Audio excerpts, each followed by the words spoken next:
Вітаю українців! Європа стала до вас ближче.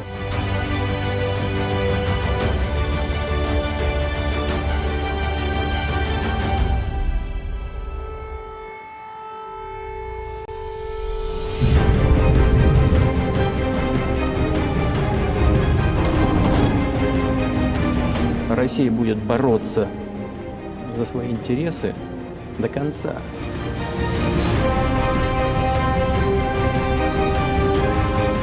Unite in our support of your country. Because we're going to stand with you as long as it takes.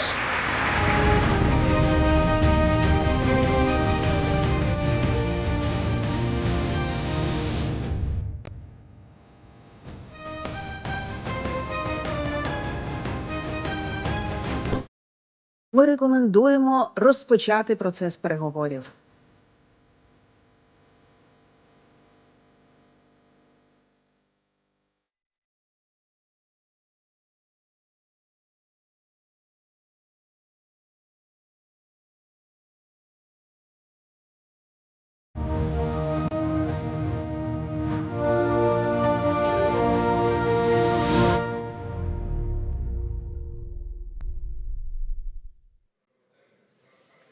Шановні пані та панове, державний гімн України. Please stand up for the national anthem of Ukraine.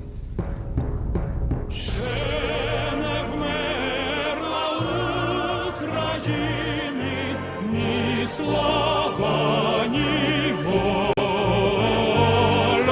Ще нам, браття українці, усміхнеться доля.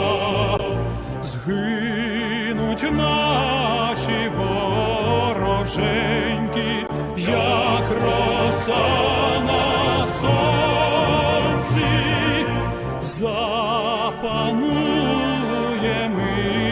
ми, браття, у своїй сторонці.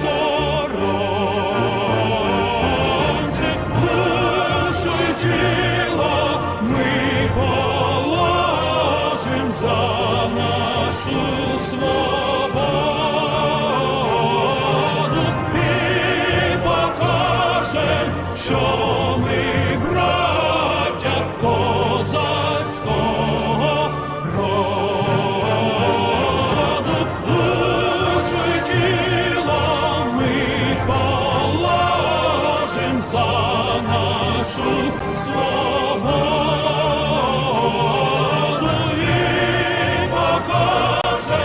Що ми браття козацького роду.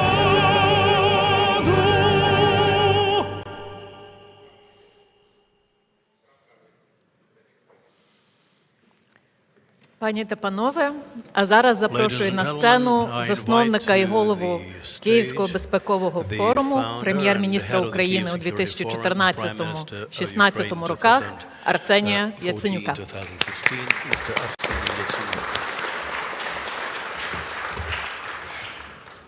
Пане адмірал, пане міністр, вельмишановні прем'єри-міністри, депутати, політики, шановне панство.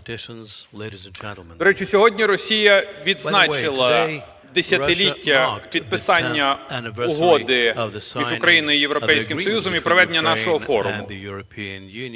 Самопроголошений і самопризначений російський диктатор буквально в декілька сот метрів від нашого місця проведення бомбив вкотре цивільний Київ і десятки людей вже сьогодні поранені. І той факт, що ми сьогодні збираємося в місті Києві і маємо можливість проводити цей форум, в першу чергу це заслуга Збройних сил української держави. Я просив би, щоб ми їм поаплодували.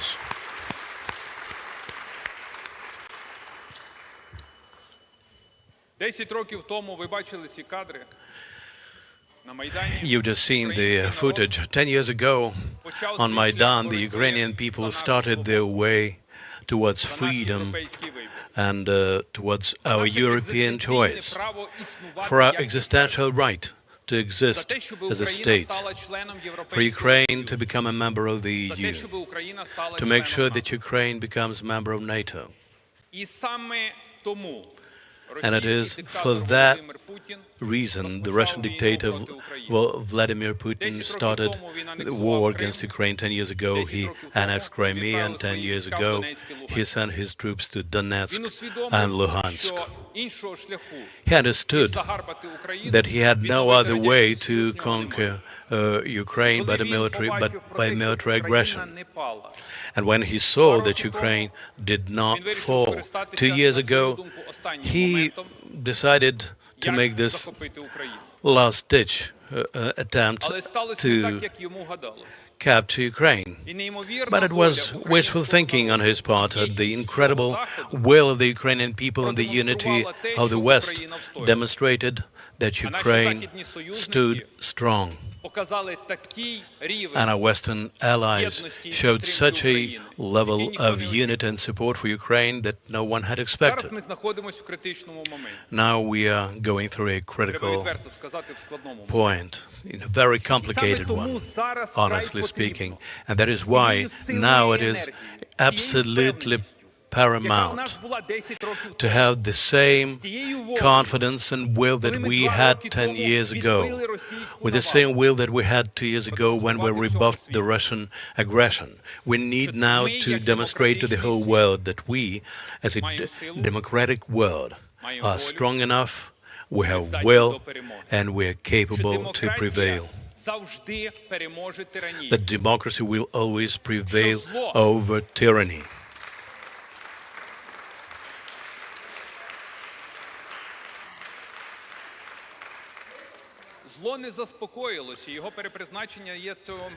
Evil has not resigned, and we can only beat evil. For evil to stop existing, we want to unite and Ukraine. This will be a guarantee that Ukraine will prevail, will stand strong, and the free world will restore the world order based on rules. We are fighting for our freedom, for the freedom of our allies. We are fighting for the values of each and every country, and we will prevail in this sacred war. This is exactly the purpose for which we're holding today's forum. So today we invited very distinguished speakers. They are not just the speakers. These are those who support Ukraine. These are real Ukrainian allies and friends. And today we have a privilege. We have a privilege of having the highest ranking military brass of NATO, Admiral Robert Bauer. This is the first ever visit of the highest ranking military official of NATO alliance in Ukraine. So that's a historic moment. And let me introduce Admiral Bauer. Mr. Admiral, please have your seat.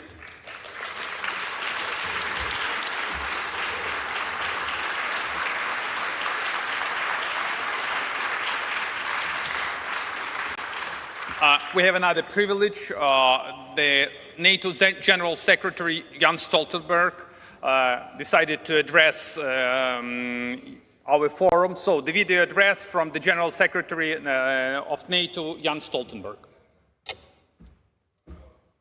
Greetings from Brussels, and many thanks to Mr. Yatsenyk, Der Arseny, for inviting me to speak at this year's Kyiv Security Forum.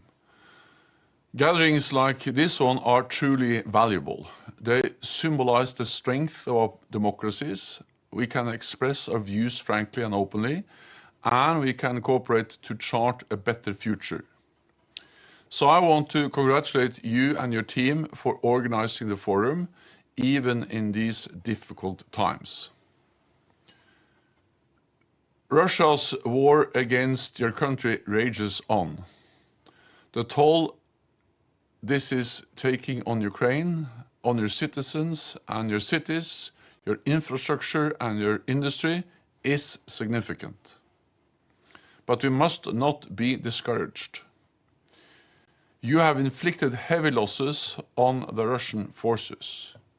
You have successfully pushed back the Russian Black Sea fleet, opening a corridor to export grain and other products.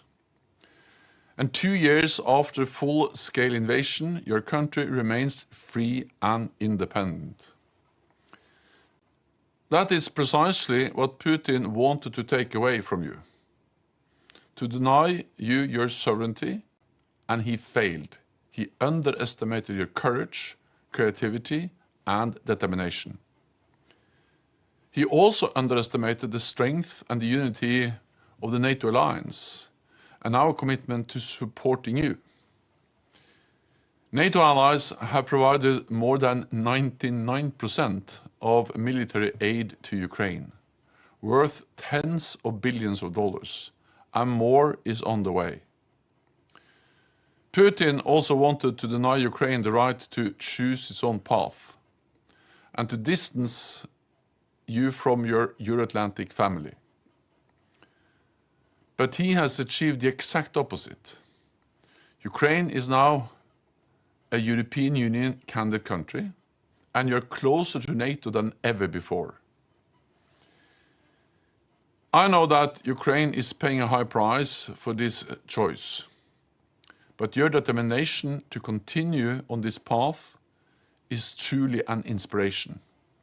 We stand with you, and we will continue to do all we can to support you along the way. Together, we will open a new joint analysis, training and education center in Poland. And in addition to supporting your immediate needs, NATO is working with Ukraine to contribute to your long-term success. We are strengthening our political ties through the NATO-Ukraine Council, where we consult and make decisions together. And we are helping make your forces and equipment more interoperable with NATO allies, in preparation for the day that Ukraine joins the alliance. It is not a question of if, but of when. As you continue on your path toward Euro-Atlantic integration, NATO will continue to stand with Ukraine. I wish you all continued courage and strength and a very productive forum. Thank you so much.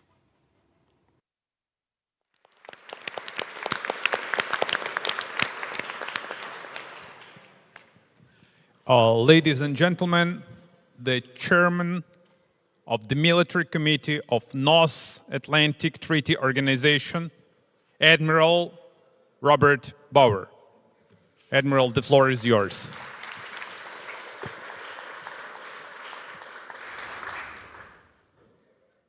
Mr. Yatsenyuk, dear Arseny, Your Excellencies, dear Ukrainian friends and colleagues, after these inspiring words from the NATO Secretary General, it is my distinct honor to address you here in Kyiv.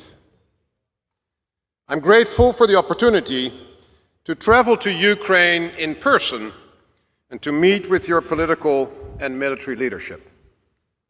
It allows me to express my deep respect for the courage and strength you have displayed both on and off the battlefield.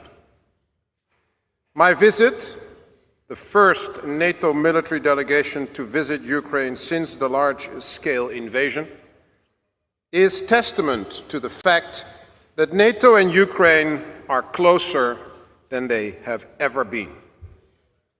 With every day that passes, we become closer, more interoperable, more intertwined.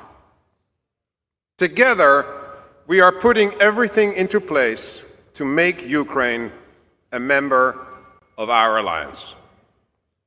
The Swedish flag will not be the only blue and yellow flag at the NATO headquarters.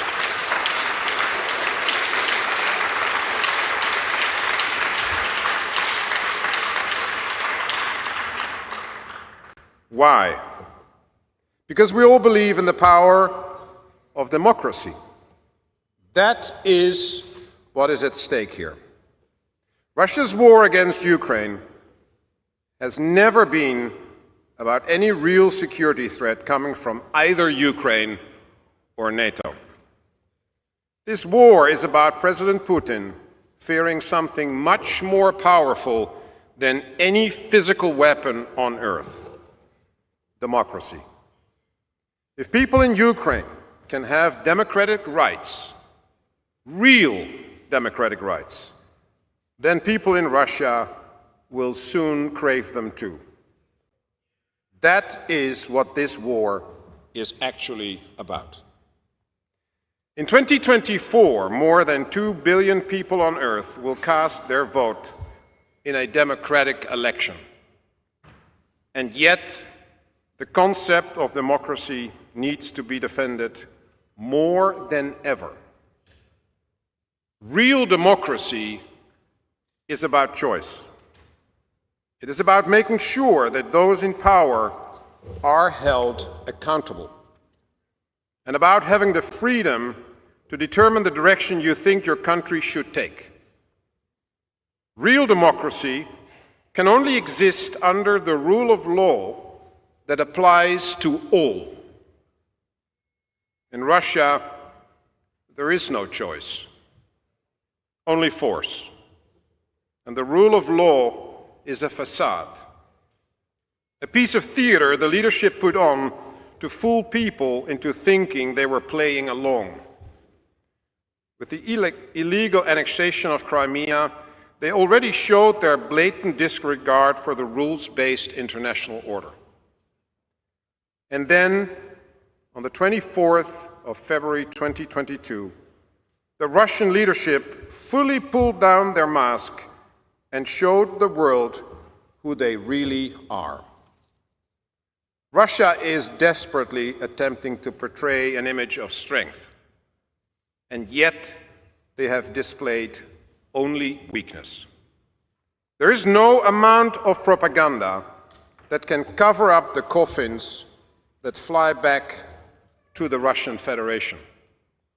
There is no amount of propaganda that can answer the questions of the families of the deceased soldiers. And there's no amount of propaganda that can conceal the truth that President Putin has not achieved any of his strategic goals. And how can he? The Russian forces have no idea what they are fighting for. You do. You are fighting for civilization itself.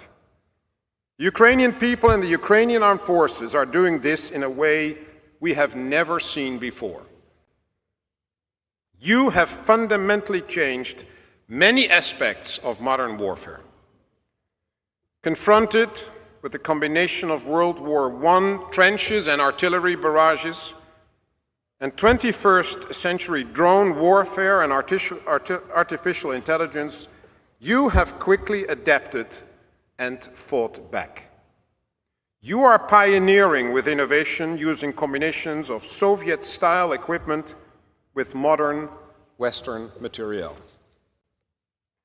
Ladies and gentlemen, Ukraine has suffered unimaginable sufferings, has endured the unendurable, has lost people and things that can never be replaced.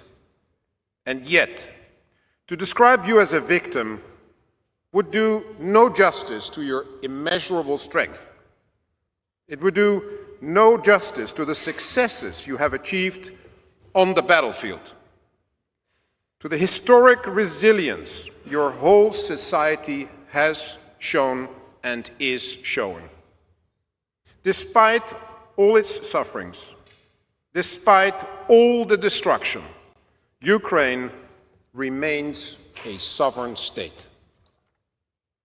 You are incredibly strong. The world sees it. Russia knows it. This is by no means an easy fight. You don't need me to tell you that. But while the world may have been overly optimistic in 2023, we should not make the same mistake by becoming overly pessimistic in 2024. Pessimists don't win wars. And if you look at the facts, there is every reason to be confident in Ukraine's ability to achieve success. Last night, 31 missiles were fired at this beautiful city. Each and every one of these missiles was intercepted by the Ukrainian armed forces. There is nothing you cannot do. The only thing you need is our help. NATO allies and many other nations around the world are providing unprecedented support to Ukraine, and it has made a real difference. But Ukraine needs even more support. And you need it now. Time in Ukraine is not measured in days, weeks, or months. It is measured in human lives. In allied nations, a week is a week.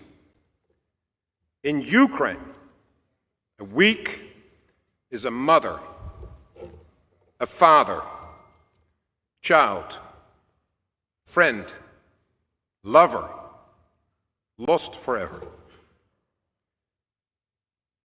Just as the Secretary General has said, all allies need to dig deep and deliver quickly. At the Munich Security Conference, President Zelensky rightly told the audience, don't ask Ukraine when the war will end. Ask yourself why Putin is able to continue it. It would be a grave, historic mistake to allow President Putin to prevail. This would be dangerous for us all, because the outcome of this war will shape the fate of the world. Ladies and gentlemen, today is the 756th day of what the Russian leadership thought would be a 3-day war. I will never be able to comprehend how heavy each of those days has felt. In the darkness of war, you are a beacon of light that shows the world what it means to fight for what you believe in. You have done so in the revolution of dignity, and you continue to do so in this brutal war of aggression. Your strength and resilience, your muzhnost, have astounded the world. You are proving that democracy is worth fighting for. It's not a perfect system, nor is it self-sustainable, even in countries where it has existed for centuries. But it is worth risking your life for, because without choice, without freedom, what is there? How can we ever build a safe, prosperous world for our children in a system of brutal tyranny? In Russia, we see a regime that murders their opponents, oppresses its citizens, uses their own soldiers as cannon fodder, not bothering to pick up the corpses, and kidnaps Ukrainian children to force them to fight against their own people.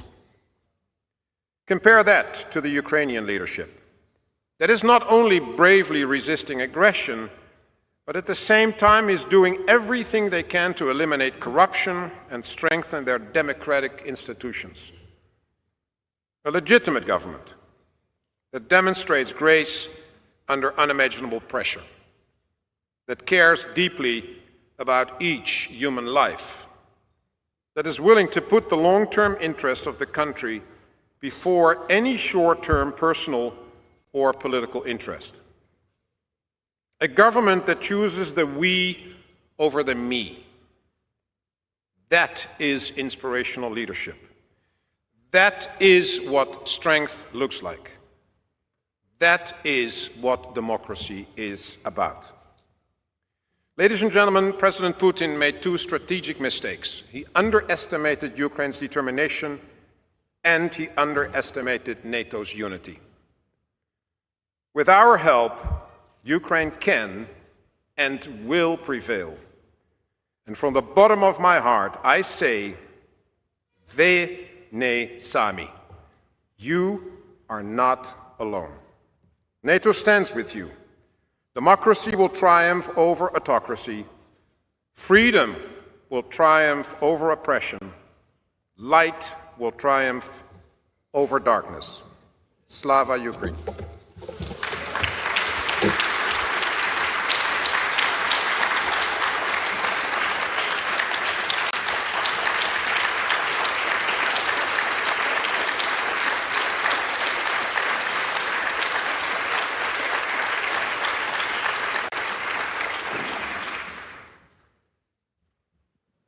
Well, Admiral, thank you. That's really inspiring, and that's what Ukrainian people and Ukrainian military really need. So as we have a chance to chat or to speak about the future of Ukraine, and I would appreciate if you give your take. Let me start with the chances of Ukraine to join NATO, not from the political standpoint, but from the military one, because we expect to get some kind of clear-cut signals in Washington during the Washington Summit. But what's your take? Where Ukrainian military right now stand? What is the shape of Ukrainian military? And what needs to be done to approximate Ukrainian military standards to NATO standards? So what is the plan? Ukraine will become a member of NATO. As I said, it's not an if, it's about the when. The SecGen said the same. When it comes to the military, we are talking about making sure that despite the fact that Ukraine is fighting and is very successful, when you join the alliance, this is also about making sure that we are interoperable with Ukraine, that Ukraine is interoperable with NATO. This is about procedures, this is about doctrine, this is about tactics, this is making sure that Ukraine understands how NATO fights a conflict if it comes to it. And that will take time. I think there is going to be some difficult choices because Ukraine has, of course, now, as a result of the war and the reality that all the nations give whatever they have, we have sort of exported fragmentation. And for now, that's okay for your country because you need everything you can get. But of course, once the war is over, you have to make choices about which systems are going to be the tank, the aircraft, the artillery piece, the vehicles, etc. You can't continue having, all the different systems that you now have. Things like that we can help Ukraine with. We will talk about what is interoperable, what is the standards. So I think that is what we will do together towards that political decision. So I think in general, everything is aimed at making sure we become closer, that Ukraine is ready when the political discussion leads to an agreement. Thank you. So I have to go back to Russia, because actually this is Russia who violated an international law, and this is Russia who waged the war against an independent Ukraine. And this is the Ukrainian people in the West who stand shoulder to shoulder to defend this democracy. But the thing is that the Russian dictator, war criminal, in my opinion, Putin has been reappointed. And in his latest speech, he once again raised an issue of nukes. So he's threatening the world. He's trying to saber rattle with an idea that Russia has nukes and that Russia posed this threat to everyone, and the Russia so-called, in inverted commas, to defend its territory using the nuclear weapon. So my question, Admiral, is how do you assess the Russian nuclear threat? This is the number one question. And number two, how do you assess the shape of the Russian military, the current shape of the Russian military, compare with the Russian military before the large-scale invasion? I think it is important to make a distinction between the rhetorics of the political leadership, including Putin, but also from Medvedev and others that we've heard in the last 2 years, and what is actually happening.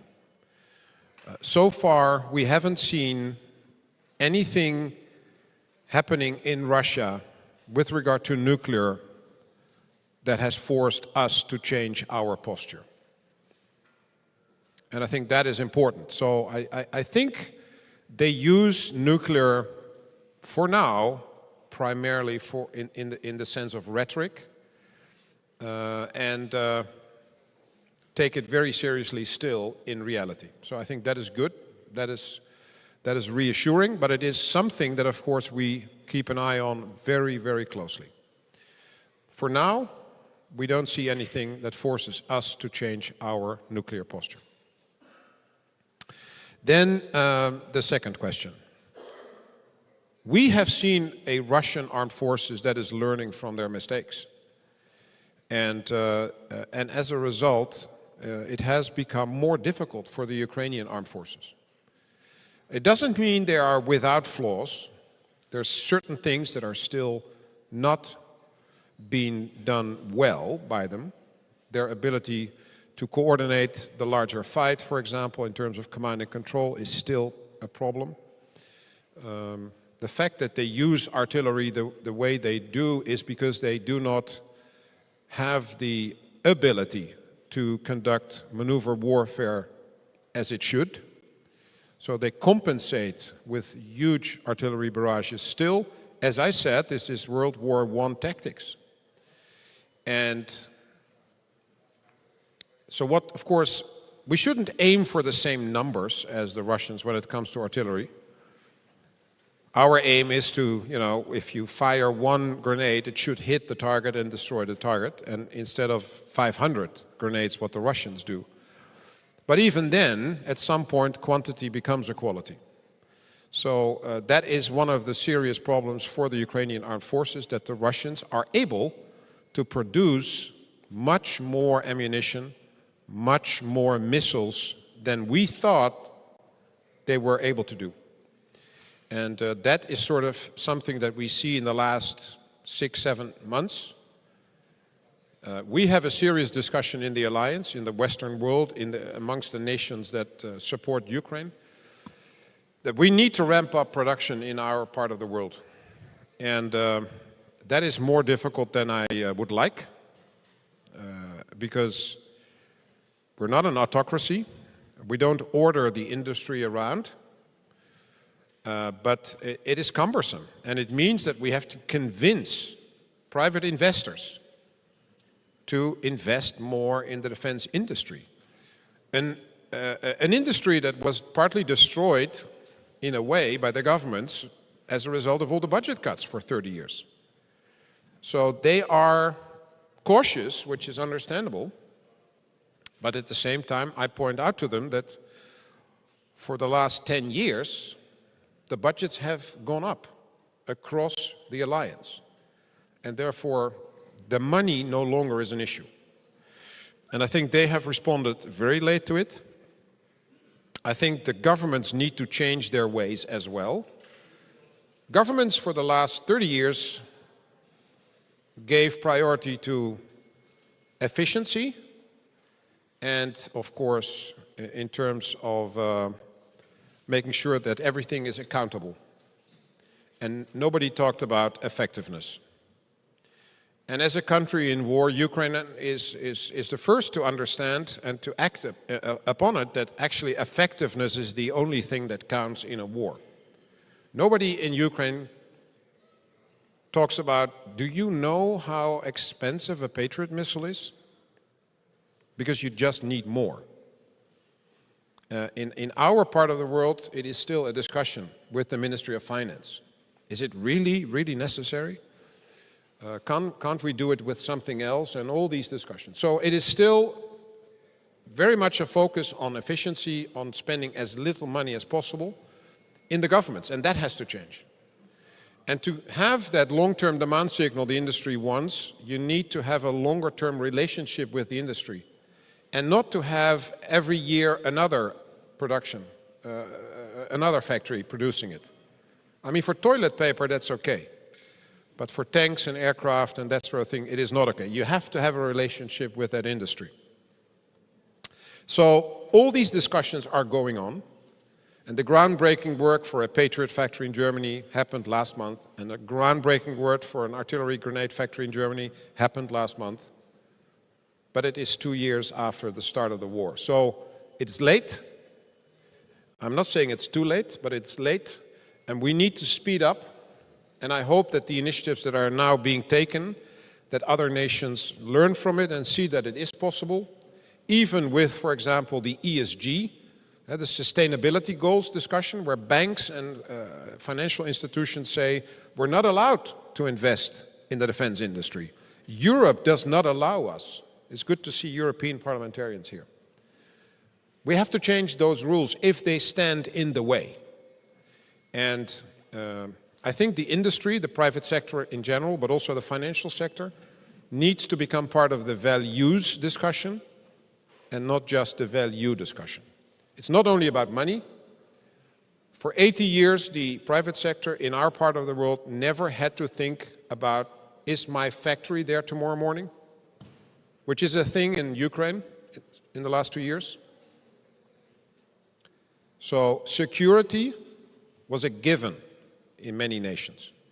Therefore, it was not part of their thinking, not part of their considerations. And I think it is in their strategic interest that the private sector understands it is in their interest to invest in the defense industry. All these things need to happen faster. We have everything to make it work. We have the money. We make up together more than 50% of the world's wealth.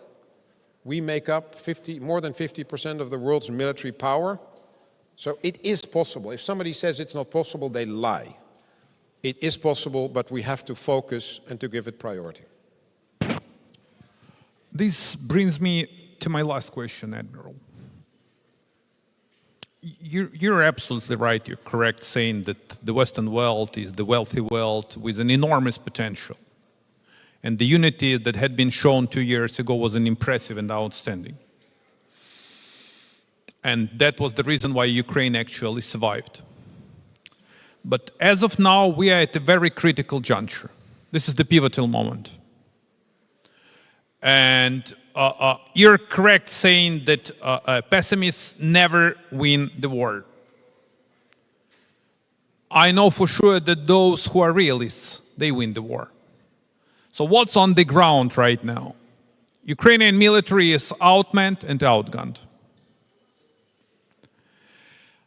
But Ukrainian military is durable. The key issue for us right now is whether we can get an ammo.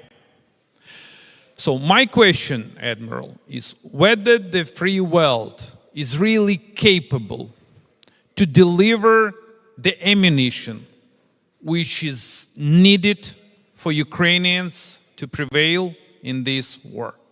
Whether we can make it on a fast track, as quick as possible. As I said, yes, the answer for me is simple. Yes, we can make this work, but we have to focus and give it priority. When COVID hit us all, the advantage in a way was that from the president down to the workers in the factory, everybody could get COVID. And it didn't pass your door if you were rich or powerful or without work or with work. Everyone could be a victim. So in order to then mobilize support to find a solution, which was the vaccines, huge money was put on the table by the governments, huge money. And then the industries started to move, because that's their incentive. Unfortunately, sometimes I think, because there's more than money, but that make them move. And so I think if we start to really put money to it, then the industry will move, then we will see that they can go faster than they are doing now. But it means prioritization. And it means that it will have an impact in our societies, as you feel every day in yours, that war is an all-of-society event. Whether we like it or not, it's about people. You don't only need new grenades and tanks and armored vehicles, you also need, unfortunately, new soldiers, because soldiers die and soldiers get wounded. And then you talk about mobilization, then you talk about conscription, then you talk about all the things that are being discussed and are difficult for a nation. I understand that. So it is not only about material, it's not only about money, it's about the people. It is about the support from society, that it's not a problem of the CHOD, the Chief of Defense, or the Minister of Defense to defend the country. It's all your responsibility, because it's your country. If we in the West want more security, it's not something for the ministries of defense. It is something for our society as a whole. So that is why I talk about this more and more. And again, we're not living in a... It's cumbersome in a democracy. It's cumbersome in a liberal economy to convince people. I see there is a change. And I understand if you are impatient and say it's not going fast enough and you're irritated by it. But this is unfortunately the way it is. And we need to work hard, all of us, people in the military, people in politics, to make sure that... And I approach more and more the people in industry directly. It's not my job as a CMC actually, but part of the solution is in the private sector. And therefore I invest in that as well. So I think it is possible, but we need to focus.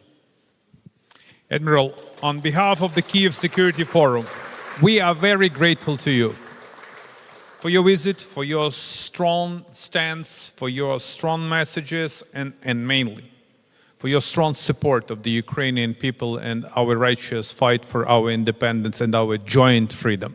We will prevail. Thank you, Admiral.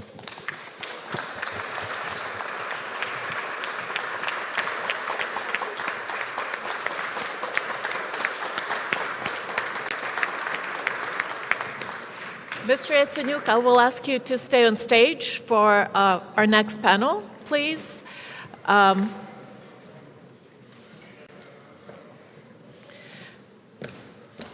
And I would also like to invite to join us on stage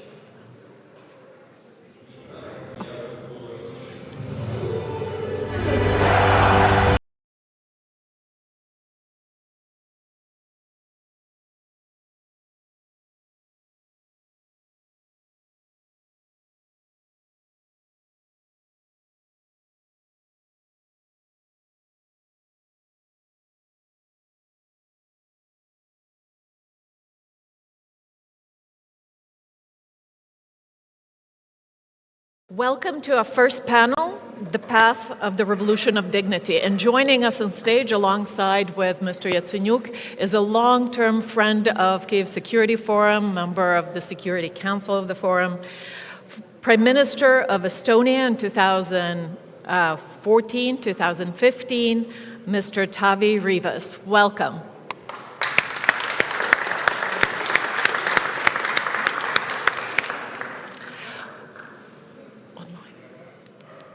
Joining us online also is an excellent lineup of guests that we're very honored to welcome to this Security Forum. We welcome Mr. Herman van Rompuy, President of the European Council in 2009-2014, José Manuel Barroso, President of the European Commission in 2004-2014, Baroness Catherine Ashton, First Vice President of the European Commission in 2010-2014, and EU High Representative for Foreign Affairs and Security Policy in 2009-2014.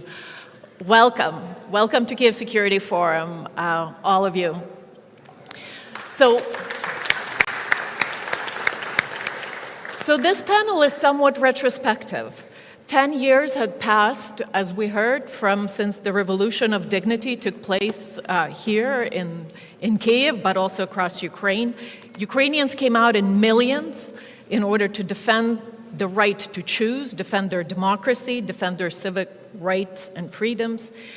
100 people about have fallen. We honor them as the Heavenly 100. But none of us really anticipated just how high the costs are going to be down the road. When we mourned the 100, we did not anticipate that this is not going to be the end. In fact, it's quite the beginning. So the question I put to the panel today is, What was the revolution of dignity was all about then, looking back 10 years, from today? What was at stake? Did Ukraine make the right choice back then, given the costs of it today? I will invite Mr. Van Rompuy. Do we have him with us? If not, then I'll put this question to Mr. Barroso. Please, the floor is yours. Thank you. Good day. Good afternoon to all of you. It's indeed a great pleasure to be in this Kyiv Security Forum. Unfortunately, I cannot be with you in person because of previous commitment, but it's great to see the chairman of the forum, Mr. Yatsenyuk, former prime minister that I've been dealing with for so many years. Also my colleague, Cathy Ashton, former High Representative of the European Union and Vice President of the European Commission. And let me also say hello to so many friends I know there are in the room, but I cannot now speak individually about each one of them. So thank you for the invitation because it will allow me to respond to your question, sharing some of my experience in negotiations of the association agreement and also contradicting some lies that have been expressed, namely by Russian propaganda. First of all, answering your question, yes, I think it's worthwhile because Ukraine is fighting an existential cause, the very right to exist as a country. That's what is at stake. Nothing less than that. Because from my context with Putin and now from what he has done, and I believe it was a strategic mistake he has done, Putin has never accepted emotionally, psychologically, politically, the existence of an entity, a country called Ukraine. He sees it as part of a greater Russia. What is at stake is not some minor issue. It's the issue of knowing if Ukraine has the right to see its national independence, national sovereignty, self-determination, territorial integrity respected. So I believe, of course, this is a cause worth fighting for. I come from the other part of Europe. My country has around 900 years of existence as a nation state. And during our existence of many centuries, we had to fight many times to keep our independence and to exist as a community. So the answer is yes, that is worthwhile doing. My commission, including a commissioner responsible and also Cathy Ashton as High Representative, we have negotiated this agreement with you for 5 years.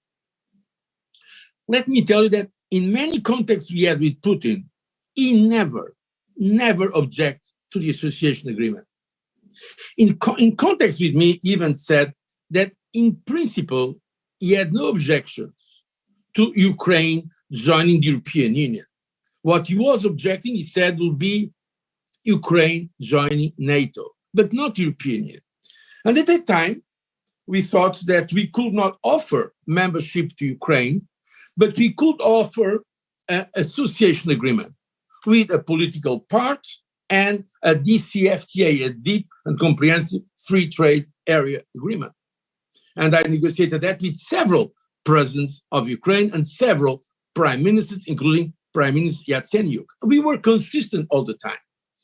So what happened was that at the last minute in Vilnius, when myself and President Van Rompuy from the European Council met Yanukovych, he told us that because of Russia, he could not sign that agreement. And that was what precipitated afterwards the so-called Euromaidan, the rebellion of the Ukrainian people, himself escaping from Ukraine, and we know afterwards also the invasion of Crimea. Now, let me tell you another thing about Crimea. I was still in the commission when the invasion started. And so I called Putin together with some of my staff, asking what's going on. And Putin said to me, and on record, because there were some people witnessing that call, that it was not the armed forces of Russia invading Crimea. There were some people around, some family members, some cousins, some tourists that have been called by the people in Crimea to help. Because he said, if it was the Russian army, we would take Kiev in less than 2 weeks. That's when he said it, in 2014. Of course, I said it to me some days before the European Council, European Summit, and I felt it was sufficiently important to share that information with my colleagues of the European Council, at that time, 27 heads of state of government of the European Union. And there was a leak in the Italian press, and then the Kremlin, they did not deny, but they said that statement was taken out of context. But the reality is that he said it. If it was the Russian army, we could take Kiev in less than 2 weeks. So why has he done this now in 2022, what he has not been doing in 2014? I think we don't need to believe in psychoanalysis and be a fan of Freud to accept the idea that sometimes also politicians, when they speak, they express involuntary some hidden desire. His desire was already then to take Ukraine, the whole of Ukraine, but he could not do it. But now in 2022, after Syria, he felt Russia was stronger. After Afghanistan, he felt the United States and the West were weaker. And also, after these years, he has a much bigger control of Russia than he had at that time. In 2014, there was some pluralism still in Russia, already with some authoritarian traits, but or some forms of pluralism, some leaders of the opposition, that some of them now, as you know, have been killed. So this is the reason why now he has done what he could not do in 2014. I'm highlighting this point because I think it's very important to draw the lessons of the past for the present and for the future. What is at stake? It's not only existential for Ukraine, but also for Europe and for the world. And indeed, I say for the world, why? Some of our friends in the global south and some countries that pretend to be in favor of international law and to be, in fact, critical sometimes of double standards of the West, they are, in fact, applying double standards because they defend the self-determination of peoples. They defend the national independence of countries, namely of the global south. But now they forget those principles when it comes to Ukraine. When one country, like Russia, which is a permanent member of the Security Council and uses its veto to continue with the violation of international law and all the principles and values of the Charter of the United Nations, this is not just a European issue, it's a global issue. So in fact, we need to have all the world with us, not accepting this because it's putting in question all the bases of the world order and the principles of multilateralism. And that's what we have to do globally. But also in Europe, if we accept a victory of Putin, it would mean the biggest encouragement for Putin or Russia to repeat with other countries what he has done in Ukraine. Because in fact, the arguments he has used against Ukraine, he can use against other countries, including European Union countries and NATO members as well. I remember, for instance, in one of our discussions, very tough discussion about energy one day, and I believe it's important to share this with you, to be on the public record. He said to me, why are you always defending Ukraine? You know very well that Ukraine is artificial state that was created by the CIA and by the European Commission. I told him the European Commission created Ukraine. If that is the case, I should have known. I should have been informed. But it's interesting that he made that comment. He considers Ukraine an artificial state. So the same principle he can apply to other countries. And he can use the same pretext of some people that speak Russian or other reason to invade those countries.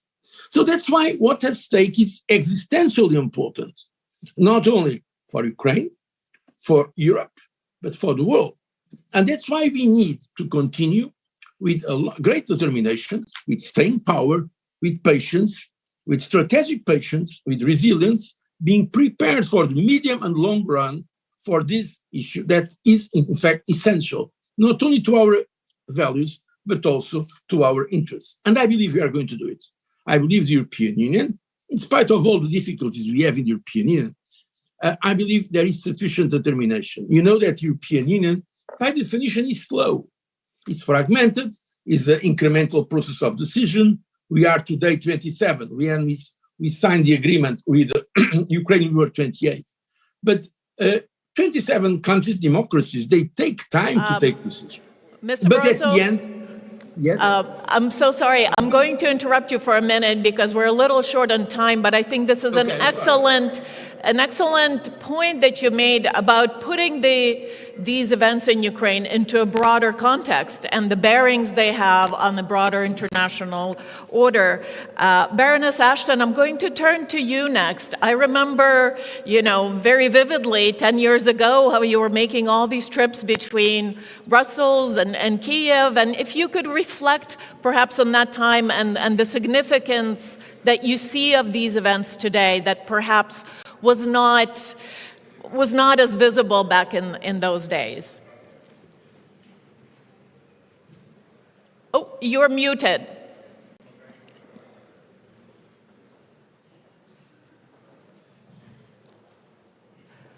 Do we have the sound?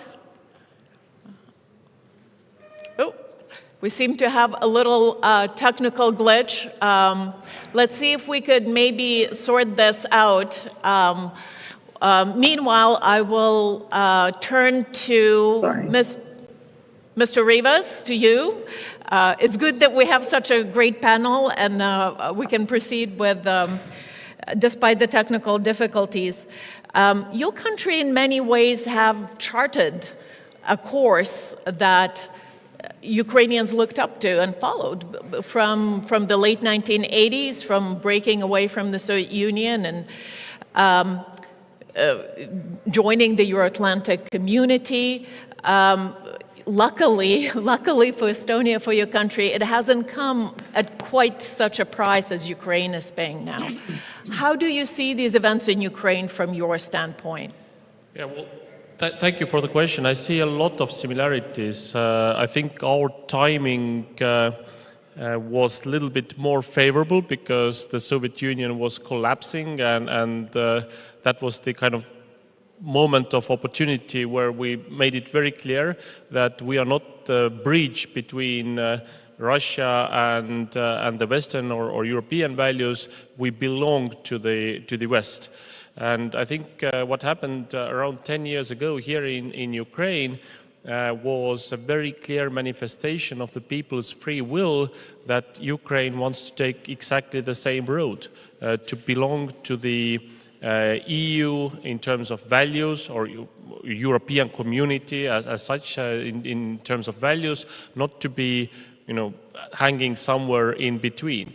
Of course, what Russia has done since has probably cemented this feeling, and this is something that, of course, Arseny can confirm or deny, but I think this has cemented the feeling because attacking a sovereign country because Ukraine took a choice to belong to the European family, well, I don't see how this brings the goal of Russia closer to them. I think it's very, very controversial in this context. And I think the progress, even though Putin's head doesn't cope with the idea that Ukraine took a different path, I think it is irreversible, and I think even though it has been extremely difficult, it has meant war, it has meant a lot of challenges on the way, but I think you have come a very, very long way already, and I think the I'd say end goal of really being fully part of the European family, I think it's visible already.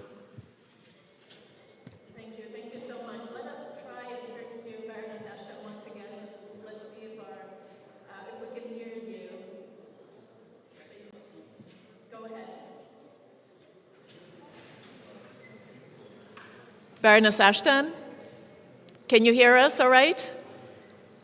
I can hear you, but I don't think you Wonderful. can hear me. And we can hear you. Welcome. This is great. Brilliant. So go right ahead. Thank you very much. What I was saying before was I'm really sorry that I'm not with you, and it's wonderful to see people that I know. It's always a joy to be with President Barroso, my dear friend, and to see you, Arseniy, the person that I first walked into Maidan with in 2013, as we sought to, from the EU side, to understand what was happening. Those freezing cold nights when thousands of people stood all night, thousands of people giving off a warmth into the night of their determination to fulfill what they had desired for Ukraine, that had been the reason why, as José Manuel Barroso says, there had been 5 years plus of negotiations, that this was a future connection that Ukraine wanted. It was about the economy, the opportunity to upgrade industry, to have greater opportunities in agriculture, in technology, and to, in a sense, position Ukraine as having a very strong relationship with Europe. That was clear. It was clear to everybody in the European Union. It was clear to Russia. It was clear to other countries that this was what Ukraine wanted. And indeed, it was what the whole direction of the Yanukovych government had supposedly been working towards. So I remember these days extremely well. And I remember laying flowers in Maidan after 77 plus people were killed and wondering where it would end, where their future would be.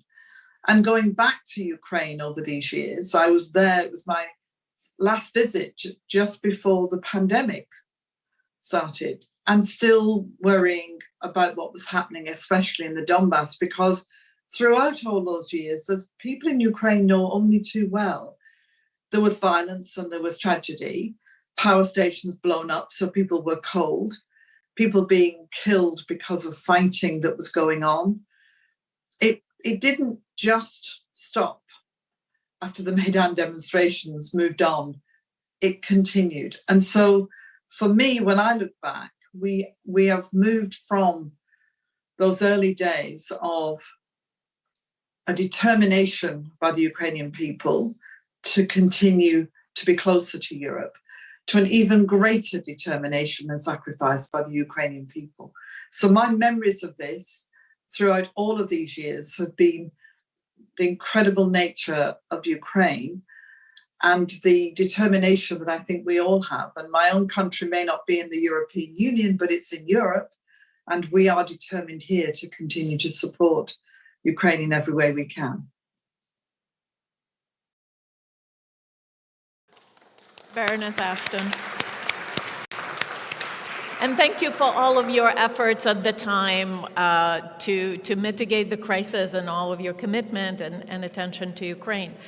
I'm going to very quickly go back to Mr. Barroso and to other speakers with this one simple question, right? What would you say to people who, looking at this course of events today, would say, was it really worth it? Is it worth the thousands of lives? Is it worth the costs, the losses that Ukraine had incurred? What is this fight all about? Mr. Barroso, just briefly. To respond. That's your decision. That's your decision. It's not me who has to say it's worthwhile or not. We are supporting your struggle. It's a question of your very own independence and sovereignty. And in fact, as was said before in this forum, Putin was not expecting the courage, determination, the resistance of the Ukrainian people. Putin was not expecting such a strong reaction of Europe and NATO in general. But let's be clear, the decision to defend the national sovereignty of a country comes to the people themselves. It's not the European Union or the Europeans or the Americans or whoever that are in fact leading on this. It's Ukraine. And the Ukrainians spontaneously, they reacted against attempts to destroy their sovereignty and their independence.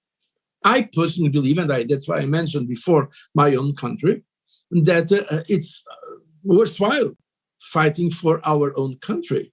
Yes, but that's a decision that ultimately comes to the people of each country.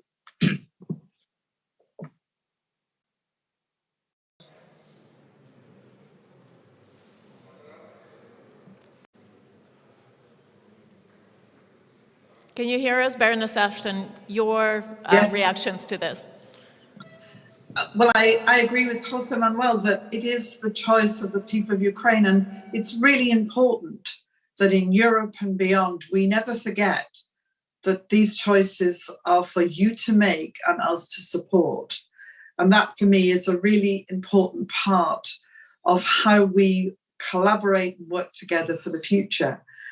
What I would say is that we must make sure that we have, wherever this ends, a secure, free Ukraine with an architecture, both military and economic, that makes sure that the future has a real sense of guarantee about it.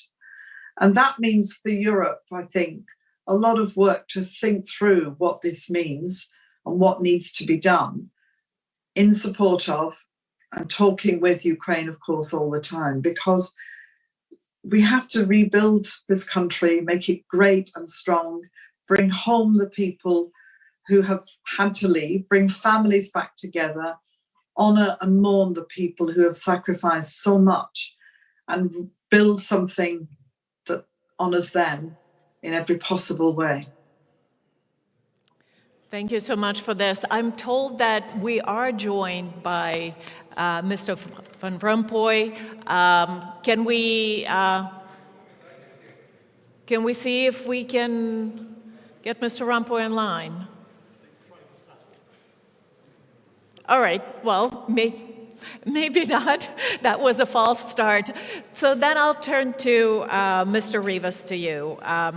You know, we talked about the European values that were at stake during the Revolution of Dignity. You know, how much is the fair price for people to have the right to enjoy these freedoms? To find a good answer to your question, is it really worth it? And of course, the answer can only be one way. But it's not so much of, is it worth to become member of EU, or is it worth to become member of NATO or any of those organizations who are actually there to safeguard and make possible the main goal, and this is freedom.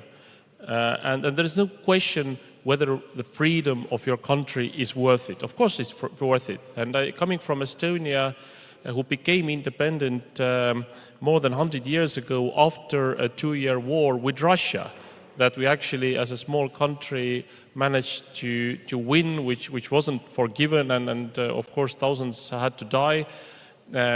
We remember that from our history. Also remembering Second World War and the deportations and killings. You know, we lost 10% of our people, we lost our great-grandfathers, but more importantly, we lost our freedom for 5 decades. And now, I would say, my answer personally is that after leaving the office of Prime Minister, I went to Reserve Officers course, and now I'm going to exercises every single year, and if it should be necessary, I'm willing to defend my country. So, yes, there is no other way. We know that security has a price and freedom is priceless, so that's it. Indeed, indeed. Mr. Yatsenyuk, I'm going to turn to you next. With the same set of questions, I mean, what would you say to people who'd say, well, perhaps if Ukrainians didn't try so hard 10 years ago, maybe there wouldn't be a war now, we wouldn't be paying this price? Well, here is the thing. First of all, I am really grateful, Tavi, to you personally, to President Barroso, to Baroness Ashton, for the decision to sign a political part of the association agreement 10 years ago. So we started this process. What we've done as politicians, I mean as both as Ukrainian and our Western friends politicians, we executed the will of the Ukrainian people. That's our job. And let me remind you that 10 years ago, we had around 70%, if I'm not mistaken, of Ukrainians who shared an aspirations and EU aspirations. As of now, it's 84% for EU membership and 89% for NATO membership. So that's an impressive numbers. So Ukrainian people decided to rejoin our European family. And at this particular stage, war criminal Putin decided to wage the war against Ukraine, against the free world, against the freedoms. And we deliberately showed you the clip when, and the quote of Putin, when he said that Ukraine is to get $15 billion. And this was the bribe. The bribe to then President Yanukovych not to sign a political association agreement with the European Union. So we started the process together, and it is a very bumpy road. And as of now, first, we have to accomplish this process. But more outstanding is that we need to defend this process. We need to defend what we have already achieved. And for this particular reason, let me shift to the way how to defend our European values and how to defend the choice of the European people.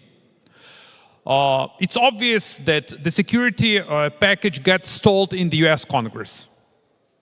And this is one of the most important issues right now for the Ukrainian people to survive, to get this kind of security assistance. So my message to the United States Congress and personally to Speaker Mike Johnson, I used to be a speaker too. So Mr. Speaker, the world is watching you. And not just the world.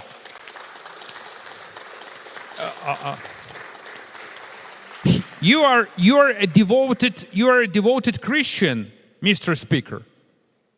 So the God is watching you too. And Ukrainian people are watching, those who sacrifice their lives. And we have a very strong bipartisan support in the United States Congress. Very strong one. So leave the bar. Give the green light. And this is the way how to restore the leadership position of the United States as the real leader of the free world. And how to save and how to help Ukraine. In terms of European Union, so another impressive and astonishing thing happened. The European Union decided actually to launch negotiations with the Ukraine EU accession talks. So now what is needed, and right now, so we have two most important global events, Kyiv Security Forum and EU Leaders Summit. So I'm wondering which one is more important. So it depends on the outcomes of EU Summit. So it's important as quick as possible to pass the decision to how to hold negotiations and actually to decide the framework of negotiations between Ukraine and the European Union. The third issue, another financial issue, but that's not just financial. That's more about justice. You're well aware that we got around 200 billion euros of Russian frozen assets allocated in Brussels, actually. So it's not just about cash. This is about justice. These frozen assets have to be transferred to Ukraine, period. Because look, the budget deficit of Ukraine is around $40 billion per year. And this is without the reconstruction cost. The reconstruction cost is insurmountable. It's up around $500 billion as of now. And who knows what's going to happen in a year or two, because this is the war of attrition. So the frozen assets of the Russian Federation have to be confiscated and transferred to Ukraine.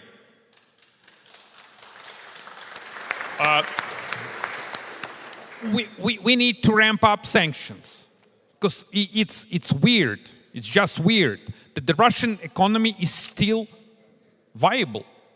After an unbelievable pressure from the Western world, look, this war criminal is spending around 7% of his GDP for the military expenditures.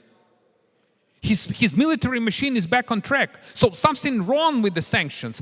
But we have the chance and we have the ability to repair it. I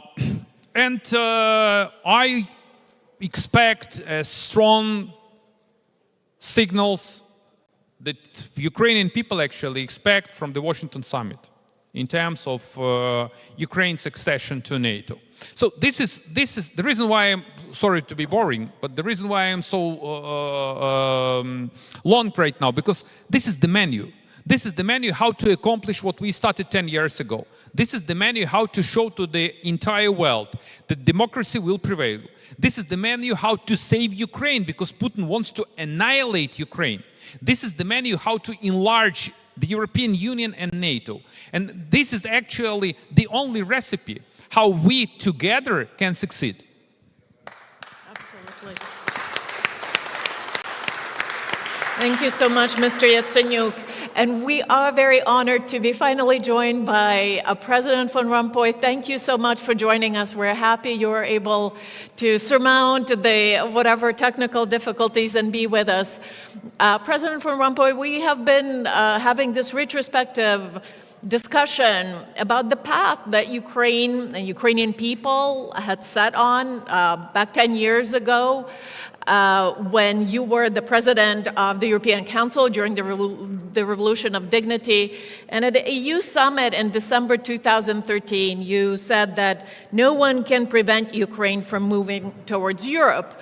Sure enough, nobody can, but people tried. So we're discussing the costs and the difficult path that Ukraine followed. Could you offer your reflections on how these things look from your perspective? Thank you. Thank you, Mr. Prime Minister, dear colleagues, ladies and gentlemen. First of all, sorry for the technical problems. Just a few words. And having listened to Prime Minister Yatsenyuk, the current war has distant and more immediate causes.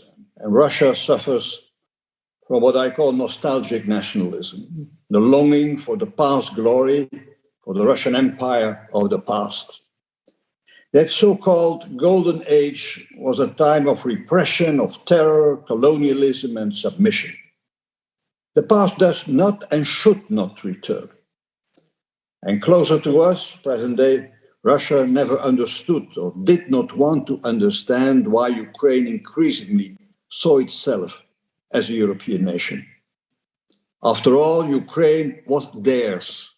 It was their property. And fake history had to prove that. As you rightly said, Madam Moderator, a first step towards Europe was taken in 2009. 2009 with the establishment of the Eastern Partnership with the European Union that included Ukraine and 5 other countries. It was initially seen as an empty shell until the idea was launched of making an association agreement with 3 countries, including a free trade agreement. And during 2013, those negotiations were actually concluded. However, Russia gradually stepped up pressure for Ukraine not to sign the agreement. The President of the European Commission, the High Representative, and myself saw this agreement not as an economic, technical matter, but as a text of great political and geopolitical importance. It was not a bureaucratic operation.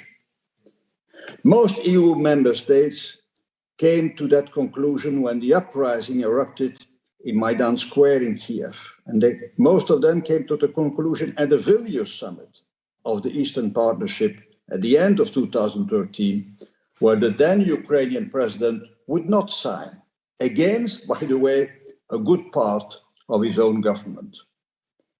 Everyone in Europe and around the world had seen the people of Maidan waving the European flags. The EU was the stake in the uprising. That was what it was about, and that is what it's still about. And more than 100 people were shot on Maidan, the first martyrs in a long struggle that still continues. After the collapse of the old regime in Ukraine in February 2014, the stage was set for the signing of the association agreement. Just 10 years ago, the new prime minister of that time, Arseniy Yatsenyuk, put its signature on the political part of the association agreement in a solemn session with all EU heads of state and government united in the European Council. And a few months later, the signing of the free trade agreement followed, again in the European Council, and this time with Ukrainians' newly elected president. The death of Maidan had not died in vain. Meanwhile, war had begun in the east of the country and Crimea was coldly annexed. Since then, and until the February 22 invasion, 13,000 people would lose their lives. In fact, the war had been going on for 10 years. At the time, as president of the European Council, I said that the association agreement for Ukraine, Georgia, and Moldova would not be, and I'm quoting, the last step of our cooperation. End of the quotation. Many knew that if the association agreement was a success on the ground, the next step would be to become a candidate country. Besides, why treat these three countries any differently from the Baltic states that were also once part of the Soviet Union, or from the countries of Central and Eastern Europe that were colonized by the Soviets? It was a process that some EU member states still had to get used to. And the Russian invasion accelerated everything. And shortly after the invasion, Ukraine's president applied for membership. EU hesitations were quickly overcome, and your country is now a candidate member with whom we will negotiate. That decision was taken unanimously by the European Union in December 2023. We knew and we know that a free, democratic, and prosperous Ukraine is an unbearable idea for the current Russian leadership, while Russia and Belarus will sink further into terror and poverty, at least for the people. But this war is about even more than freedom, a country's independence and territorial integrity. This war is also about the future of Europe and the European Union. Our fate is linked to yours. We crossed the Rubicon together 10 years ago. There is no turning back. The Ukrainian army is, in today's facts, a kind of European army because it defends our values. And that's why the Union and the West stand beside you. It's about solidarity, but for the EU, it's also about its own interests. Your country is not a member of the European Union today, but we behave de facto as if you are already a member. Russia talks about the decline of the West, but the real decline is death and destruction, not only inside its own borders, but also within Russia's borders. A long road awaits on the battlefield, and accession negotiations take time. We must remain children of hope. Hope is not a matter of mood or a state of mind. Hope is based on the will, on the vision of where one wants to go. Hope is a verb. And the vast, silent majority of Europeans continue to support you. Listen to them, and not to those who are not true democrats, even within the European Union. Long live Ukraine. Long live Europe. Thank you. Thank you so much, President Rompuy. Thank you for finishing us on such a hopeful note. And from all of the interventions on this panel, I think my learning is that Europe whole and free is impossible without Ukraine whole and free. Please join me in thanking our panel for their excellent contributions. Thank you so much. With this, the panel is over. Please take a seat.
Примітки. Я нагадаю, що в випадку повітряної тривоги ми спускаємося в укриття.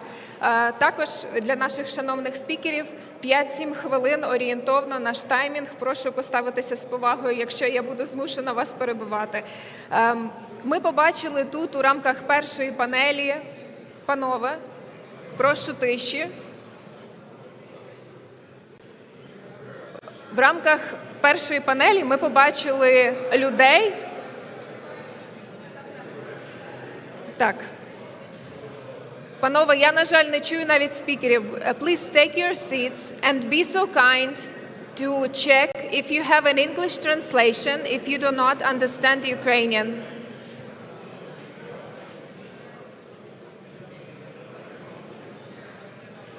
Thank you very much. We continue. Please take your seats. Будь ласка, займайте свої місця. Please take your seats. Ми продовжуємо, панове. Дякую. We continue.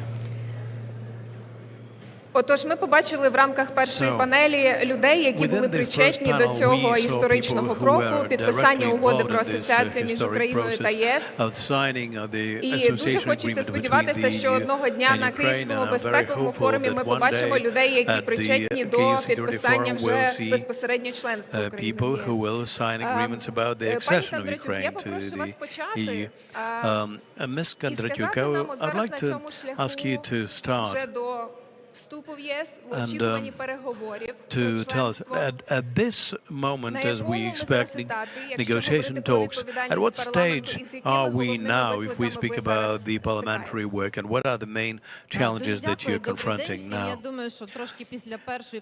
Good morning. I believe that after the first very emotional panel, which Arseniy Yatsenyuk set the tone for, it's very difficult to carry on, so I think that passions will quiet down gradually. If someone is not interested in what's going on here, you can leave this room and continue conversing elsewhere.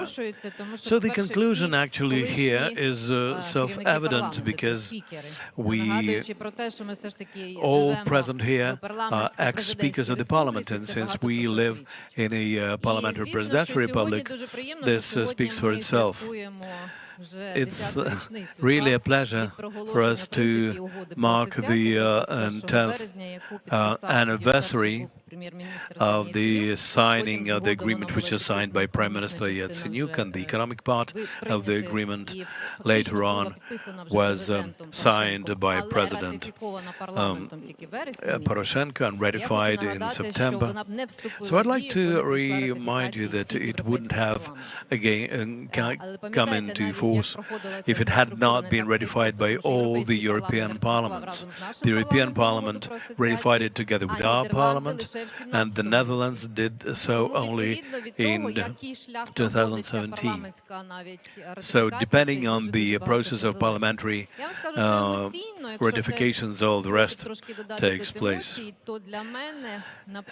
On an emotional note, I can say that for me, of the time which passed since 2014, since which time we've done a lot in terms of coming closer to the European Union, the most emotional moment was the carrying in of the flag of the European Union into the Parliament of Ukraine. It was really a very sentimental moment, and it will be really the ode to joy when we actually join the Union. But we have to remember what price Ukraine is paying for coming closer to our full membership in the EU.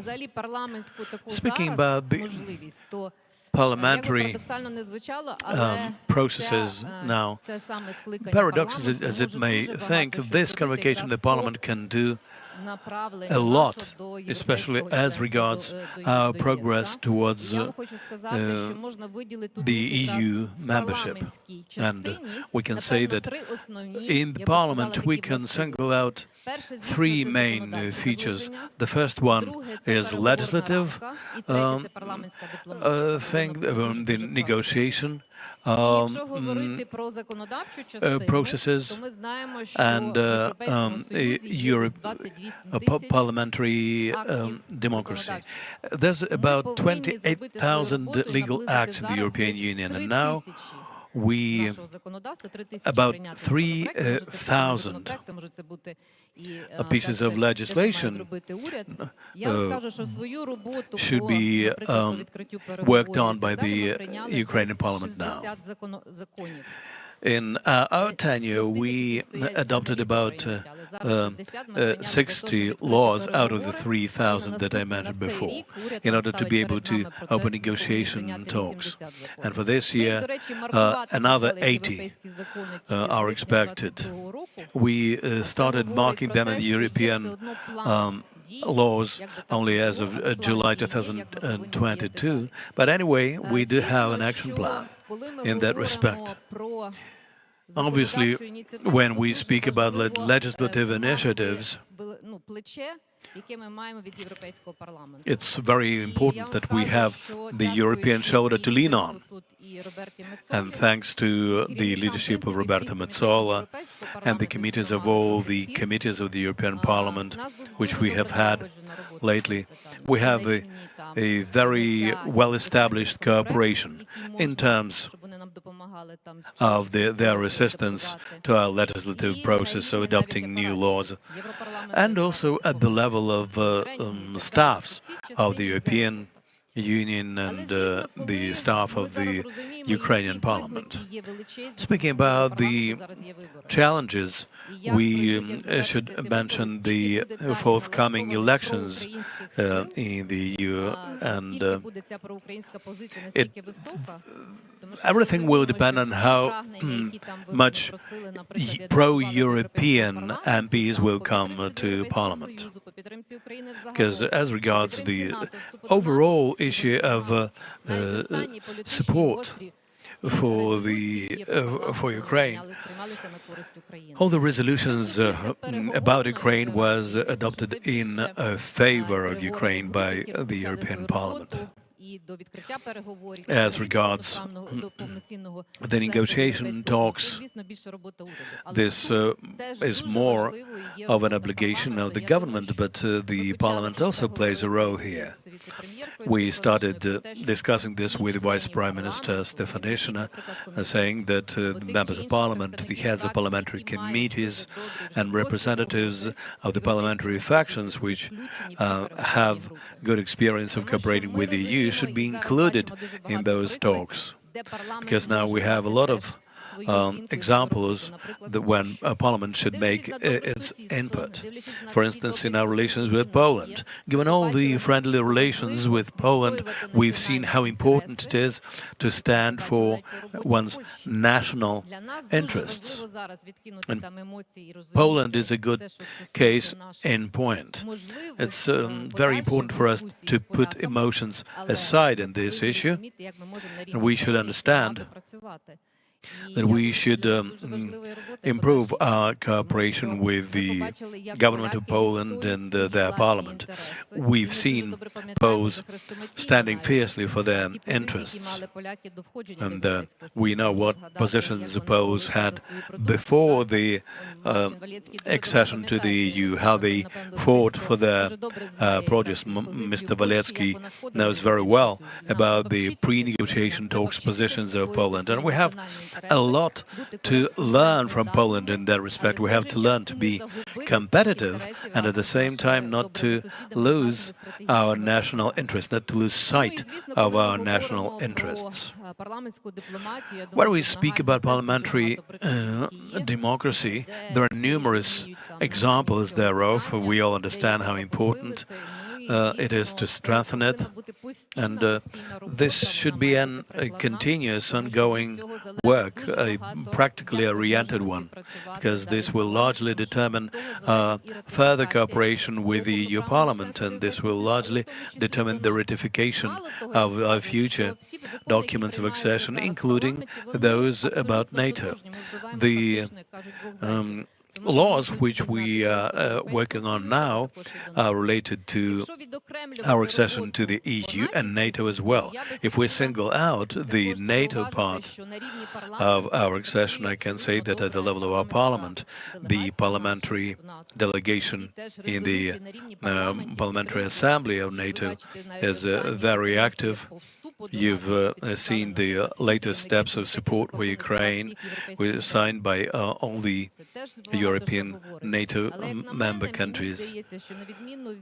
And I believe that unlike specific steps towards the accession in the EU, what is extremely important for us is to get ready properly for the Washington Summit of NATO. A painstaking work is going on, but unfortunately I don't see any clear action plan.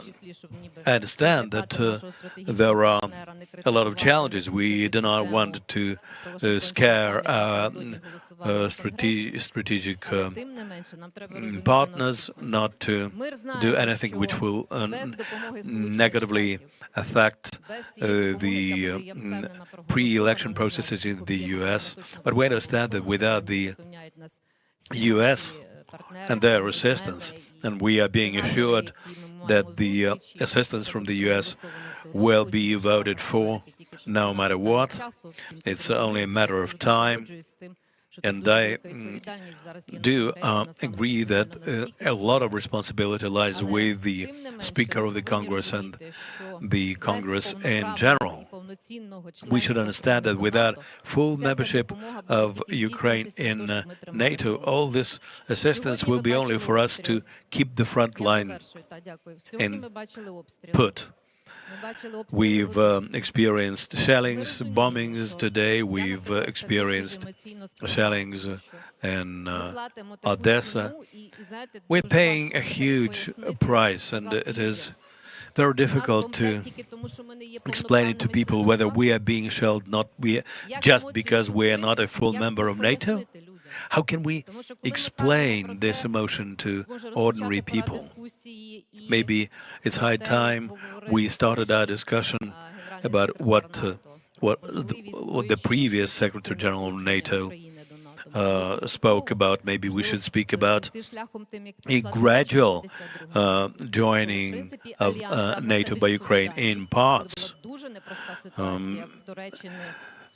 The way it was done with Turkey, for instance, when the Soviet Union sent a note to Turkey that they wanted to come to the Bosphorus Strait. So I think that this is the time when we should clearly understand how to move forward and how to speak in one voice. Mr. Groisman, your opinion is interesting to know. On the one hand, we say that many laws are adopted in order to come closer to EU and NATO. And following the processes within the country, can you say that everything is going in the right direction? When you were the Prime Minister, the reform of decentralization was very active. And now there is a war, martial state, and a lot of decisions are taken in a centralized way. I heard that you said that I have to have an outside view. No, I am in this country, and like millions of Ukrainians, I also didn't sleep this night because of the missile attack. I'm not going to speak about decentralization. This will be an exception today, because when we achieve the great goals,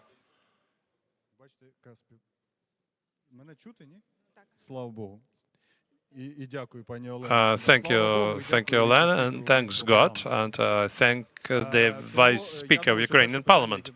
So the first question which should be asked today is what is important for us, to join European Union, NATO, or to win this barbaric war, which was launched against all of us by Putin. I think all three elements are important, and the first and the second and the third. Even more, I believe that each of these elements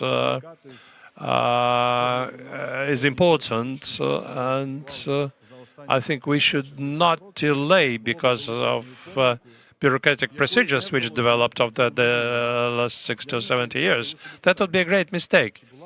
I asked myself a question: would that be a war now in Ukraine if before 2014 Ukraine were the full-fledged member of the European Union and NATO? The answer is obvious. No, that would not be. Would we suffer such losses? No. What is our aim? What is our goal? Our goal is to have a stable and sustainable security on the continent and in the world. Because when we are talking about Ukraine, it's not only about Ukraine. It's the war of authoritarian world against the democratic world of free people. And when they say that Putin attacked Ukraine, one may say that Putin stumbled on Ukraine when he attacked the whole democratic world. And he was stopped by Ukrainian people, Ukrainian soldiers, Ukrainian nation. And a lot of our heroes were killed defending these values. And if somebody says that Putin attacked Ukraine because he is only against Ukraine, that would be a romantic vision of this mad dictator. It's not true. I think we may look at the various possible scenarios of the developments and see what would be the consequences of each of these scenarios for the whole world. Because these authoritarian regimes do not belong to a civilized world. There is no respect to human freedoms, rights, as individuals and elections and so. So when people went to Maidan in 2013, 2014, they said, we don't want to live in that world. We want to live in the free world. And now we are in a situation that in Europe, they don't take us. And where we don't want to be, they want to force us to join them. And we're dealing with the crazy dictator who crossed all possible red lines. But when we get from our Western natural friends and allies, we get assistance always after the tragedies. Tragedy of Maidan, then we got association agreement. Another tragedy, the visa-free regime. 2022, beginning of the large-scale war, bombing. We are candidates, but that rhetoric which was prevailing before, that the doors are open, they're slightly open, we will support you as long as it takes, we're always with you, but agree with me that this very often looks like something not concrete, not clear. We will support you as long as it takes, but how long will it take? Why are we talking now about 6 months and even more delay of necessary weapons to defend Ukraine? The Admiral Bauer said very rightfully that a week for any country is lives of Ukrainian citizens for Ukraine. But many such things may happen if the worst scenario takes place in Ukraine. But for us, every day we get terrible reports from the battlefield. How many people were killed? What are our losses? Yes, there are positive figures. How many enemies were killed by our brave soldiers? But still, I want us to come back to the issue with whom we are dealing now. It's a mad dictator. who planned a long time ago. First of all, he invented his own history, his own empire, and he invented that that should be his, and he gave instructions to the West, come back to NATO, come back to the borders of 1997, so come back. What does it mean? Minus all the countries we joined NATO after 1997. All this says that he has a step 2 and 3 in his mind. What should be done? Two things should be destroyed: the military potential and economy, which feeds his army and gives him an opportunity to war. We need only one concrete decision from our Western partners, concrete leadership, which unfortunately we don't see it in a systemic manner. We must say thank you very much to the President Biden, to American people, to European Union, a number of leaders of European Union for the support. But this support is definitely not enough. It is delayed. And President Zelensky traveled all over the world at every parliament. He said how much we do need and what we do need, but still, we still don't have enough patriots which would be able to defend Ukrainian sky. Why don't we have F-16?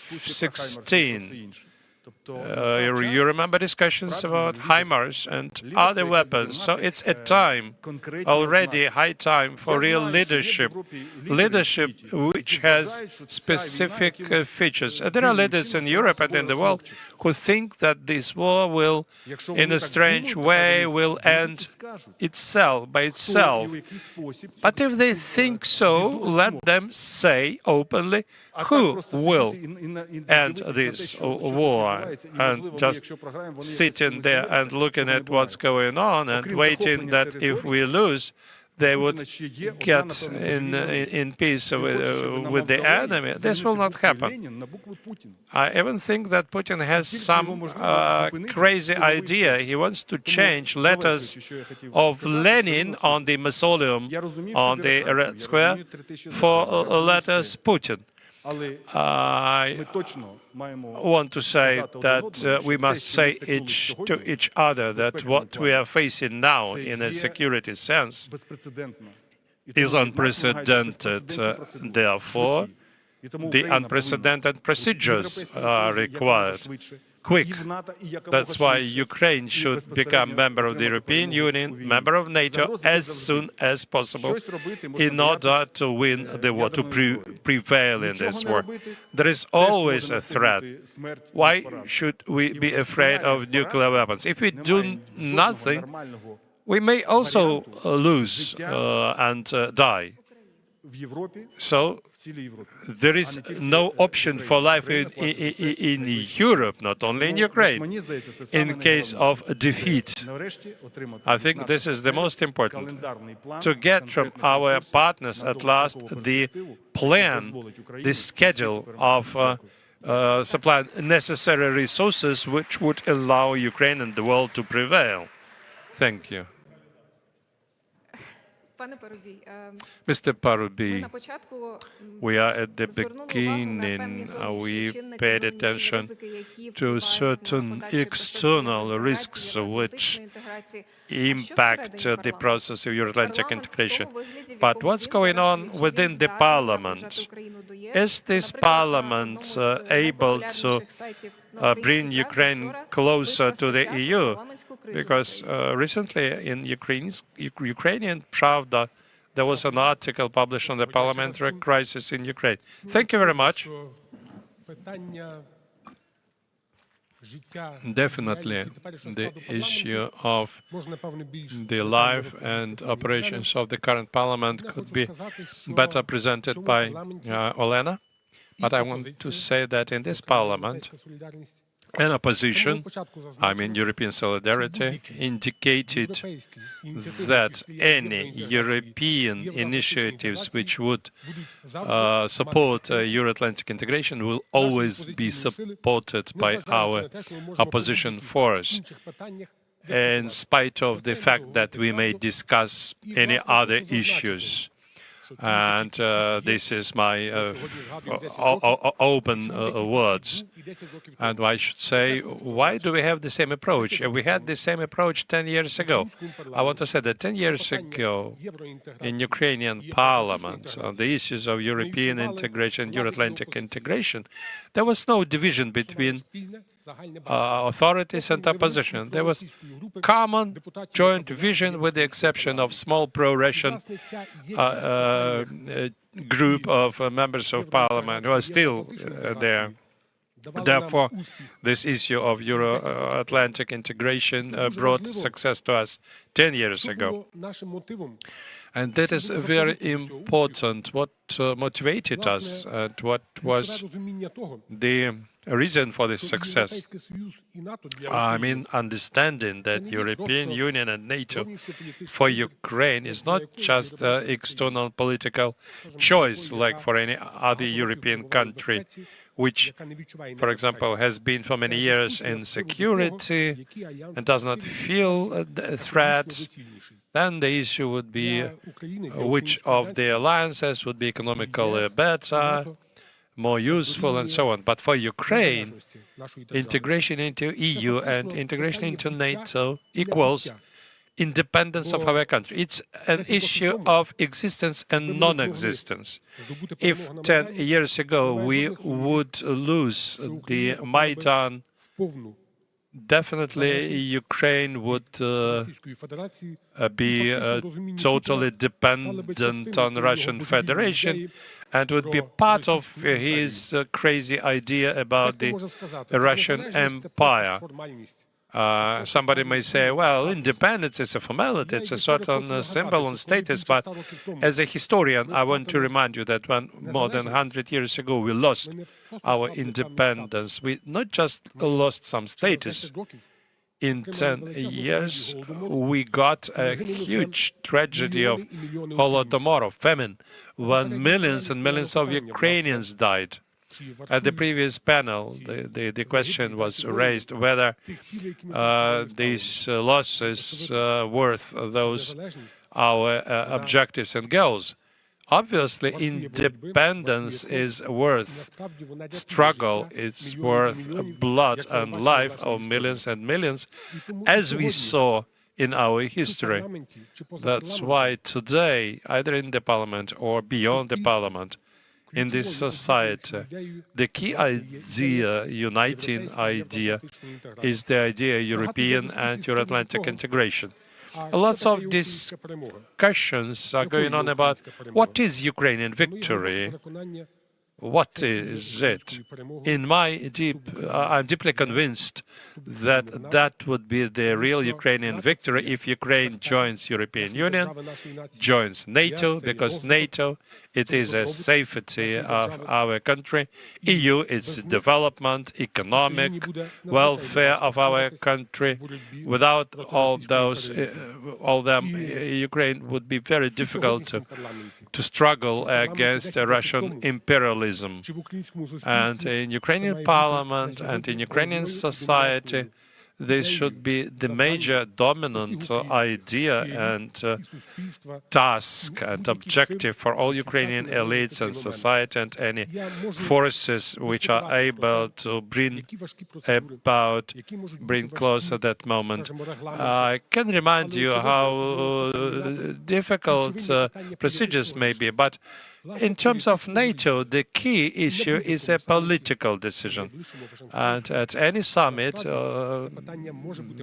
even at the Washington summit, this issue could be raised and resolved if all our partners and allies would not be afraid of Putin, be afraid that he might move further on.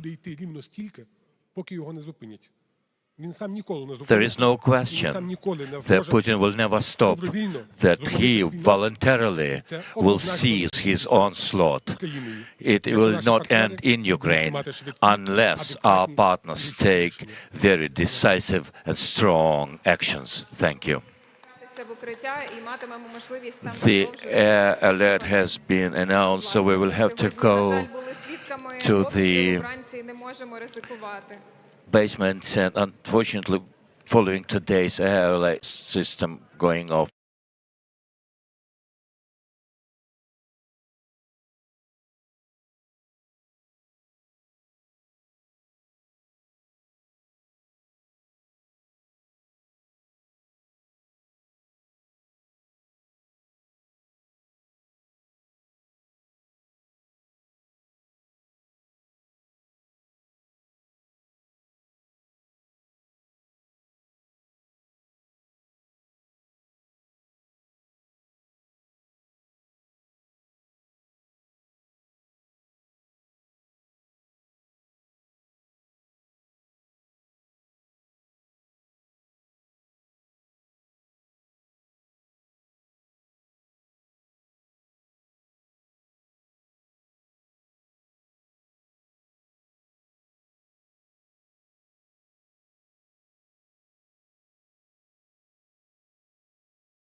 цивілізованим світом, нам треба більше вашої допомоги, і я і від себе, і від парламенту хотів би до вас звернутися з таким проханням, з такою пропозицією.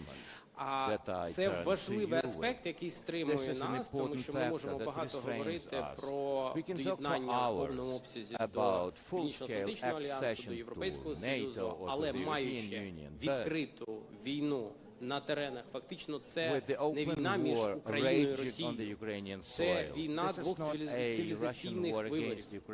Демократія, верховенство права, свободи слова, поваги до людини, поваги до життя людини. Це те, по яким принципам живе Європа, Сполучені Штати Америки, цивілізовані країни світу, і все це, чого немає в Росії.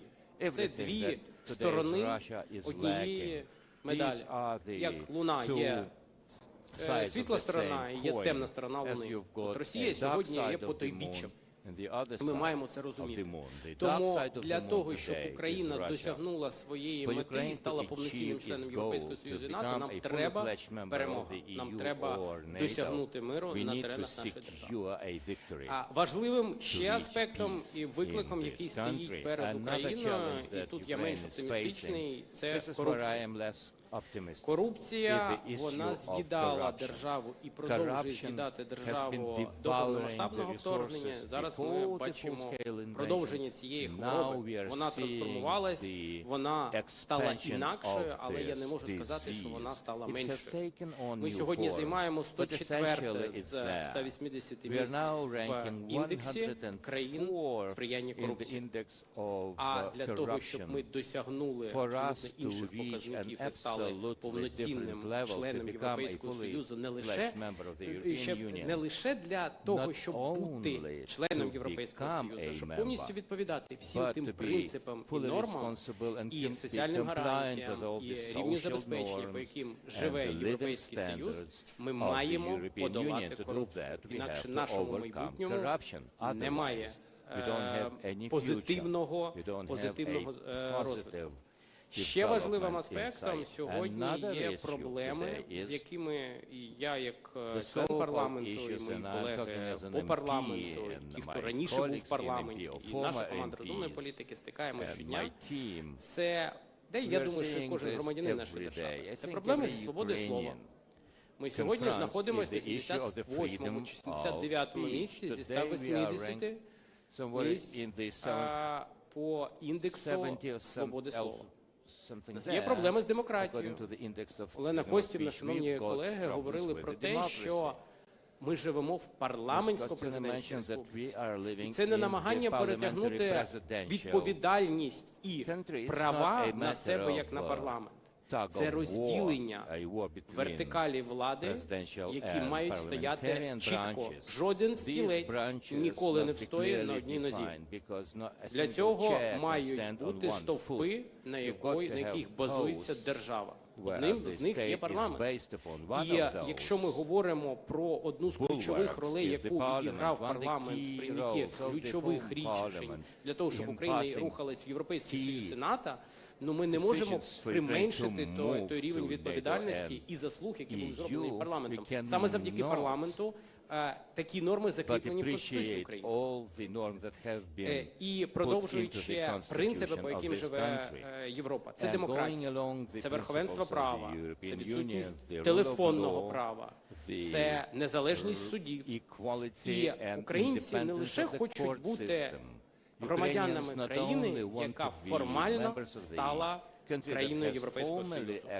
Вони хочуть жити так само, як і живуть громадяни країн Європейського Союзу. І головне, українці просто and in particular Ukrainians want to live in a peaceful, successful and prosperous country. This is a responsibility for all of us sitting here today and for those who are beyond this room. Thank you very much, sir. As for the protection of democracy, this will be the topic for the next panel, but as a bridge toward the next panel, I would like every panelist in a 30 seconds time to answer the question whether you see the democracy under threat in Ukraine. half a minute will certainly be not enough. But, you know, we have to feel the pulse of today, the urgency of the war, because war can explain a lot of things in the country, as it can also cover a lot of problems. This is the issue for the parliament, for the civil society. It is important, in my view, to support the institutional nature of the power, the legitimacy of this power. This is priority number one, including the parliament. I think there are a lot of issues. They have been there before, they will be there. The matter is the priority. The bigger threat we are facing today is the existence of the state of Ukraine. If we rebuff this onslaught, we will enjoy the freedom of speech, we will fight and root out the corruption. It all depends on the institutions that are responsible for this. Institutions that take on decisions, but the main priority is Ukraine, it's herself. This is a focus for all of us. This is where I began. The first line, the second line of tracks are all interconnected. They are interwoven. They must be pursued in parallel, and we should integrate as soon as possible. All the home assignments will be delivered on. We are an intellectual nation. We are smart enough to cope with all the issues. There are no justifications, no other thing that would hamper our way towards EU, NATO. To conclude, I would like to appreciate what Arseniy Yatsenyuk has been doing. A decade ago, he defined this as a 10-year, a continuous platform, and he called it a security forum. Even then, did he understand that this is a question number one? Once again, sir, thank you very much, and thank you for your attention. A final word. I would also like to appreciate what Arseniy Yatsenyuk has done and created such an environment of people who has been paving the way over the last decade. They were not subverting it, they were creating this path. It's quite symbolic, and it has been mentioned today that we have 3 speakers of the parliament. All of us are here, people who, in the proper sense of the word, not only led the parliament, but they were the decision-making notice in different modes. It was quite a difficult path. Parliament is a complex institution. These people have been doing and creating Ukrainian parliamentary system. Now, my answer to your question will be as follows. I am convinced that the tradition of democracy and people's power in Ukraine goes so deep that no one will be able to break it down. Yanukovych seemed to be very powerful, he did not succeed in opposing the people's will. The idea of decency in other values. This is not a key threat the way I see it. The key threat today, and I agree with Mr. Vladimir, the former speaker, is the Russian idea of empire. Unless this empire has been destroyed, the threat will be there. But as a student of history, I remember how quickly, unexpectedly, the Russian Empire fell apart, how quickly, unexpectedly, the Soviet Union fell apart. And I believe that upon our pressure, under our war efforts, this empire will fall apart and Ukraine shall secure a victory. Thank you. Now, Ukrainian politics are known for sticking to the time frame, but I will try. 1, there are no distinctions here without first or second priorities. Without doing one thing, we will not be a country independent of the Russian Empire. We will not be able to accede to NATO or European Union. Secondly, everyone should be aware that by winning in the war effort, we must not lose our country. Every politician here must realize that we cannot keep silent and pay lip service where there are misuses and abuses of power. We should be open to ourselves, fair with our people, candid to our voters. And it's important to be candid with yourselves along your lives. Mr. Yatsenyuk, thank you very much again. Thank you for the organizers and for the panelists. To reiterate, there are not so many platforms in this country to be talking that open. Mr. Lutkivsky, and thank you to you too. As always, Ms. Kostina, you will know that she is our moderator in a way, is also a former speaker because she has been the first lady, a woman who has been presiding over the work of the Ukrainian parliament.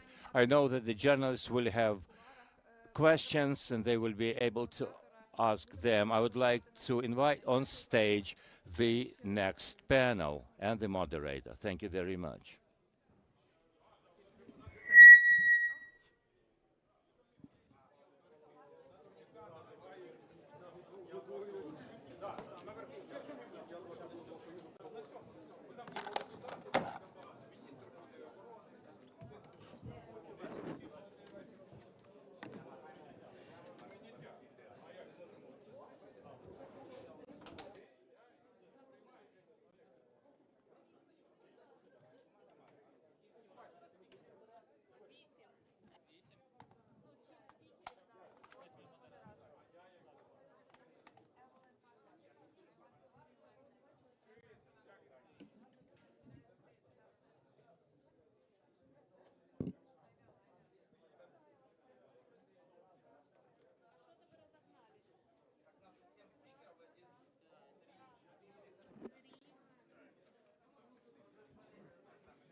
Two, three. One. 1, 2, 3. Будемо почекати. Будемо починати. 5-6 minutes, if you don't mind, because we have 5-6 хвилин. І ти можеш бути остатнім? Будеш остатнім.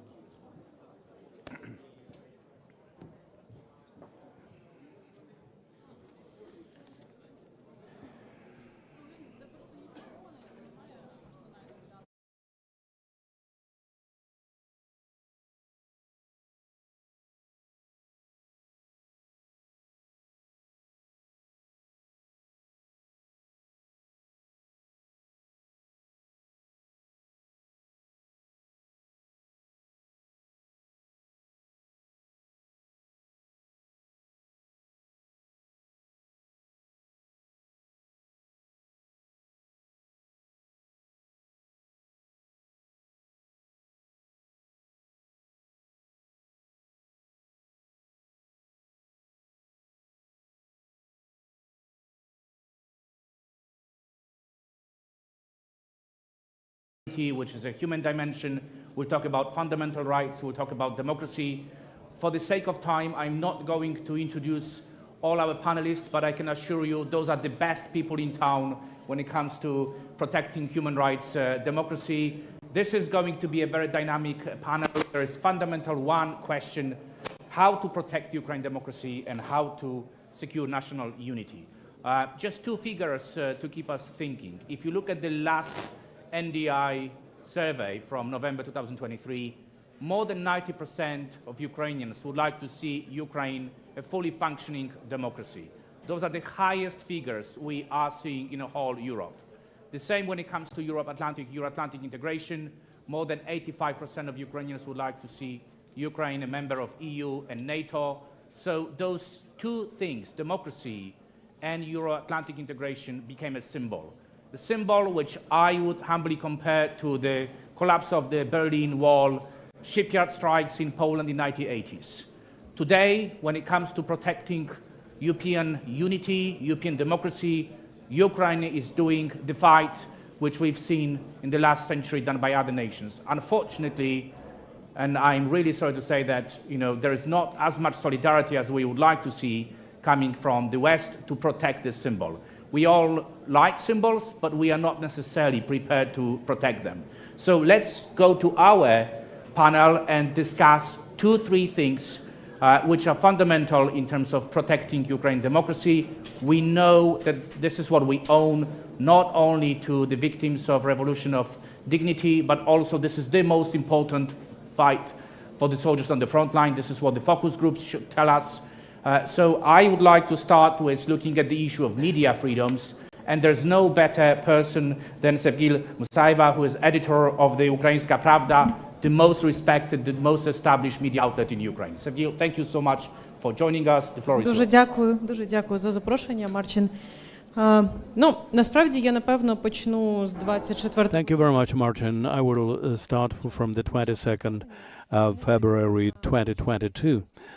Why I believe this is kind of a reference point, because I believe that at that day, all the independent media understood that this was about the very survival of the country, and probably we need to put aside all our bickering and infighting and to get united. That is why during the first day of the invasion, full-scale invasion, our efforts were aimed at finding Russian assets abroad.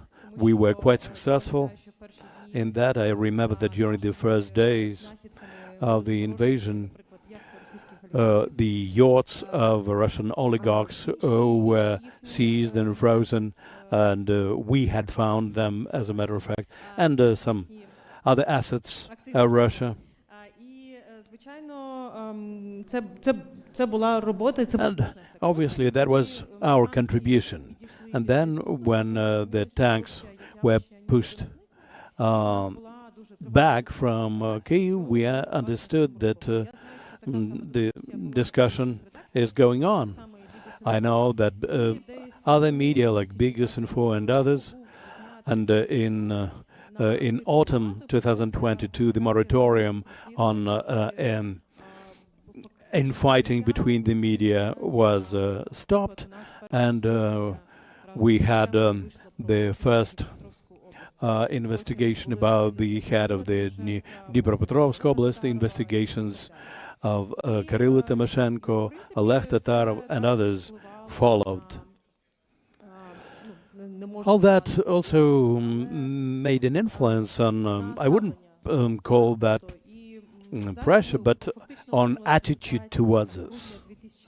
And we ended up in the situation of December 2022, when the frictions became obvious, and the latest incidents related to Yuri Nikolov and Big-Info indicate that independent media in our country very often are perceived as enemies by powers that be. There's also some hidden pressure brought to bear on Ukrainska Pravda as well. And this is obviously very unpleasant, because during the war we should be well advised to speak about unity, the well-being of your staff, but you instead confront internal pressure.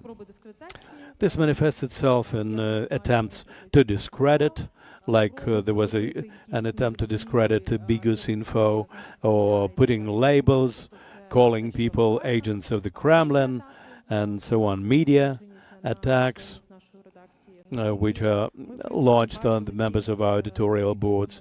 We've seen the case with Bigus Info, which showed the value of independent journalism for this country, and the reaction showed that all those attempts will not be successful, and they should not be launched. Well, first of all, it is obvious that investigative journalism, independent journalism against the backdrop of martial law and the ongoing war acts pretty much like a robust opposition, because the parliament should be united now, and even the MPs from the oppositional factions say that you, investigative journalists, should be the best opposition in the country, because the parliament should be united. We have important decisions to take, and therefore we do need this moratorium on infighting. And basically now the media are a counterbalance which controls power, which is absolutely key. Lately I've had a lot of questions from diplomats and international partners about the status of the freedom of speech in Ukraine, and unfortunately the signals are very alarming. The meeting of the G7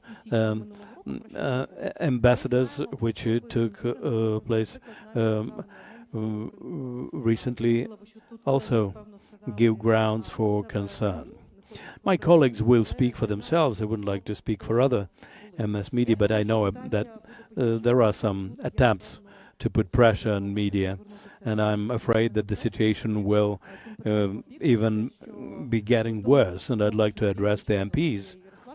There's Yaroslav Yurchyshin here, and he very often comes to our programs. We all understand that without free media and the freedom of speech, we wouldn't be able to speak about European integration and a democratic future of Ukraine. Now I see that there's a realistic threat to all that. It's been around for quite a while, but as of late, it has acquired very alarming shades. Irina, if you could give us a perspective from, former First Deputy Speaker of the Parliament, head of the fraction, and start briefing us on what is going on in the Parliament.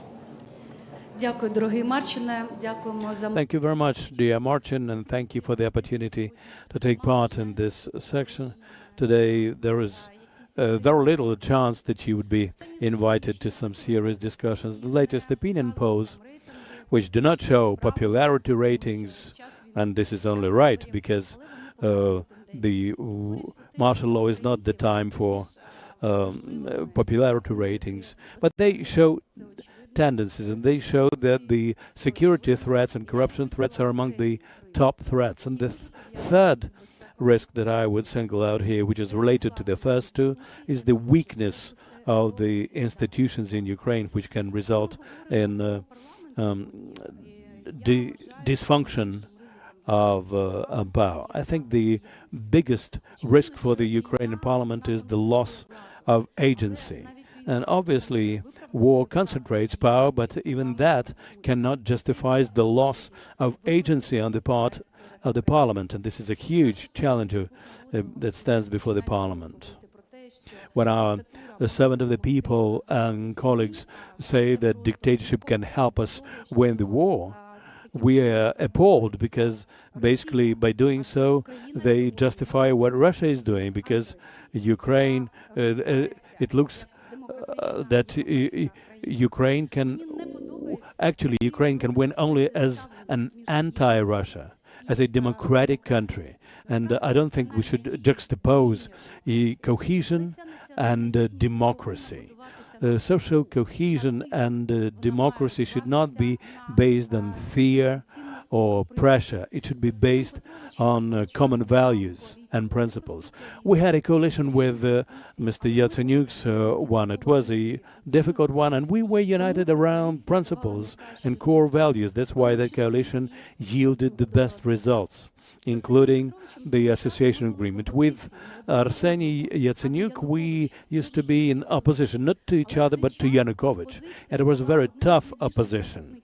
But the opposition at that time was one of the biggest defenders of Ukraine abroad, when we, in spite of the regime of Yanukovych, we called upon our partners to support Ukraine no matter what, to support Ukraine and provide us with the association agreement. And even now, all political forces, when we are abroad, have a consensus saying that our key threat is risks for security, and we have to focus our efforts to fight Putin. And we work towards that end together with our partners. And it is very weird when, because of authoritarian tendencies within the country, a threat occurs for the parliamentary democracy. Currently, the world is very much concerned about elections, be it in the US, in the European Union, and Ukraine is getting pushed to the sidelines. But we should get united around the principles of democracy and our values, and not fear oppression. Journalists often ask us if there is a parliamentary crisis. I think we definitely have a managerial crisis, the crisis of the lack of agency of the parliament, and we have to admit that. I listened to what Sevgil has just said when she spoke about huge problems with the freedom of speech. We started with the pulling the plug on some television channels, and so on. We also have a lot of questions concerning military censorship. We can deal with that, but when the military censorship is being replaced by political censorship, this is not normal. Dictatorships are not allowed to join the EU and NATO. Dictatorships do not win wars. So we cannot say the dictatorship can be useful for us during the war. We have to get united as statesmen and stateswomen who understand that abroad we should speak in one voice, but within the country we can criticize each other. I don't think that the opposition should put a blind eye to some objectionable things, because this will only weaken Ukraine. What ways out of this situation can we find? We do have authoritarian tendencies, problems with the freedom of speech, problems with the parliament. I wouldn't call that a parliamentary crisis, but this is definitely a crisis of power institutions, which can also put a lid on parliamentary processes. We first of all have to admit the problem openly. Once you do this, you as a doctor can come up with a diagnosis and cure the disease. Another problem is the freedom of speech. We have to bring back journalists to the parliament. I'm a politician who was used to be a press secretary of the president. I was a politician, an MP, and so on. But I know that freedom of speech is part and parcel of a successful Ukraine. All the presidents did not like the media, but today we have the first president who does not speak to the media, and this is not right. We have to restore the dialogue between the president and the media, and the president should take the first steps. We've signed the Monet dialogue, which showed the consensus of political elites about the impossibility of elections during the martial law, but this consensus was violated on the first day by the ruling party, because there are such things as freedom of speech there and interparliamentary diplomacy. If today 226 servants of the people do not vote for a bill in the parliament, this means that there is no majority, and therefore there is a need to set up a coalition and the government of national unity. This will help us to overcome corruption and to go towards the war. Ukraine is blessed to have excellent, strong, vibrant civil society, and there is no better person to represent civil society than Olga Awazowska, chairwoman of Opora. Olga, thank you very much for joining us today. Дякую, Марчине. Я бачу тут підхід ladies first, і знову ж таки це не так погано, але чоловіки матимуть можливість реагувати вже на те. Thank you very much. I know that I have 5 or 6 minutes. It's not enough to speak about the situation with democracy in Ukraine and in the world and connect it to the system of unity, especially in view of the war and the 3rd year of full-fledged aggression. I would like to start with general trends. Some figures and data. Only 8% of the world population live in democratic countries. Think over this. 8% of the world population live in democratic countries. Over the last year, the number of authoritarian regimes or number of people living in the authoritarian countries raised by 3%. If we speak about the whole world, more than 8 billion people. It's a huge figure. And we understand what negative trend is observed over the recent year. This is the data from The Economist, the data provided by experts, and this data should scare us, because authoritarian regimes not just take power in their countries, but they turn them into totalitarian regimes, which are even worse, because they are based on ideology, not just praising or following some leader, but ideology. And very often it's hard to get rid of this ideology because it offers prospects and perspective. I'm not speaking about communist ideology or Nazi ideology, but when there is ideology which is cemented in this society. For us, it's a huge challenge, and we are living through the 3rd year of war, and we demand coalition with the so-called Western world, but there are less and less representatives of it from the point of view of values. But if we are in the minority, this means that we should have effective non-linear actions. Sometimes I'm asked, what do you think about legitimacy of President Zelensky after the May 2024? Or what do you think about legitimacy of Vladimir Putin? For me, it's clear that Vladimir Putin took over the power, and there was no election in 2024. And there was no opposition, no other voices, no media, no civil society. All foreign agents, leaders either killed or imprisoned. We are in a different situation, but let's not compare us with such regimes. I know that in European Union there are countries which deviate somehow from Copenhagen principles on the basis of which the EU was established. I mean, political framework. I'm speaking about free election, free media, free work of civil society.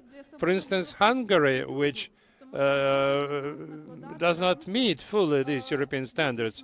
Same, we may speak, we are talking about European Union countries. And therefore, Ukraine is not alone.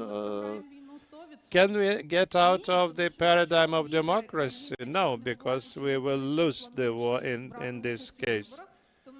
If representatives of opposition want to participate in the election, we must have the democratic election, because 85% of citizens want to live in the democratic states. That's why I'm calling upon European partners. Give Ukraine a chance. Don't focus exclusively on corruption, because the corruption is the consequence of bad governance. Sometimes it's abuse of power, but this abuse of power may be the result of fairly getting this power. Now we have a consensus in the society about not having election during the war. It's a fact. Therefore, there is no issue of legitimacy of Ukrainian president. And when we speak about the parliament and the parliament, the Article 108 of the Constitution means that the president would fulfill his authority till the election of the new one. But Russia sometimes wins in narratives because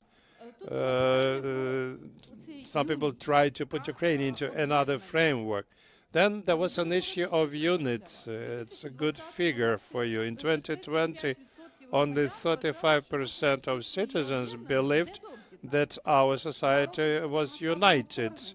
2 years before the invasion, in November 2023, 69% of citizens believed that we had political unity in the society, which means that over 3 years we grew by 2 times. Is this the reaction to the war only? I'm not sure. This is a reaction to the fact that people realized what is black and what is white, what is good, what is evil, and they want to live in the paradigm of values and rules in Ukraine. Are there challenges for democracy in Ukraine? Yes, 100% there are. Because when you live in a situation where there is no system of checks and balances in the country, in the situation of martial law, it's very scary, because some people may decide that they are above law, above constitution, and above the standards of the world in which we want to live. If this temptation is realized in practice, this political group, this leader, these people would not be elected in Ukraine after the war or during the war. What I'm concerned about is that the parliament must play one of the leading roles, uniting people, because the history of the parliament in Ukraine showed that at the most threatening moments in the history of our country, people united and helped to unite the population. And for me, the scariest days from the point of view of getting information, when I heard about a ballistic missile hitting in Odessa 500 meters from the presidential motorcade and Greek Prime Minister's motorcade. So it's important to realize that the parliament branch is able to fulfill all its authority. Therefore, Russia would not have a temptation to target the presidential motorcade. And the last thing which I want to say is that in Ukraine democracy without election? Yes, because even if the society, those who do not hear, they are forced. Even if decisions in the parliament taken show that they hear the society. I'm not speaking about government institutions or experts or media, and until civil society makes its impact, there will be democracy in the country. Therefore, we have to preserve these conditions. Unfortunately, we are living in the world where there are fewer and fewer such as we are, and it's important to develop a coalition for the future. Otherwise, there would be no prospects for democracy, neither in Europe nor in northern part of it. Thank you, Ola. Я думаю, було б природно звернутися до РЕМІ, згадали Копенгагенські критерії. Ми знаємо, що історія показує, що європейська інтеграція є важливішим гармонізуючим фактором інтеграції в Європі. Слово вам, наскільки важливими фундаментальним є перший розділ. І які там виклики з цим зв'язані? I must say I really agree with many of the propositions that have been said so far. So thank you very much to the previous speakers. What I want to say is just briefly recall the first Copenhagen criteria, since we are about it, right? It's about stable institutions that guarantee democracy, the rule of law, and respect for and the protection of minorities. I think in this sentence, every word counts. Correct.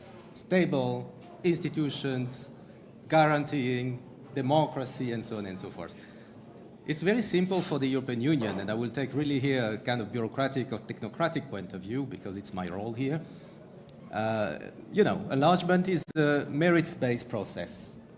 So progress, merits will be judged based on facts. And again, based on the judgment we can have on each of these words, on how each of them has been implemented. But before going back to that, I would like to recall that exactly 10 years ago, together with Prime Minister Yatsenyuk, the European Union signed the association agreement. Congratulations on that. And this followed, it's no surprise, it followed Maidan. And that's the reason, that's the moment when Ukraine not only showed its democratic DNA, but also showed its agency. And signing the accession agreement was part of this manifestation of agency, and this is why Russia hates not only Maidan, but also the association agreement. You remember they went as far as creating an imitation of the European Union just to try and lure Ukraine into it. So, I mean, just to say how important it is to keep in mind the fundamentals, the basics, the Copenhagen criterion I have been referring to now. So if we talk about stability of institutions guaranteeing democracies, then obviously we are talking about the contrary of a dictature, to make a reference to what Irina was saying. And we are talking about ensuring plurality and ensuring strong checks and balances, to talk about what Olga was mentioning, in a way that is sustainable. Whatever the period is, whether we are in wartime, whether we are in peace, these remain the guidelines to be adopted, to be followed. Why? Because we are pursuing an accession process at war, during war.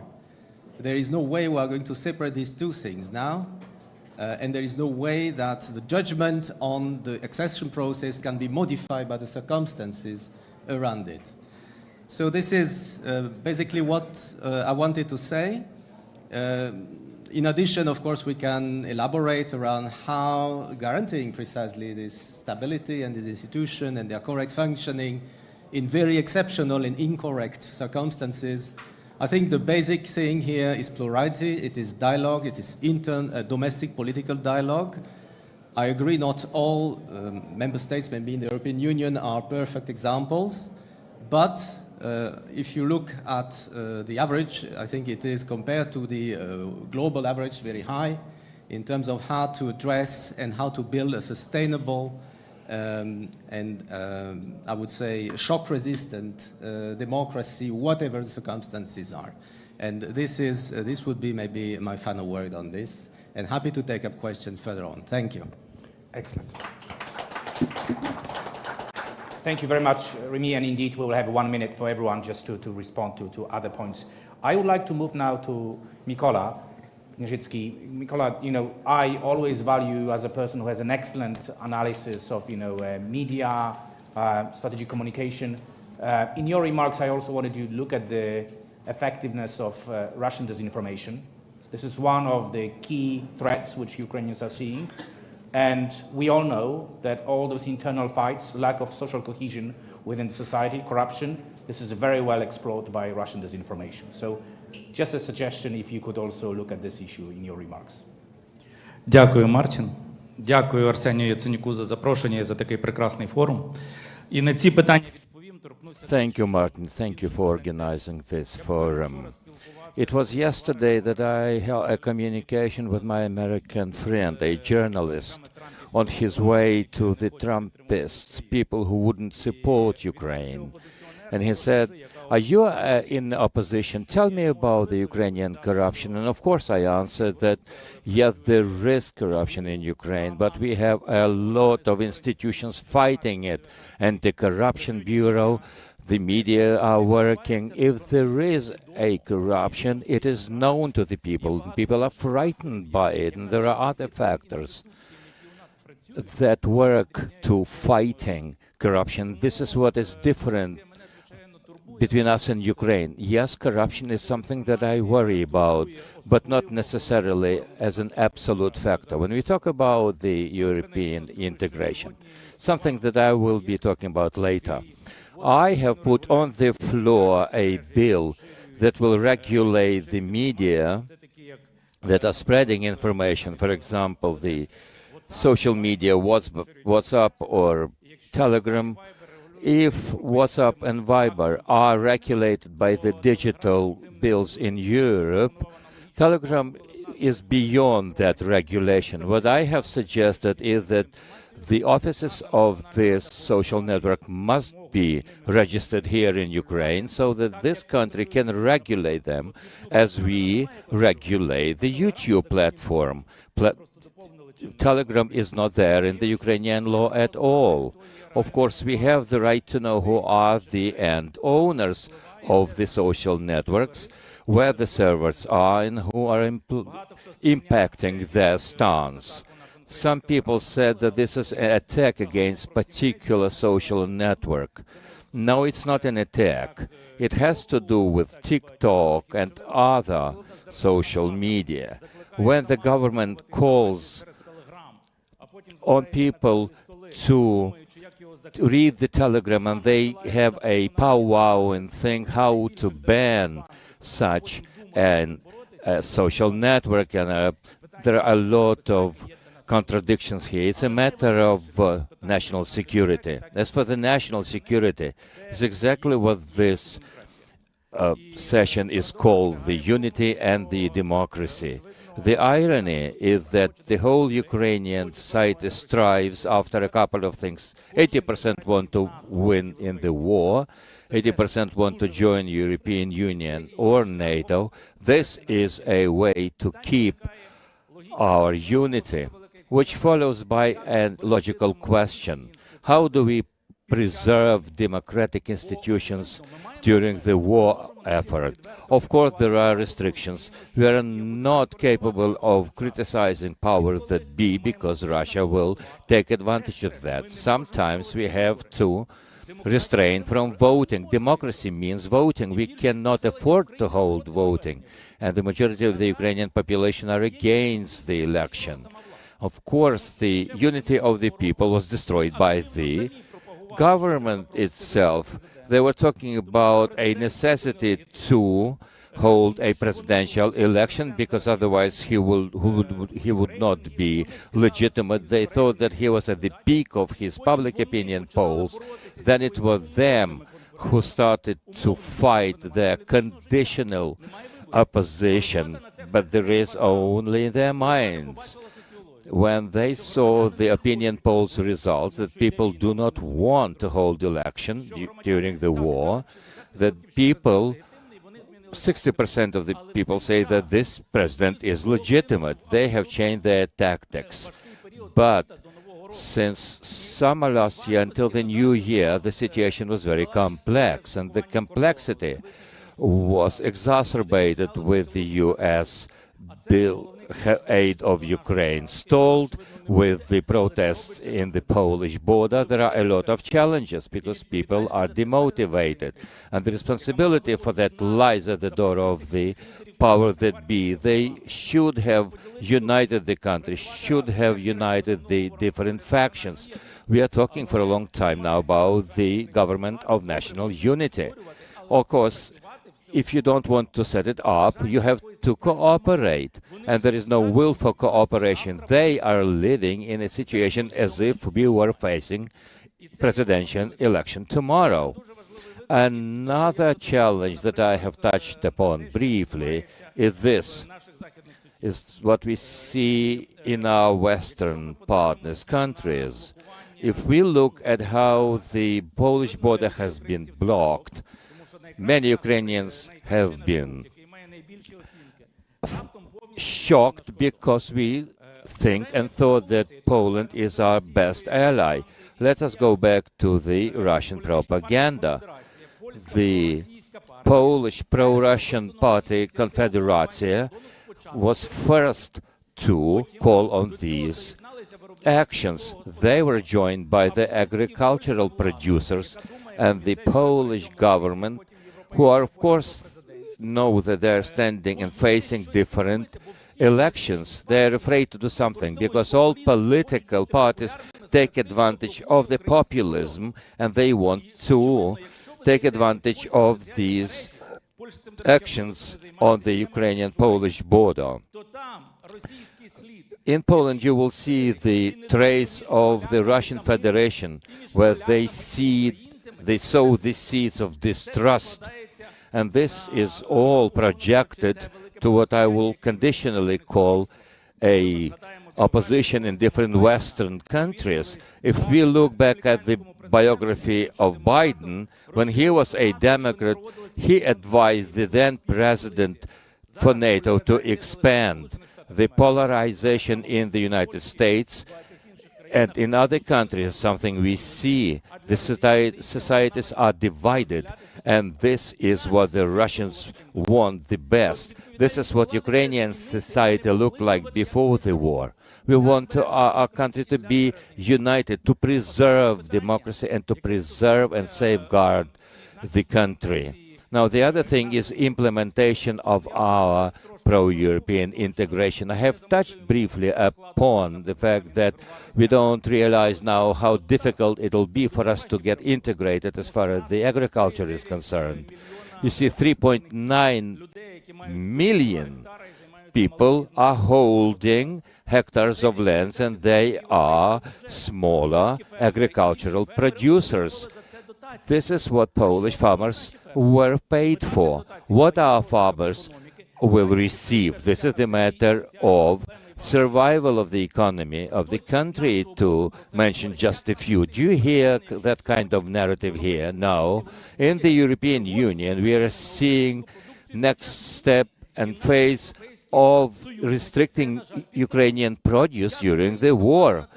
How does Ukrainian authority react and respond to that? What is the vision for the Ukrainian agriculture? Such economic challenges will be there in the framework of our integration. We'll be talking about the Copenhagen criteria, of course, and about the freedom of speech. But let me cite the following. We have passed a beautiful media law, and then 3 independent channels were closed beyond any legitimate grounding.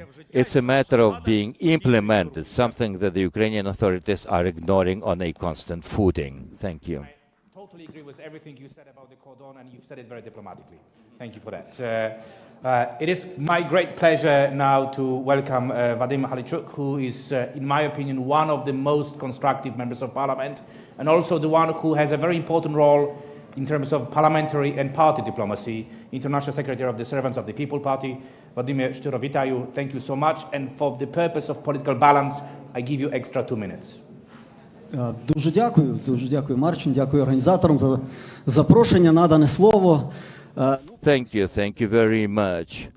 I cannot categorically agree with the message that, to the effect that in Ukraine we are seeing the autocracy being formed, or even worse than that, there are exacerbated definitions. What we are seeing in the Ukrainian parliament today, as far as my take is, what we see is that Ukrainian democracy is alive and kicking, and we are the witnesses of such a situation. We see what's going on in the neighboring countries that we are very unfortunate to be neighboring. For example, Russia and Belarus. I will take the risk of saying and imagining that situation could have been quite different from what we are seeing now. As for the situation in the parliament, Since 2022, 24th of February, the Parliament is working non-stop. Of course, our sessions are not constructed and called upon according to the regulations, and it is self-evident why. There are circumstances when the session must be invoked very fast, and the decision was passed that this will be a non-stop regime for the Parliament to work. It's very difficult to be organized. There is a question of efficiency of our work. And of course, decisions are needed, something that we have heard today.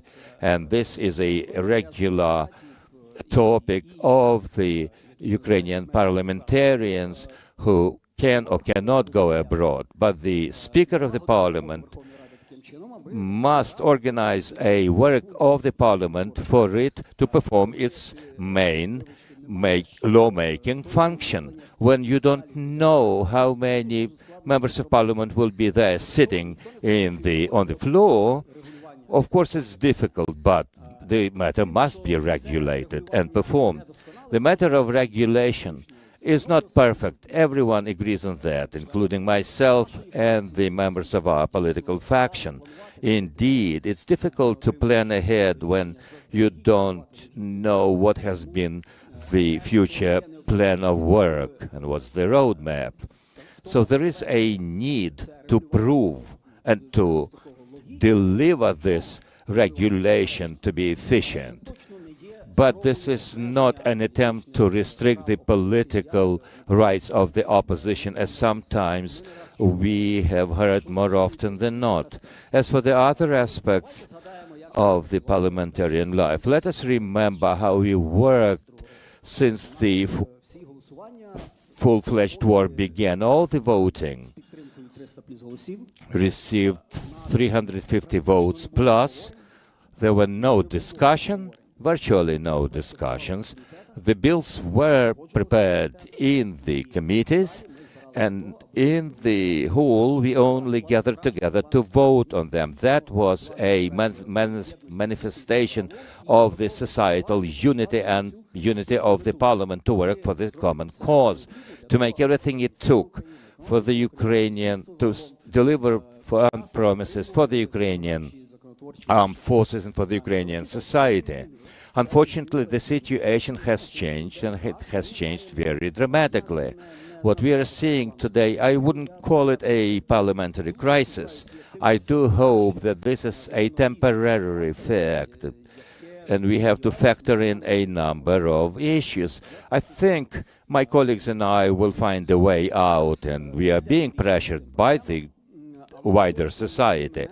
But of course, that decision will not be dictated by the decisions of today. I had a funny conversation with another MP. He was leaving the hall of the session. I said to him, the voting has not ended yet. And he said, you see, with all those speeches and pep talk from the floor, it's only empty words, it's lofty rhetoric. You see, I'm getting dizzy with that. I will leave the floor. You see, my colleagues, the political process have been prioritized in the wrong way. I am sure that there is a very good prospect for us to be united, and we've been talking about that, the EU vision, the NATO vision for Ukraine. I think that everyone in Parliament understands the key role of the Parliament in the first place for the Ukrainian legislation to be adopted, to be in line with the European one. Because the negotiations, the way I see it, have already started. Everyone who's been following the events, you know, the screening sessions taking place on a everyday footing where we discuss in detail what is provided for, where Ukraine will be representing our own vision, how to best adapt the national legislation, and the progress is there. Given that, this process, of course, must be grounded on the unity, and our partners must be seen as a united parliament. The all political processes must be given a good picture and preclude us from having a vision that we will not be able to move ahead. There are a couple of commitments that we have taken upon ourselves. The number and the list of such bills is enormous. You should not be a member of parliament to understand that. So once again, I reiterate my readiness to unite, readiness to work on for the sake of that purpose is in place. And I'm sure that our partners, and by the way, I'm very glad to see a lot of my old-time friends here who come to Ukraine on a regular basis and understand our situation very well and help us a lot, including in reaching mutual understanding and unity, and therefore better results on our way to European integration. Therefore, events like ours, I hope, will be a good platform for finding common grounds, and obviously there's no point commenting all our problems outside of our circle, because this definitely will not help anybody of us in reaching the Euro integration goals that we set before ourselves. That's all from me. I will gladly hear your comments, and thank you for your assistance in reaching our consensus. When it comes to democracy, one of them is the new chair of Freedom of Speech Committee, representing opposition. It's a great pleasure to have you, Yaroslav, on the panel, and you have this opportunity now to sort of like wrap up this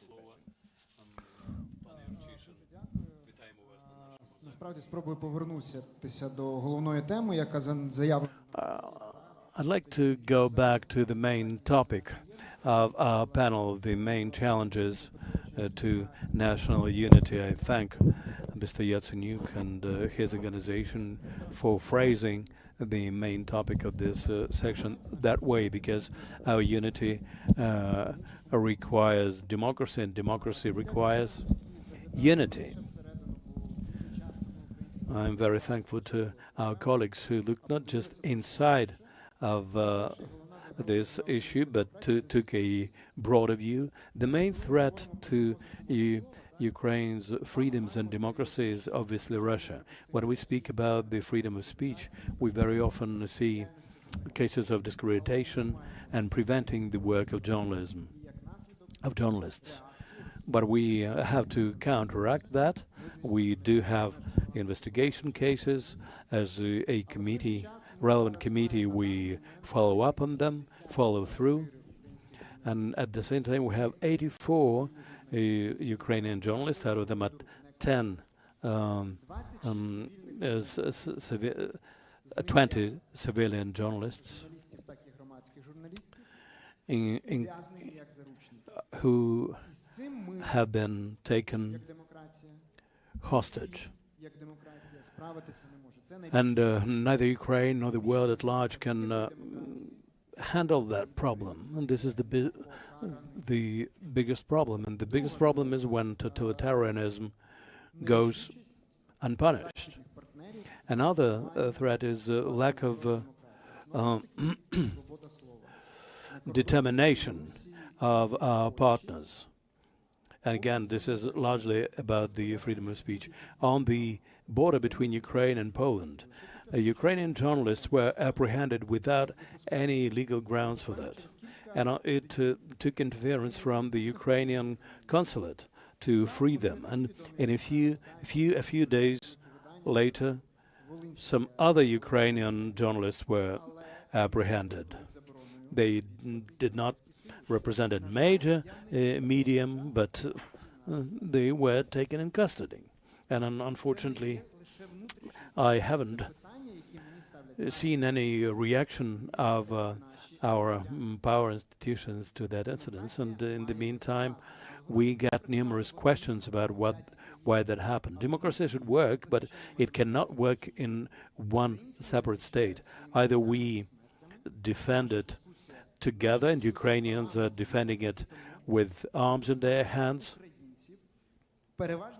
And in our case, many Ukrainians, on a voluntary basis, and this is the 10th year of our fight, for the 10th year, we primarily prosecute this fight using military volunteers. Now we recently have started talking about recruitment, but primarily we are relied on volunteer personnel. Another challenge is the temptation to abuse the martial law to justify pressure on journalists. Російського походження соціальні мережі можна відмовитися від журналістів і сказати, ми кожен сам собі медіа. When journalists are being just brushed off and say that, well, we don't need your input. When power institutions freeze out the oppositionally minded television channels, they fail to resolve their issues because people go to the YouTube and to other channels, but the level of trust to the government and to power will inevitably go down. And this plummeting trust to the government is a big threat. So the main factor of our unity at the moment is the armed forces of Ukraine, because they have the overwhelming credit of trust from the general public, and we rely on that a lot.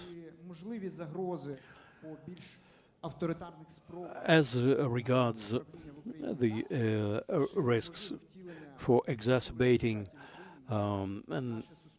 dictatorship against the journalists, yes, I think this threat may grow, but as regards the threats to democracy in general, I don't think that this is something which is largely jeopardized in Ukraine. But democracy is an ongoing process.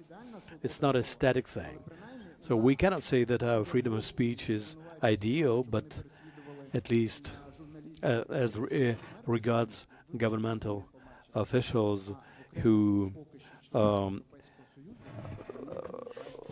were culprits in cases where journalists were maltreated or killed, there are no such cases. When Mikhailo Tkach, for instance, makes a phone call from Poland and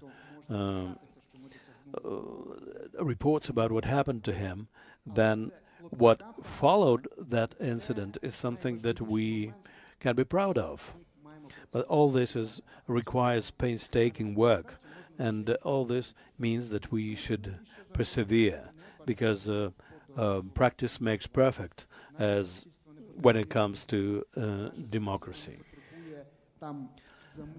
Our society does not need any window dressing or sham pictures, but when a aircraft is downed and there are reports that there were Ukrainian prisoners of war there, but the government in Ukraine says nothing by way of reaction, this is something which should be corrected, because democracy should be able to defend itself and not to allow totalitarianism to fill this void. We will continue doing so, and the main thing for us is to be result-oriented. And not just the people in this panel, but most of Ukrainians are interested in that. So you have, if there's anyone who would like to take literally 30 seconds and to make comments based on what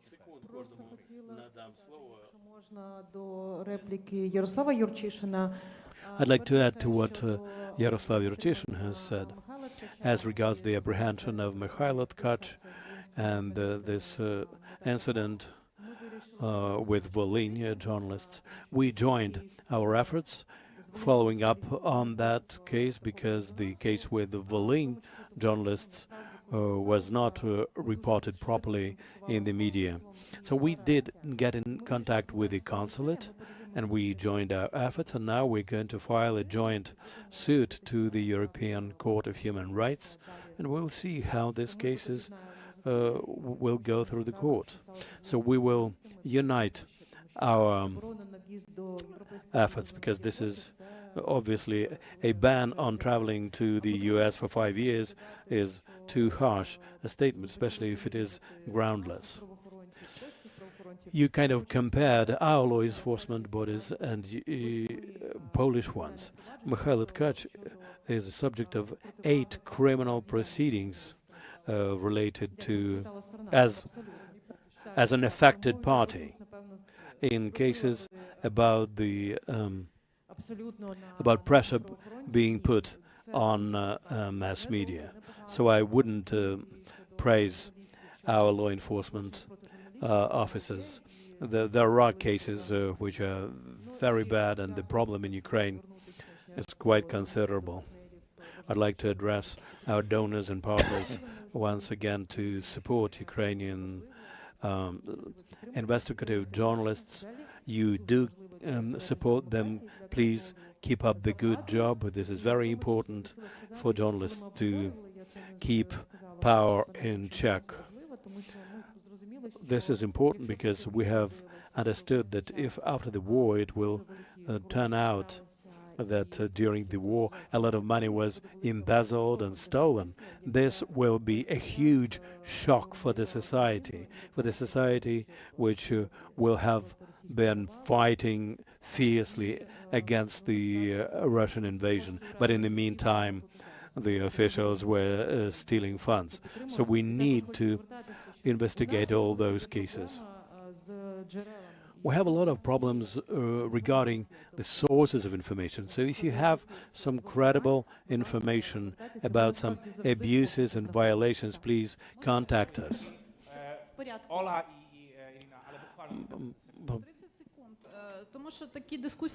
I will be very brief. These discussions should end in something practical. And I, first of all, would like to call upon the Parliament to open up the Parliament for the presence of media, because a lot depends on transparency. If the Parliament is not transparent, then the insiders will be tempted to distort the picture of what's going on within the Parliament. So we do need the journalists in Parliament. The incumbent president is the first one who has failed to meet at a single time with the NGOs. When NGOs do such a huge work for Ukraine, for the military justice, for military and political support of Ukraine, the president has failed to find at least an hour of his time since 2019 to meet with think tanks and NGOs.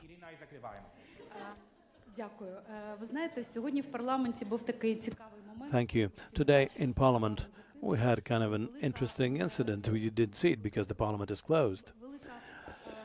It was when a lot of members of the Servant of the People party came to the Parliament and appealed to the MPs, let's hear the voice of Sumy, let's hear what they're saying. Sumy is under shelling day in and day out. It was very emotional, and I supported what they said. So they kept saying, let's not keep silent about Sumy. And my question is, whom did they address? Who keeps silence about Sumy? Who is supposed to speak about what is going on in Sumy? Maybe the marathon, maybe the Parliament, maybe at this forum, which is being broadcast now, and there are a lot of media here. So when we so sincerely discuss national unity and democracy today, we should use the same glossary of terms. There is a kind of Orban-style democracy. No, this is not democracy. Orban-style democracy is not democracy. So I think there is an Orban-style democracy, and we want to have a different democracy. When we speak about dictatorship, sometimes servants of the people say that dictatorship can help us win the war. No, this is not the case. We need unity. Dictatorships cannot become members of NATO or the EU, or they may join, but they will become pariahs within those institutions. And Hungary is a case in point.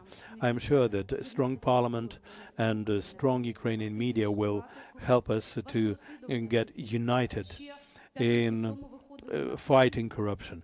Your investigations, Sergil, your investigations in 2019 were run on Suspilne public television broadcast. And today this is not the case. And they say, let's speak about what's going on in Sumy. So let's pave the way to NATO and the EU.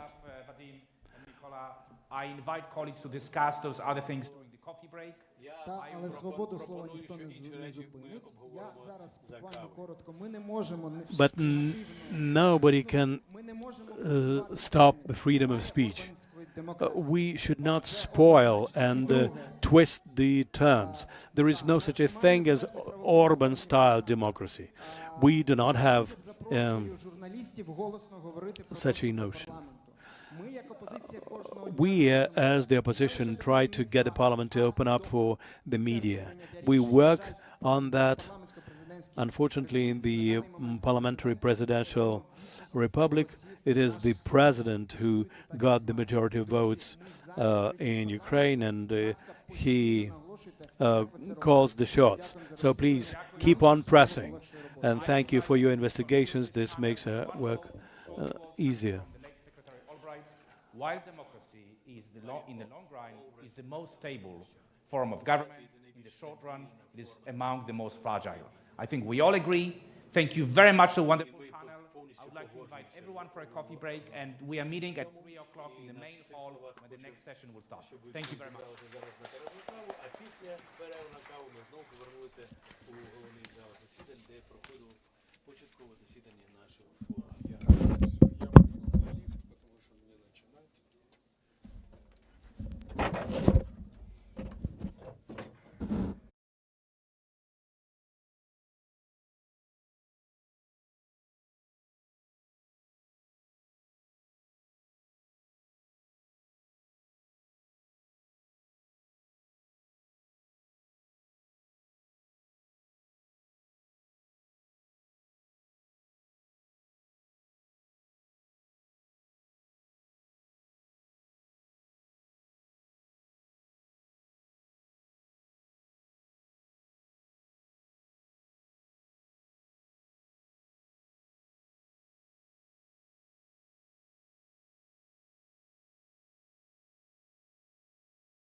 Gentlemen, my name is Māris Cepurītis. I am representing the Latvian Transatlantic Organization. We are the hosts of the Riga conference that takes place in Riga, Latvia, that also focuses on the security-related matters in Eastern Europe and Baltic region and globally. So it is my honor to welcome you to the next panel titled Terra Cosacorum that focuses on Eastern Europe or the region between the Baltic Sea and the Black Sea. And I would kindly invite all the speakers to take their places.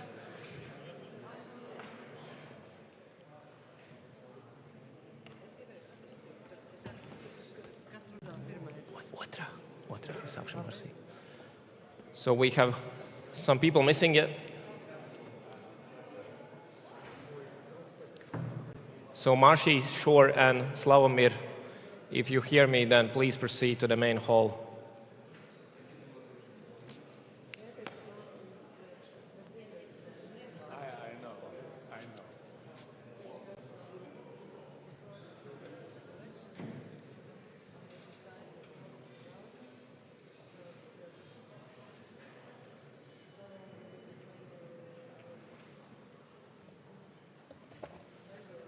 Okay. So we can take some minutes to wait for our speakers.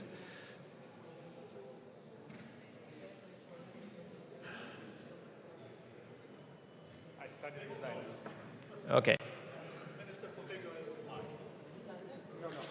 Okay, while we're waiting for the rest of our speakers, I would like to introduce our panel and just the way how we will organize this panel. So starting from my furthest left, we have Julian Shifu, who is the president of Center for Conflict Prevention and Early Warning based in Bucharest, and former state counselor of the Prime Minister of Romania and Foreign Relations, Security and Strategic Affairs.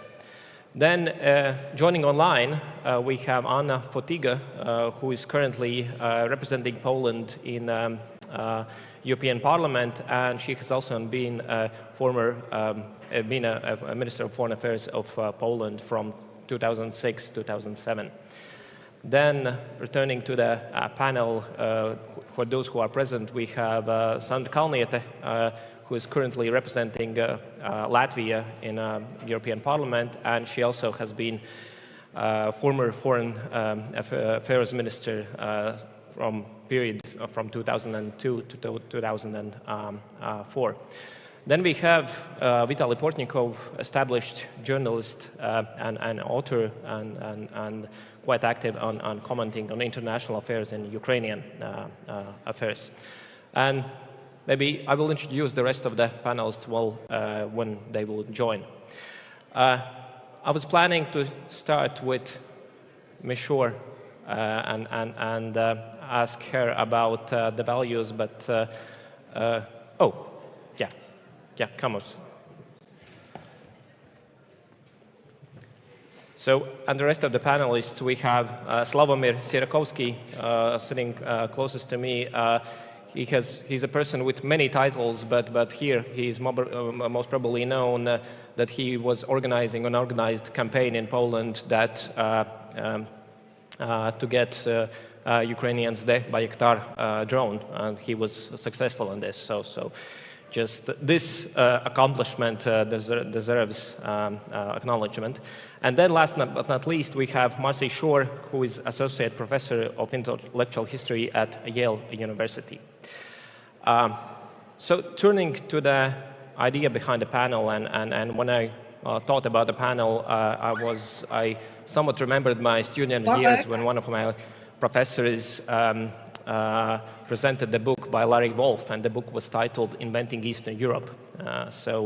And here I want to catch on the main idea behind Larry Wolff, that Eastern Europe is somewhat part an invention, and looking at these events that have taken place in this region in last 10 years, looking at now it marks 10 years since the Revolution of Dignity, the Maidan events, and the illegal annexation of Crimea, and we have more than 2 years since the massive invasion of February 24th.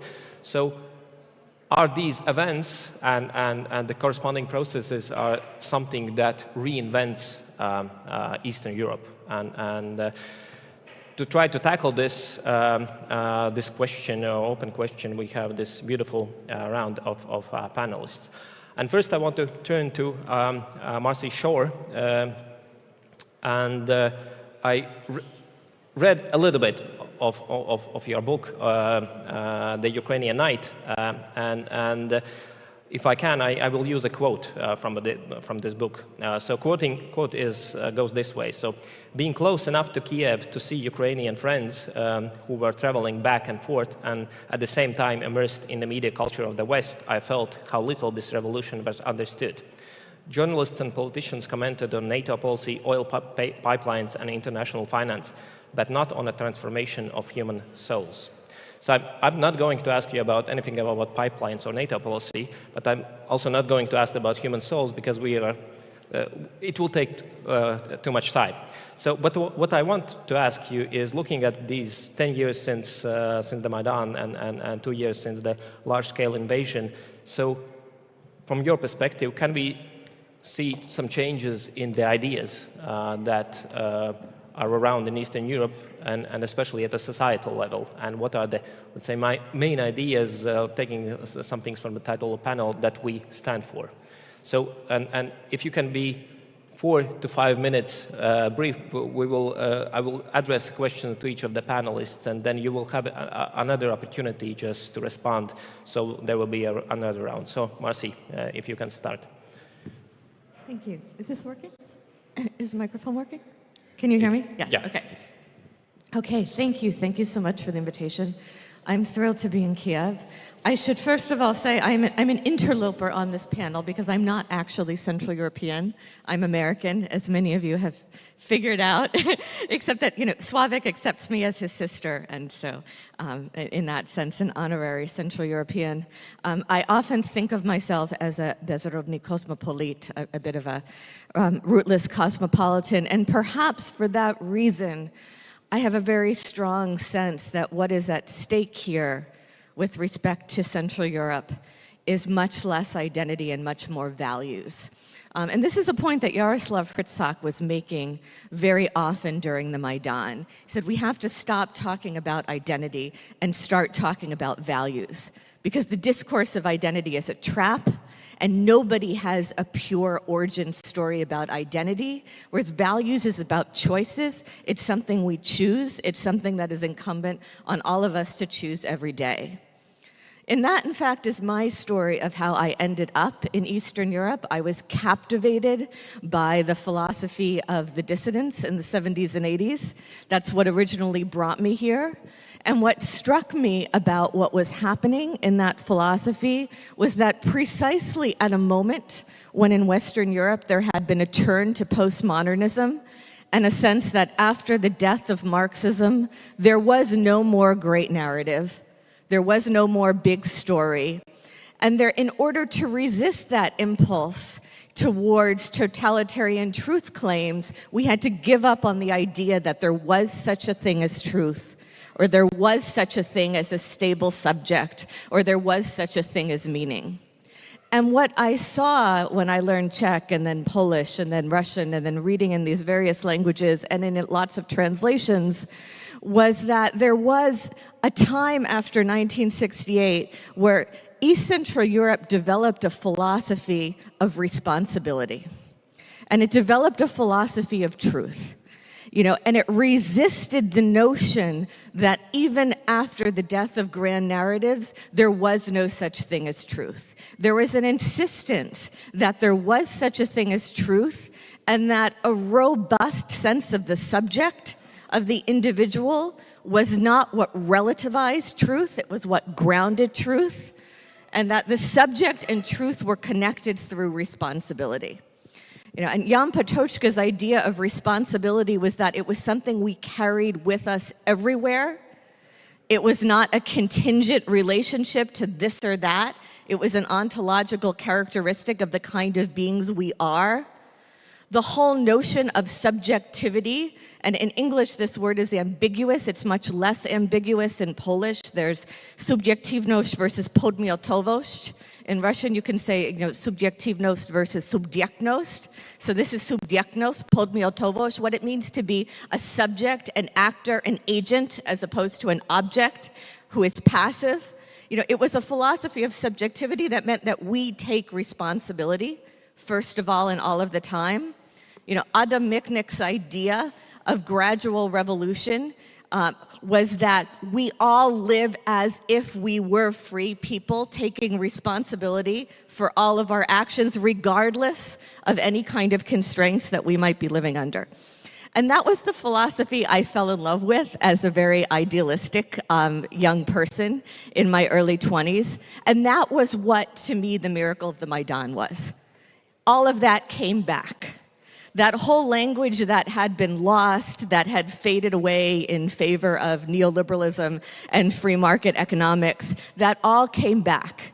And for me, the revolution, the miracle of that revolution was this moment that the idea of taking responsibility as a human subject, became real again. The idea of truth became real again. The idea of dignity became real again, precisely in that Kantian sense. Kant has this idea that anything that can be replaced by something of equal value has a price. Anything that is beyond all price and admits of no equivalent has dignity. Human beings are distinguished in that we have dignity. So it was dignity as opposed to proizvol. It was dignity as opposed to продажность. And that it was this retreat from postmodernism and this insistence that these things had meaning again. And if there's any way I can possibly understand what my friend, the Ukrainian writer Volodymyr Rafayenko, calls the anthropological catastrophe that is Russia, it's a crisis of subjectivity.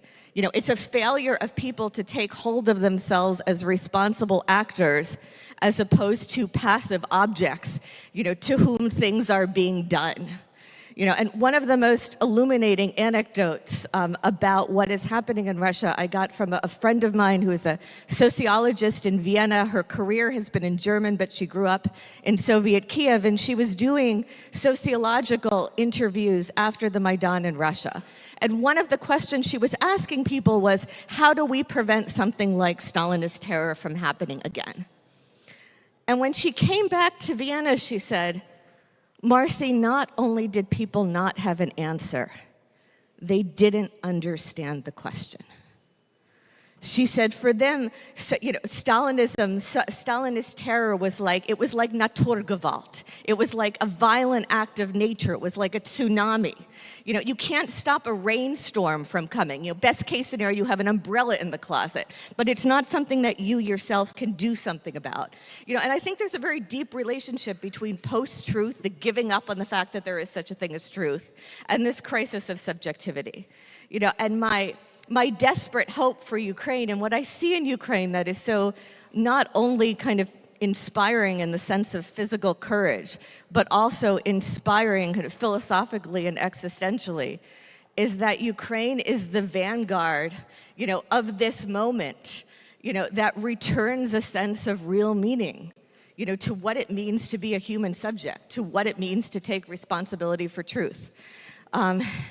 And so to me, that is the best, that is the best values that we are taking from this part of the world. I know I'm picking and choosing what I particularly like, but to me, this is the way forward.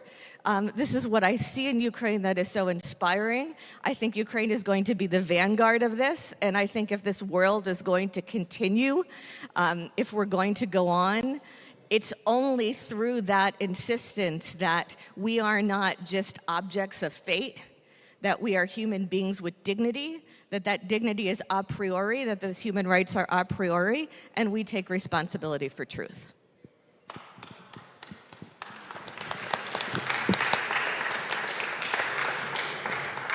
Thank you.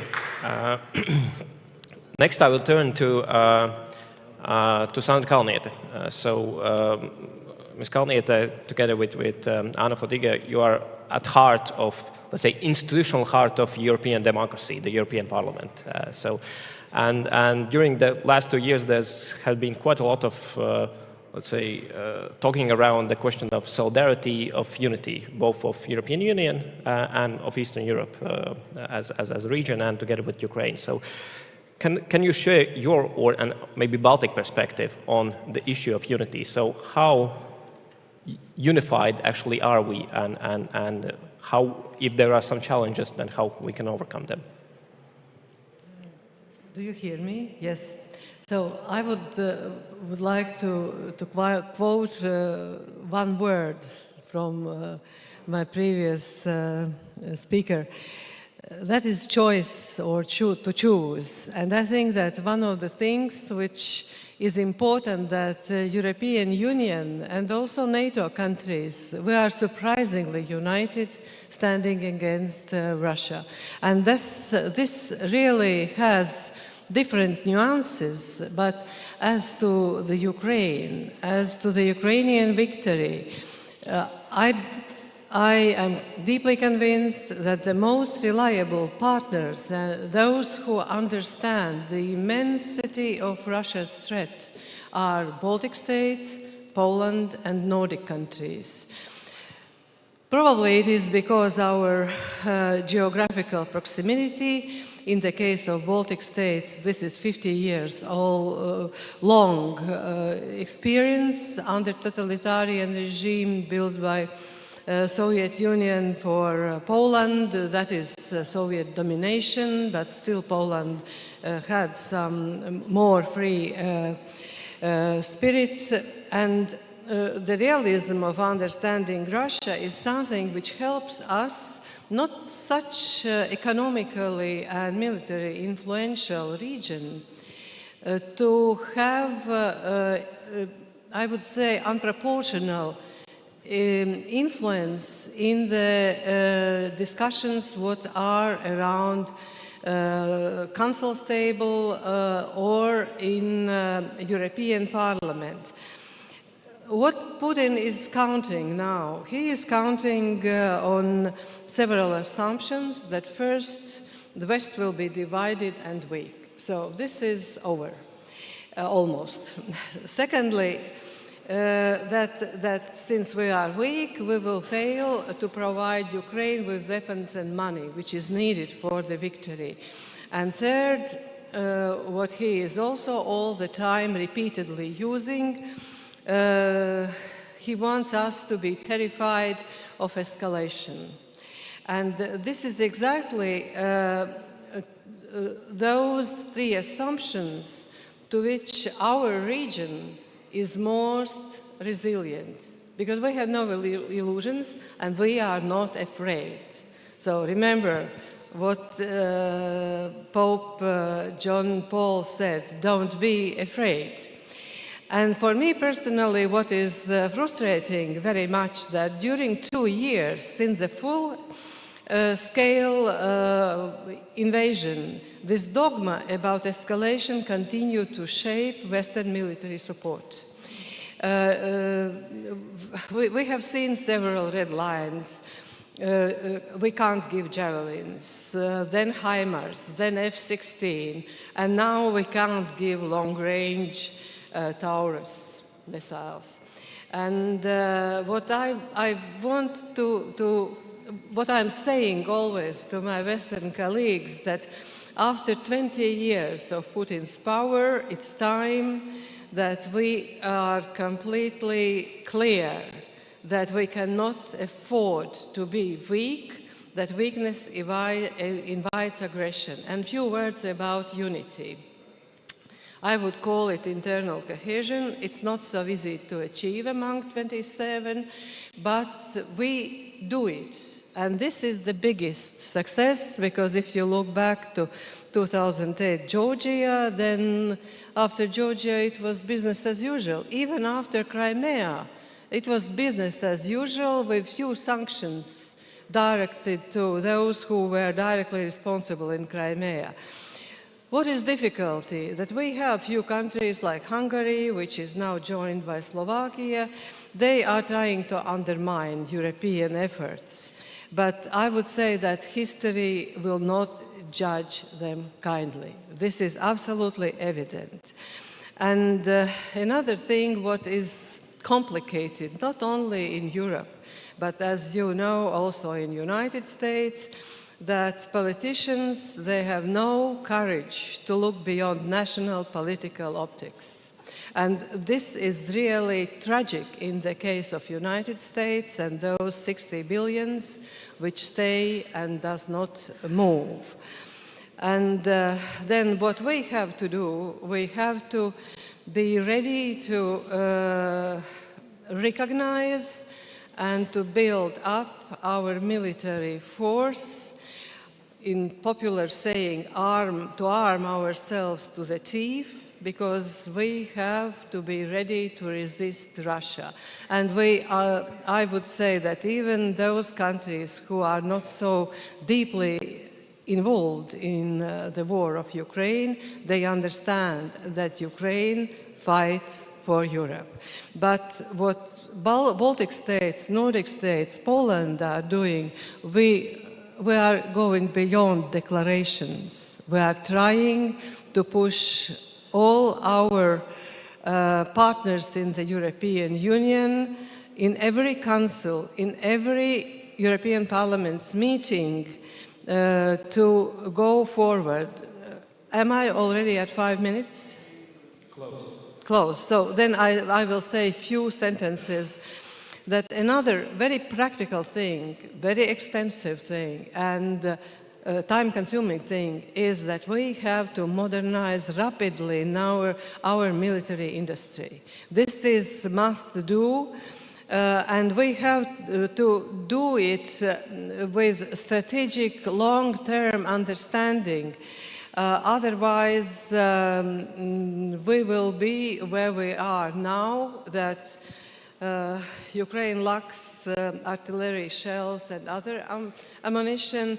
And I would praise Czech president and his team, because they were able to find almost 1 million shells, artillery shells, and I'm happy that European Union member states and Canada and some other were able to raise money to buy all that. So it means that quite soon, at the end of June, ammunition will be in Ukraine. So that is, I would say, to every country, think creatively, take initiative, find partners, and execute all initiatives that will help bring closer Ukrainian victory. Thank you.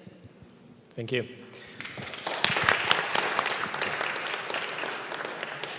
Now let us turn to our online participant, Anna Fotiga. As an introduction, Poland, as mentioned by previous speakers, Poland has been one of the, let's say, biggest and strongest supporters of Ukraine, both in terms of military support, also in somewhat Ukraine's political voice in EU and in NATO. So very strong support there. At the same time, in the last few months, we have seen different set of activities, like protests by Polish farmers against imports of Ukrainian grain. So, and this leads me to the question which I want to ask you is how to find a balance between these things, between strong support to Ukraine and being united in the face of Russian threat, and between domestic politics and sometimes these issues that come up in domestic politics and that you as a politician and other politicians actually have to address. So how to find the right balance? So maybe you can provide some formula. Thank you very much indeed for this question, but I understand that I am able, as previous speakers, to speak freely on what I want to say about the topic itself as well. I will come to this question later, probably. First, I deal with foreign affairs, security and defense on both areas, I would say, because I not only within the European Parliament, but I was also part of NATO reflection group established by Jens Stoltenberg before the strategic concept adopted in Madrid, and the only one representing Central and Eastern Europe.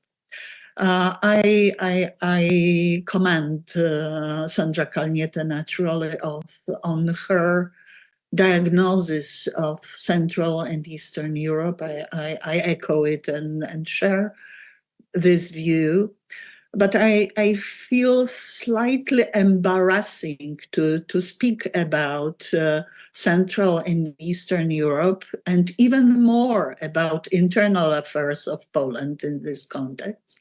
As for decades, I remember being alone or with small group of representatives of my region and pushing sometimes in vain for simply bringing Ukraine and other partners like Georgia, Moldova closer or in the Western structures.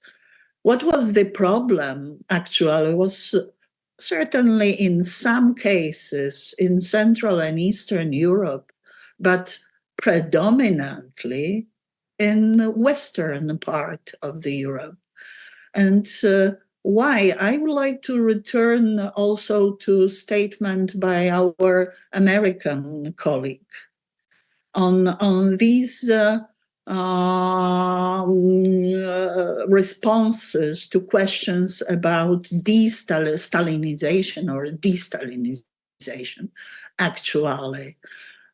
Remember Putin's statements and his praising Stalin, actually pursuing, glorifying Stalin and the ability of whole state to do this. It was done in time of reset policy vis-a-vis the Russian Federation, and actually never eradicated. That is perception of Russian people, but that is the policy of a Russian state. So we do have unity, but unity achieved in enormous effort from our side. Our side, countries and individual politicians of our region. Well, it was very difficult process, and actually this perception of eventuality of coming back to business as usual with Russia, or only, I would say, very slight or very weak changes to Russia, and then full engagement is always there, because we are afraid and we know that regardless of state order, the imperial or neo-imperial or even colonial policy is still there.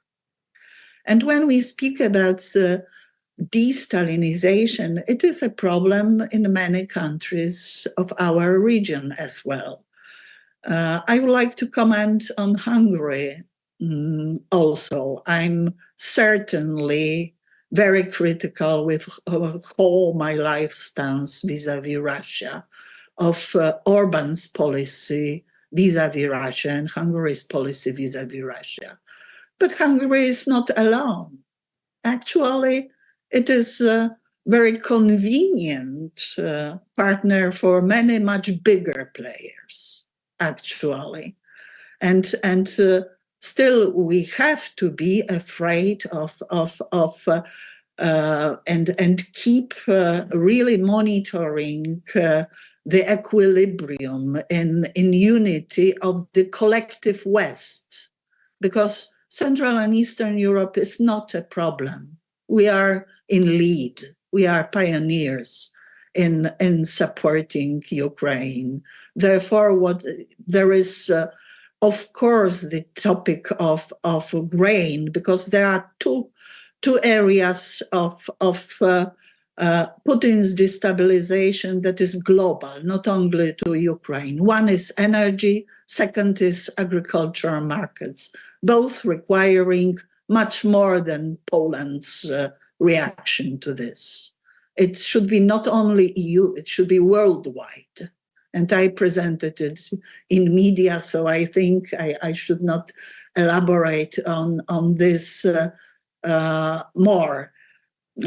I think that we need to deliver arms. We need to strengthen ourselves and spend as required by every American administration, regardless of person on top.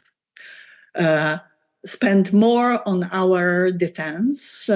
In this case, Poland is really a champion, nearing 4%. And we should do much, much more on this. When we speak about strengthening European defense industry, we have to remember that it should be done, I would say, taking into account interests of all.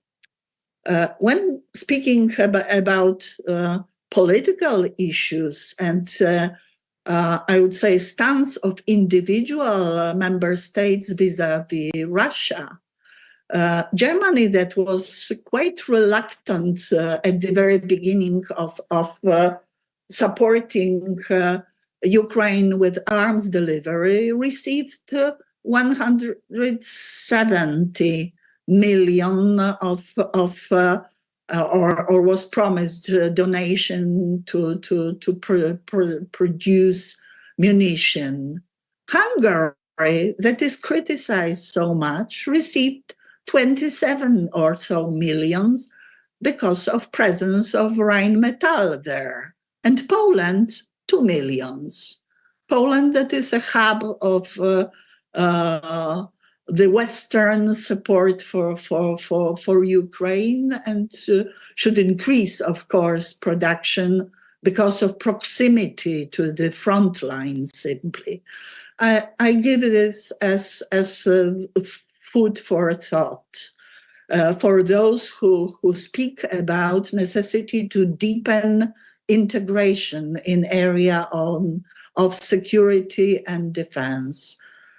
As I say, the collective West was mistaken in assessment of Russian threats. I know this because I tested this for decades as well.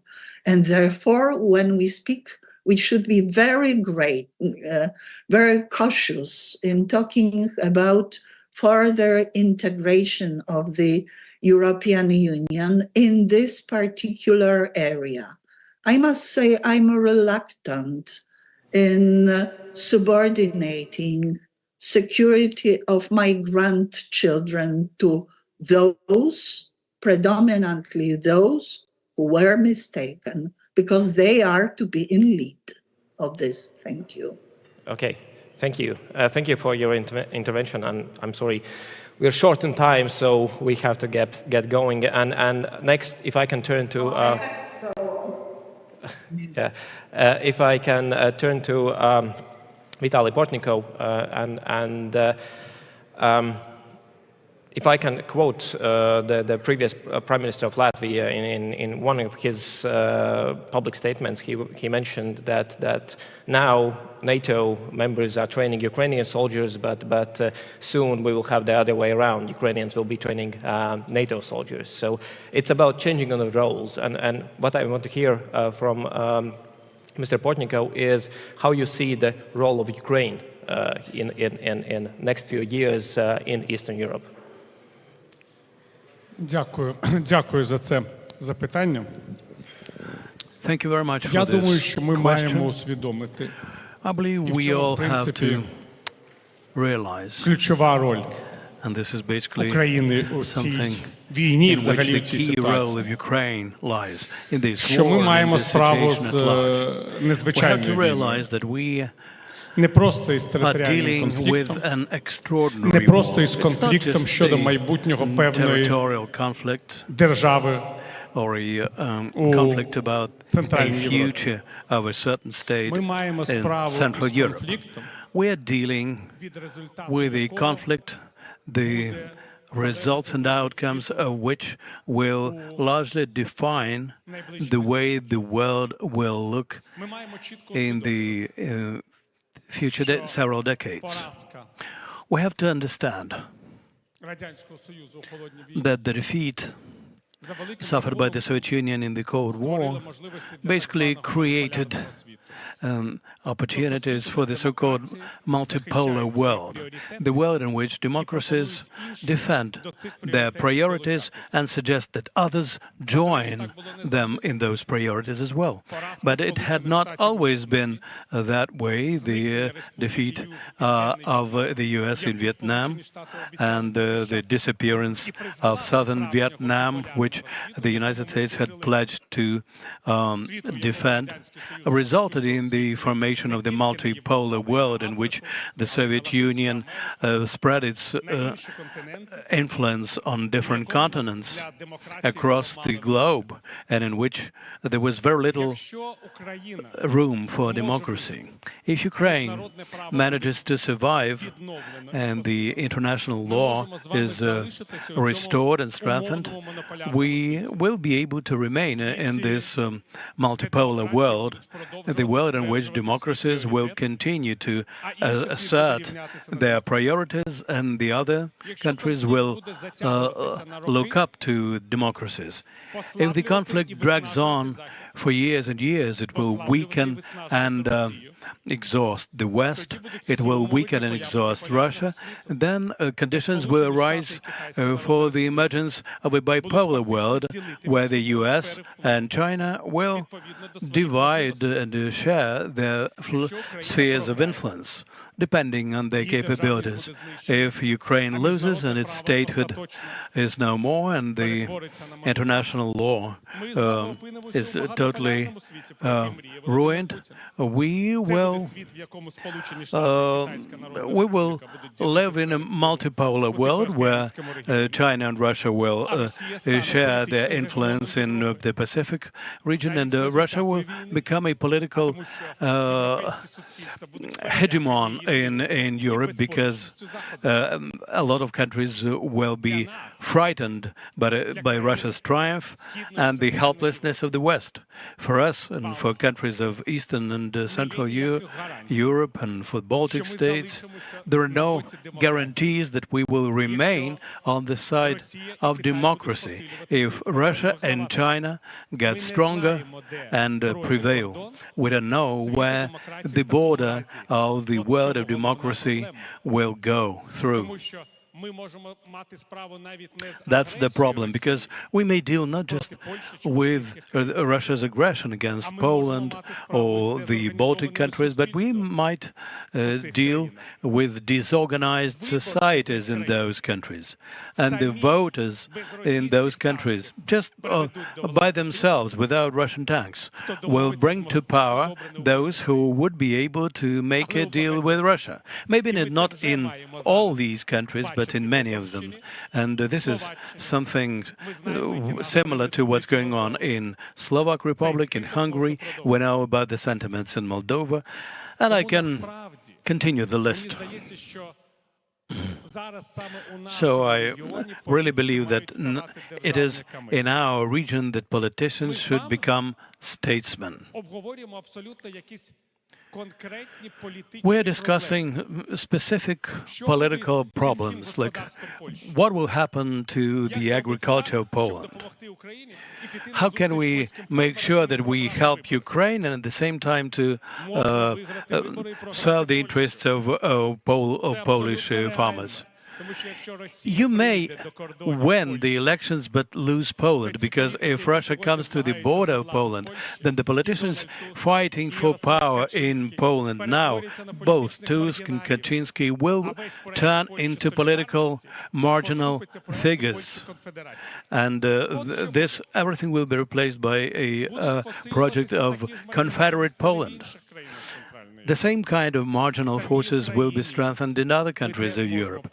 And in Ukraine itself, we might see the triumph of those who will say that we need to make a deal with Russia because the US is good for nothing, and Europe wants to make a deal with Russia themselves. This is quite a realistic scenario.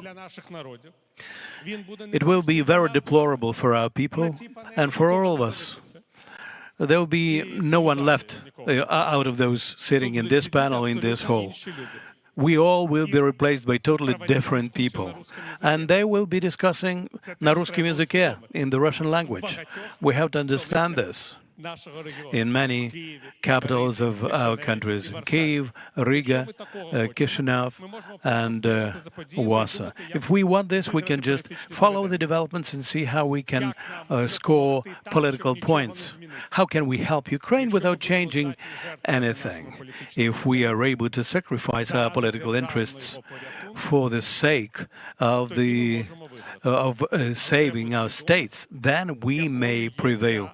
But we have to understand what is at stake and what this game is all about.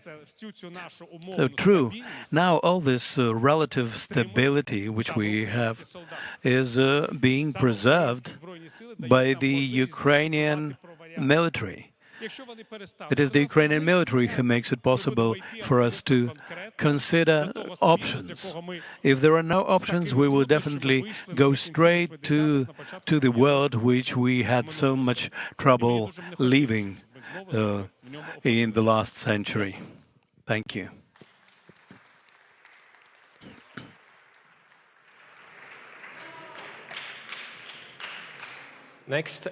Next we will turn to Slavomir Sirokovsky. So there has been talks that looking at how Eastern Europe mobilizes in support to Ukraine and investing in its defense, that the gravity center of European politics will shift towards East. So maybe what is your take on this? So can we speak about new gravity center in Eastern Europe in European politics? This is the first question, and maybe the second one, as a Polish colleague, then maybe you can also share your thoughts on the issue of the farmers and the issue of the balance between finding the balance between the supporting Ukraine, Russian threats, and domestic interests. I suggested this topic because it's very heartbreaking for me as a Pole. I know what's going on the border. I know this issue of farmers. And I know that it's not easy to explain, but it's explicable. I'm not saying that I support it. I was very pro-Ukrainian for not from yesterday, not from February 2022, as Marcy knows, because we were involved in the situation in Ukraine for the last 20 years. We were both on Maidan and pretty much also present during all protests in Belarus. So this entire region was always more interesting for me than the Western Europe because it's more needed to support here. Like it's important to support Moldova or Armenia. I'm coming from Yerevan. I think what's going on in Yerevan is very important and shouldn't be also skipped. Especially the same with Moldova.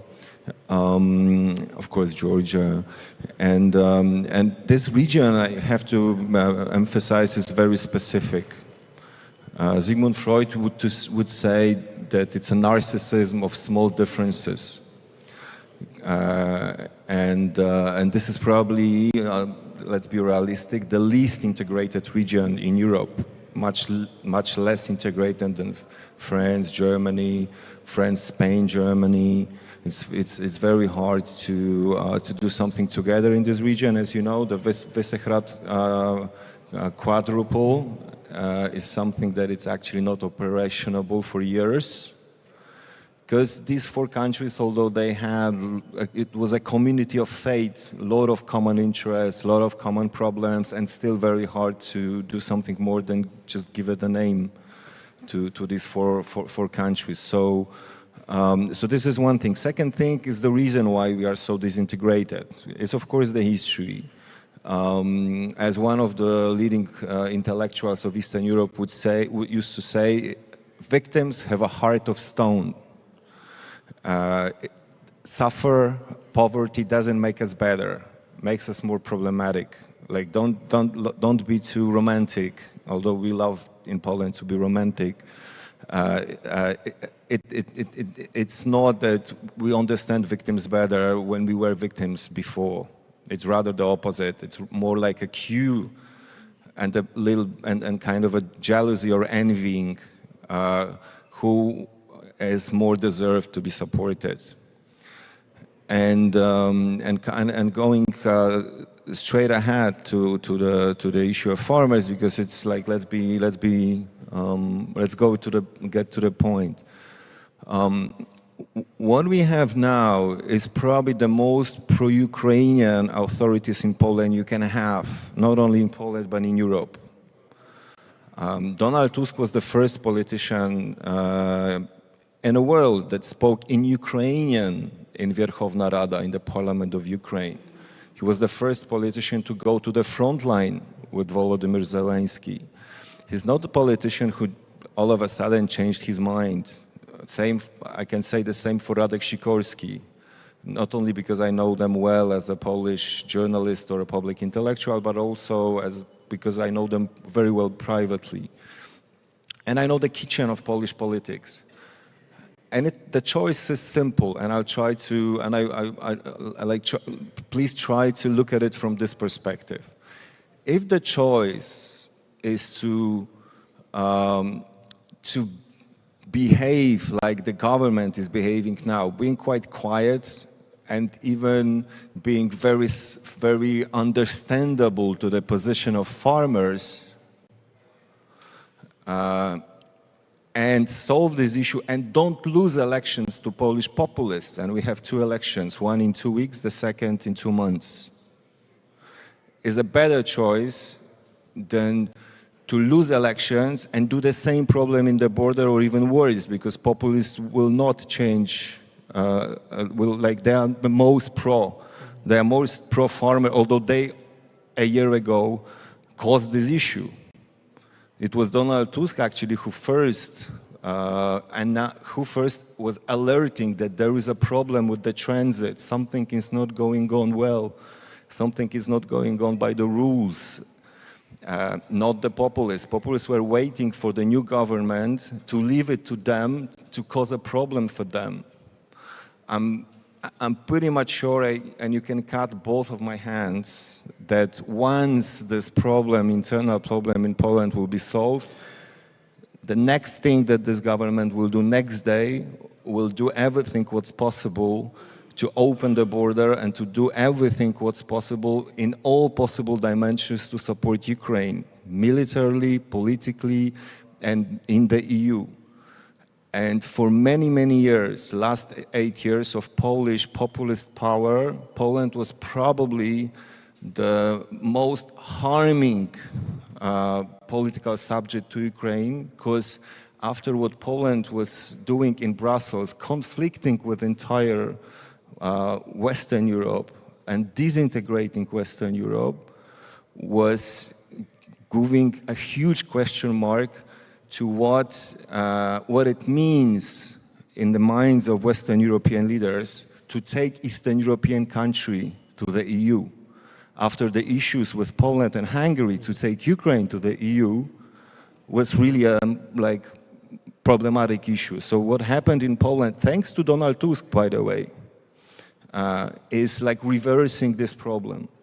If Donald Tusk now giving really a lot of things to do in Poland. Poland is coming from the -4 floor, not from scratch, not from the ground floor. Is to join the France and Germany, by the way, which means now negotiating between France and Germany, making them work together, is probably the best what you can have, because you will have a strong, stable, reasonable, and influential advocate of Ukrainian issue, and you really will. Thank you. Okay, thank you.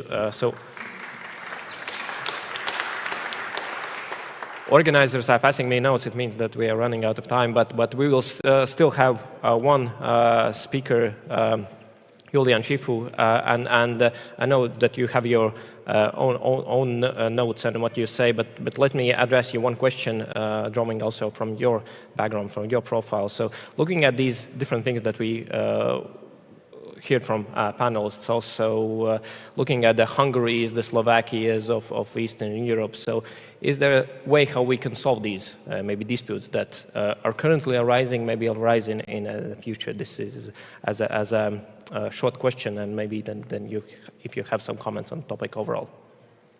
Thank you very much. So I will try to make 7 points. I will also allude to, in some parts, with what 7 points in 6 minutes. Okay, hopefully I will have time for this. The first thing is, and we've heard a number of positions which were being made, is that we have all of us to do our work. So collective West, as we are calling, is doing its part of the job. Ukraine is doing, unfortunately, the most crude and terrible part of the job. US is doing its share, EU is doing its share. One way or another, if we are looking at the end game, we are seeing that not only Article 3 comes before Article 4, but each and every of those actors in a democratic environment are doing their own parts, and things are working reasonably well with the shortcomings that we could expect in such frameworks. My second point is that, yes, it's very important to have the principles, the values, to have the, for sure, a little bit of idealism, to be on high moral ground. Why not putting some wishful thinking into the whole picture? But we have also to look at the realism, tough and hard. Because if we need to go ahead, we need to be as close as possible to the reality and to the possible, not only to what we would experience. It doesn't mean, and that's my third point, then our objective would not be the very clear definition of victory here in the war. Ukraine should win, Russia should lose, Russia should pay everything that means paying, from war crimes to reconstruction to all the dividends, to give up weapons and to be under control for not coming back using war against us. But that is aspirational, and we need to realize we have to fight for it, but it is aspirational.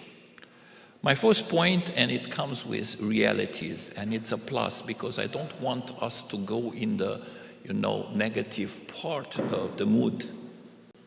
Who would ever think in 2014 and afterwards that Crimea is at stake?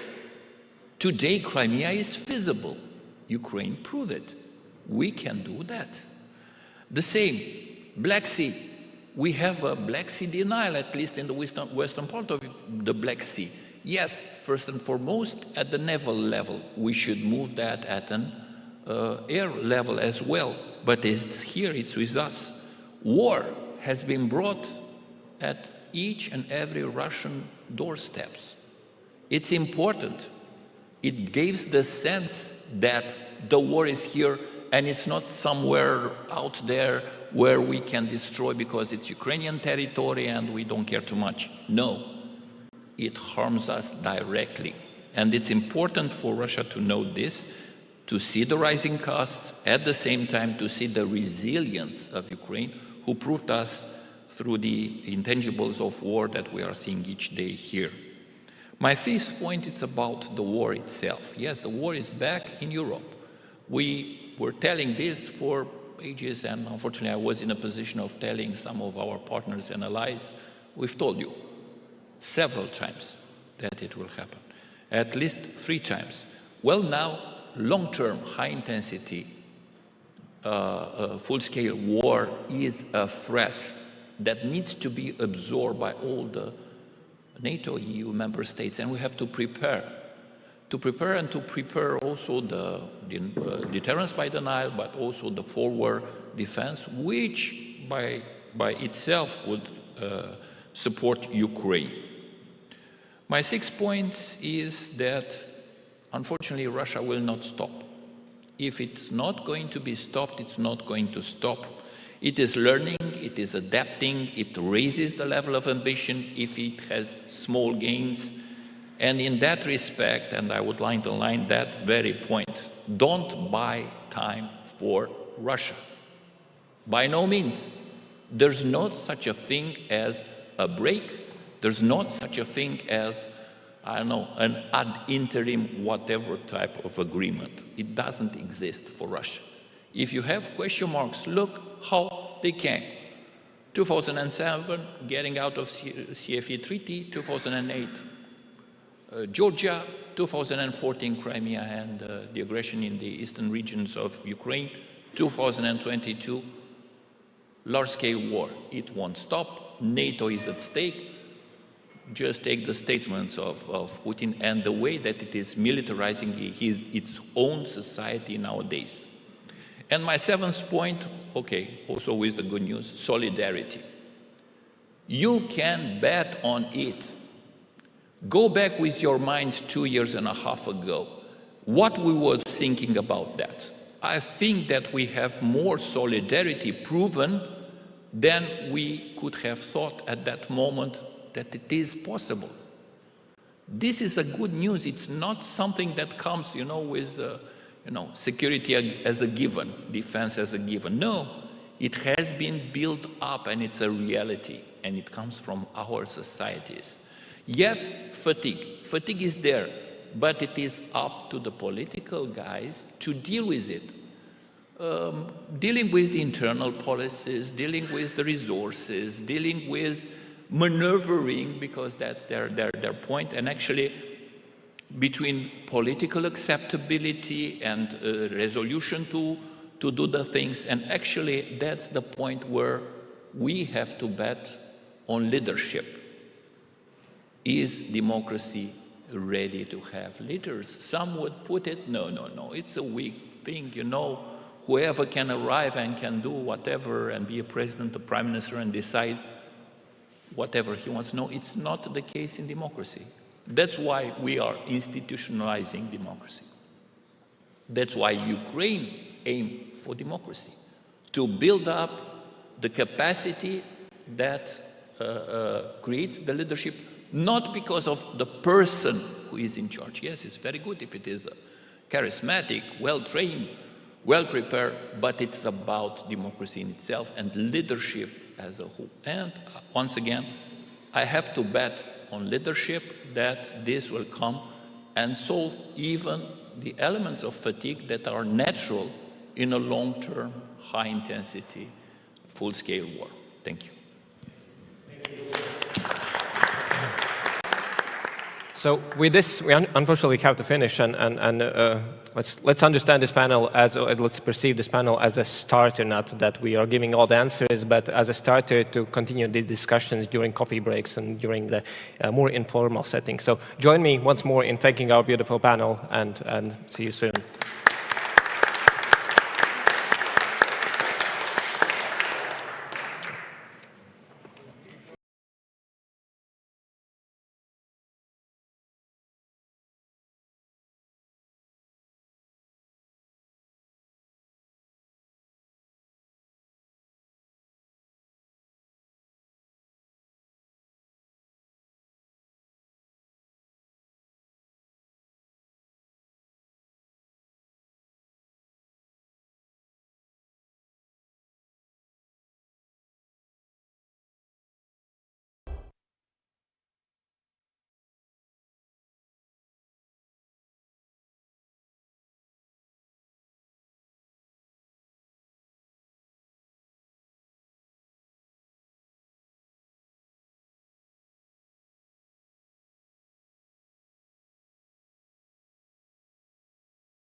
esteemed panelists have been very cooperative to already come up and take their seats. Welcome.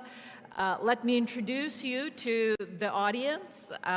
We're very honored to welcome Mr. Eero Heinäluoma, Member of European Parliament from Finland and Speaker of the Parliament of Finland in 2011-2015. Welcome. We have Ivana Klimpush-Tsintsadze, Chairwoman of the Verkhovna Rada Committee on Ukraine's integration to the European Union. Welcome, Ivana. Andrius Kubilius, Member of the European Parliament from Lithuania and Prime Minister of Lithuania in 1999 to 2000 and again in 2008 and to 2012.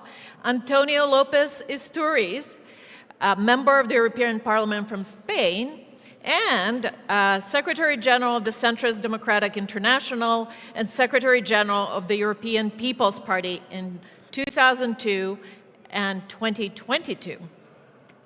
And last but certainly not the least, Mr. Klaus Welle, Chairman of the Academic Council of the Wilfred Martens Center for European Studies and Secretary General of the European Parliament in 2009 to 2022. Please join me in welcoming a panel.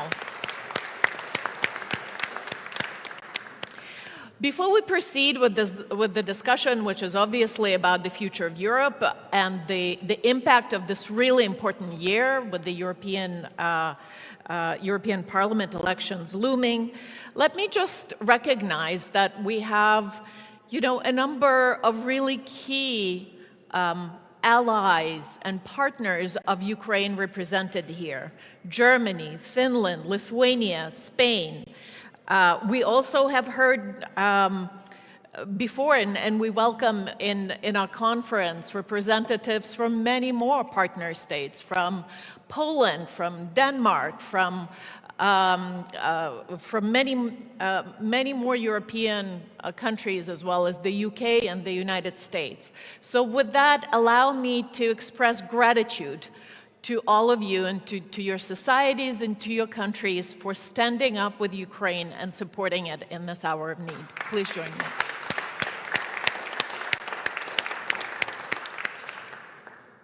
So 2024 is going to be a big year for democracy. If I'm not mistaken, the largest number of people ever will be voting in elections, and that includes some 400 million Europeans that will be voting, electing their representatives to the European Parliament, and this comes at a very, very crucial moment for the European Union, for European security, and for transatlantic security. So I'm going, without much ado, I'm going to ask you to present your prognosis and also the impact that you anticipate of this election and how to balance some of the things that we heard from the previous panel, right? The very necessary domestic pressures that have to be addressed, alongside with this pressing external threat that requires this kind of unprecedented level of solidarity of which Julius Cifu was speaking before.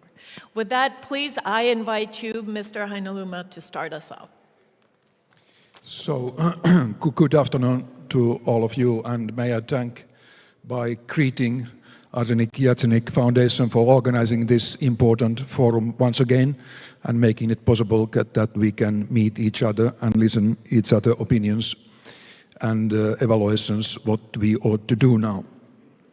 Really important elections are coming, and also a little bit peculiar ones if you compare to the history. In June, the European voters will elect the next European Parliament, and I would say that first time security questions are on the table. First time in the history of European elections. Security, defense, what is happening in Europe, what European Union ought to do in the field of security. So it will be in heart of the discussions, and it's important that the voters will have the possibility to express also their opinions. Defense questions will be mentioned, and the next states of the European Union will obviously must be much more security and defense oriented than the previous years have been.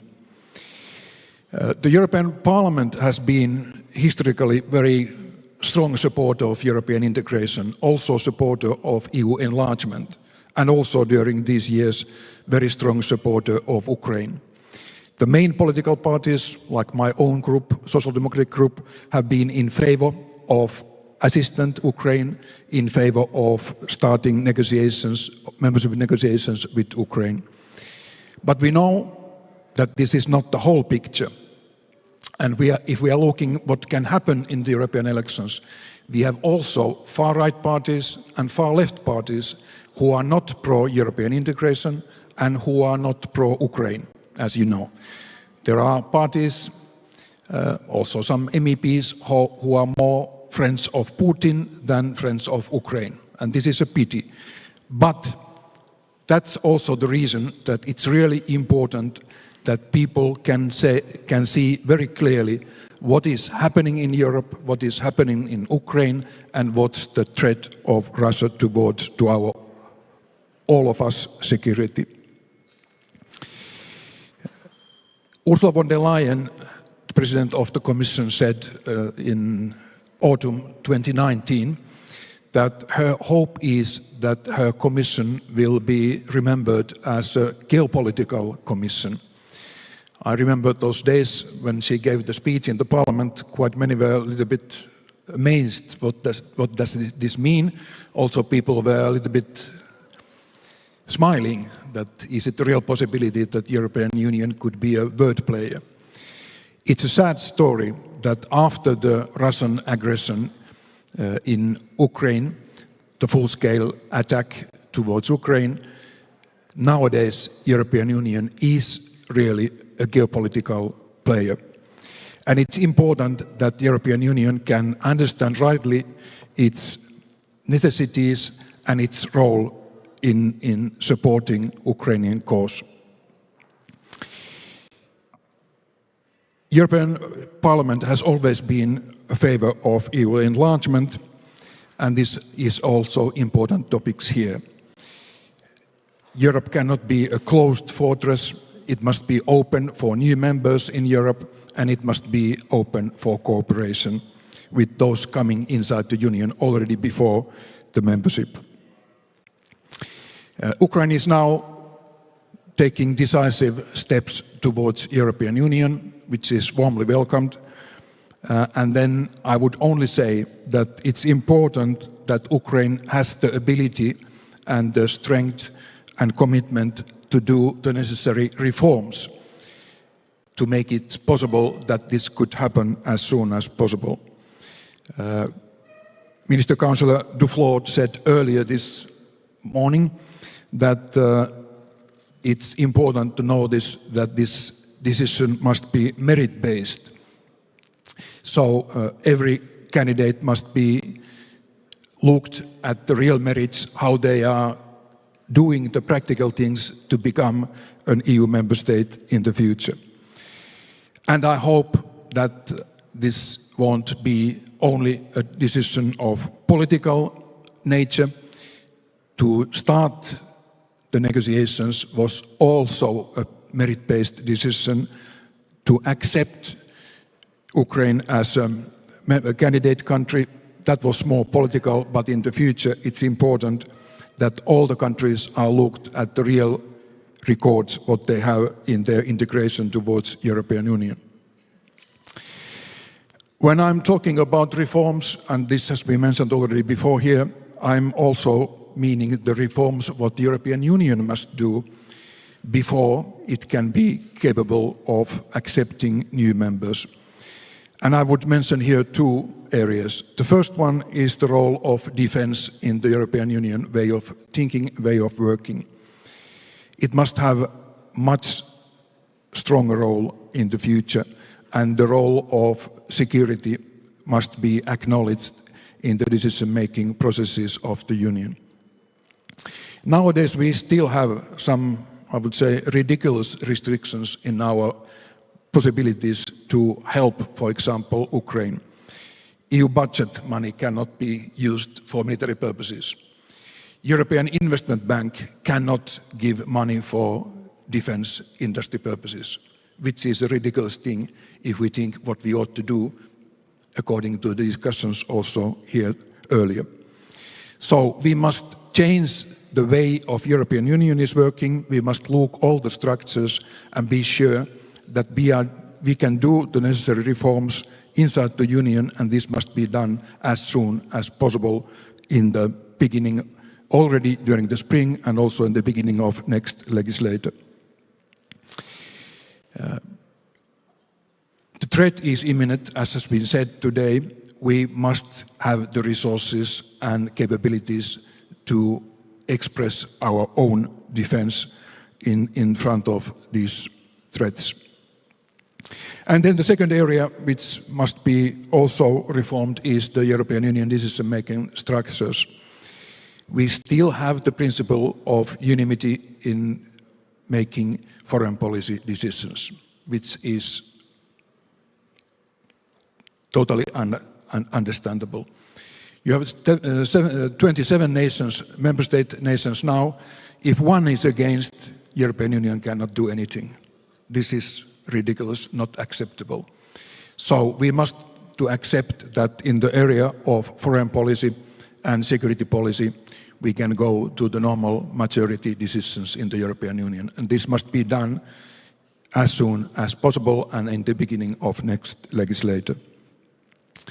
So by doing these reforms, European Union can be a good partner to Ukraine. It can help your way towards European Union membership, and it can also help you in your struggle against Russia, which is in the interest of every European Union nation.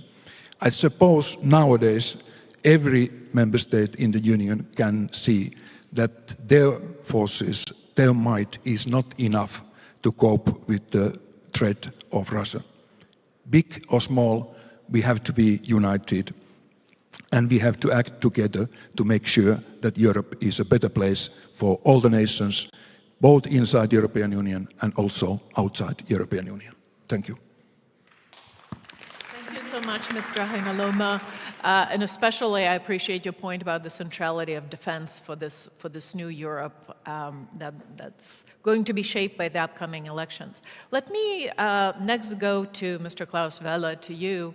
You come from a country that has an outsized impact on Europe and also, you know, has a big contribution to make. How do things look for Europe from Berlin? I'm nearly tempted to say my country is Europe, but of course I'm a German by origin. And I would say Germany started extremely slow with 5,000 helmets, but now it's delivering the most in the European Union. So I think we have to make a compliment to the German government that it was ready to recognize its original failure. But I think the most important German in the whole exercise was not sitting in Berlin. The most important German was sitting in Brussels, and that's Ursula von der Leyen.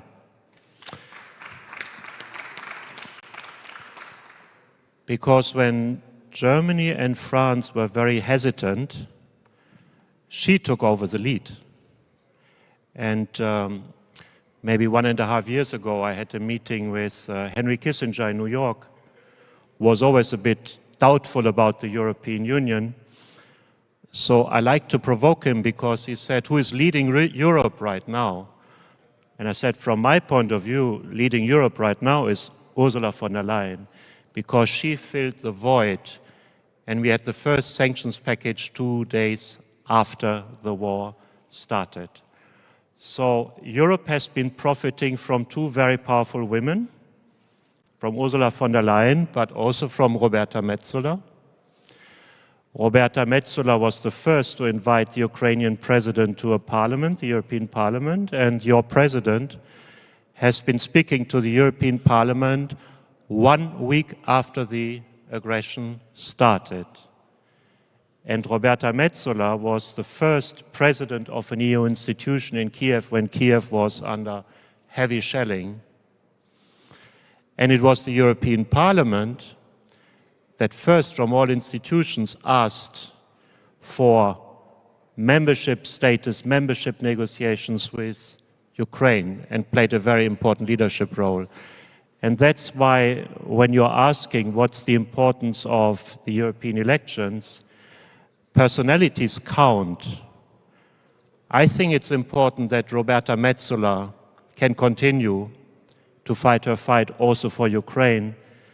I think it's very important that Ursula von der Leyen can have a second mandate as President of the Commission, because in her case, defense and Ukraine will be at the center of a second mandate. And we will need to build up a European Defense Union. One of the first things the new Commission has to do is to propose the next multi-annual financial framework. And we need money here for defense. We need money for research. We need money for military mobility. We need money to ramp up production capacity and give the enterprise the security that this is a long-term effort, because this is not an issue for a couple of months. Russia will be aggressive for a long time. So unless we build up our capacities in Europe, there will be a moment where we will be too weak. So we have to build up a European Defense Union. The Martin Center just last week presented a 10-point plan to build up a defense union. And also institutionally, we need a European Defense Commissioner. We need a defense committee in the European Union, because it's not a short-term effort, it's a mid- and long-term effort to avoid that empire is back on the European continent. Brilliant, thank you very much. Next, I will ask a comment from Mr. Lopez Isturiz, from you. You come from Spain. Spain is further from Ukrainian borders and from the war.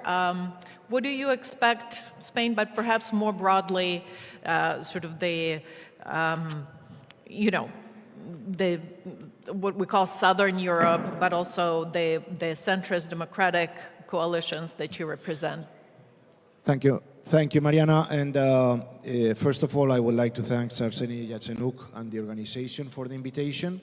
It is with profound humility that we stand here today in front of the also Ukrainian people who are enduring the ultimate sacrifices in defense of our values and principles. A fight that started maybe 10 years ago in Maidan, a fight that is our fight. Today is also the 10th anniversary. We are celebrating the 10th anniversary of the association agreement between the European Union and Ukraine, and that's a legacy of Arseniy Yatsenuk also, and the Ukrainian also people commitment and devotion to live in a country with democracy and close to the European Union. I would like also to pay tribute today here to good colleagues from the European Parliament that after the invasion of Ukraine were always, they were our voices of conscience to other members from other countries that we were not affected or touched by what was going on in Ukraine. Andrius Kubilius, some of them are here, Rasa Yubikene, Sandra Kalniete, are people that alerted us during these years, about what was going on. As Secretary General also, I had my good friend Galina Fomenko, who is here, also a voice of conscience in the European People's Party that was always on the first line telling us, Ukraine, Ukraine. And then on the American side, I remember very well Senator John McCain, who was always speaking about the danger of future, in the question of Ukraine.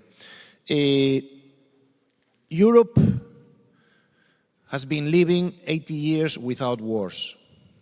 So we have become very complacent. We live in a bubble. I'm addressing now Ukrainian people. you have to understand that it's taking time for European societies to understand that this war is our war. It didn't happen during the war in the Balkans, by the way. We were psychologically absolutely out of this. Crimea also, Georgia also. But now we are finally, I would not dare to say united, but we are close together. People, it takes always a crisis to have Europeans together. If not, we are fighting each other. In the past, we were killing each other for hundreds of years, by the way, if we recall history. Now we are united, but still it's a long way to take action together. We don't have a European army. Our European army is the Ukrainian army. And that's what we have to support.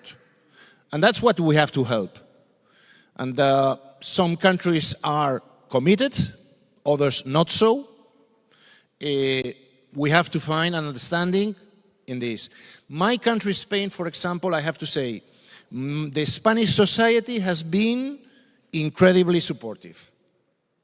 At the beginning, more than the political class, I have to say. And they keep this commitment also. I'm optimistic about this support and the degree of understanding from the Spanish people about the sufferings that you are going through. Sometimes I find a lack of attention from the media. In the European media, we have every day, morning, lunchtime, and dinner time, we have Gaza. But we don't have Ukraine. So also, I want to call the European media to be a little bit more attentive and more present in this conflict. And to have the European society also alerted about what's going on here. Because it's a great unknown also. And I pay tribute to the Spanish people because they are supporting without knowing. They do it out of, because they know that our principles and values are at stake here. But be careful. We have to do a great work here together, also of communication, sorry to say, in order for everybody to understand really the dramatic, situation that is being lived. In these days that, unfortunately, if there are no images, if there are no news, it's, people do not follow. And I hope it's not about bad news. For those, I am half American, so I have this Anglo-Saxon and Latin half brain. To the Anglo-Saxon brain, I always say the European Union, by the way, we are here to talk about the future of Europe. The European Union is not going to disappear, okay? It's always in the media, in Washington, in London. It's been there for years, and they have been always wrong. The euro is not going to disappear. So people, let's understand that now Europeans had found, finally, the reason, more than economical one, but a political one and a survival one to maintain ourselves together. Unfortunately, it was Ukraine. Very unfortunately. It was the call for us Europeans to do that. You have to be patient. We are lacking a little bit of leadership right now in Europe.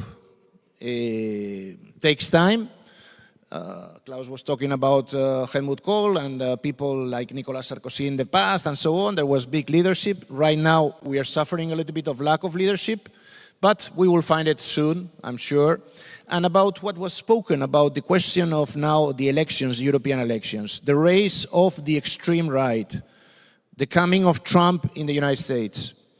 I believe that we would have to ask ourselves what we have done wrong for this to happen, instead of blaming I don't know who for this.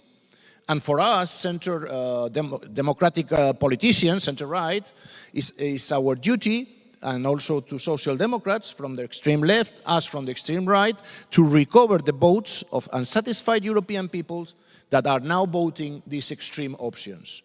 This is the best way to do it democratically and to give, a prosperous and stable future for the European Union. Thank you very much.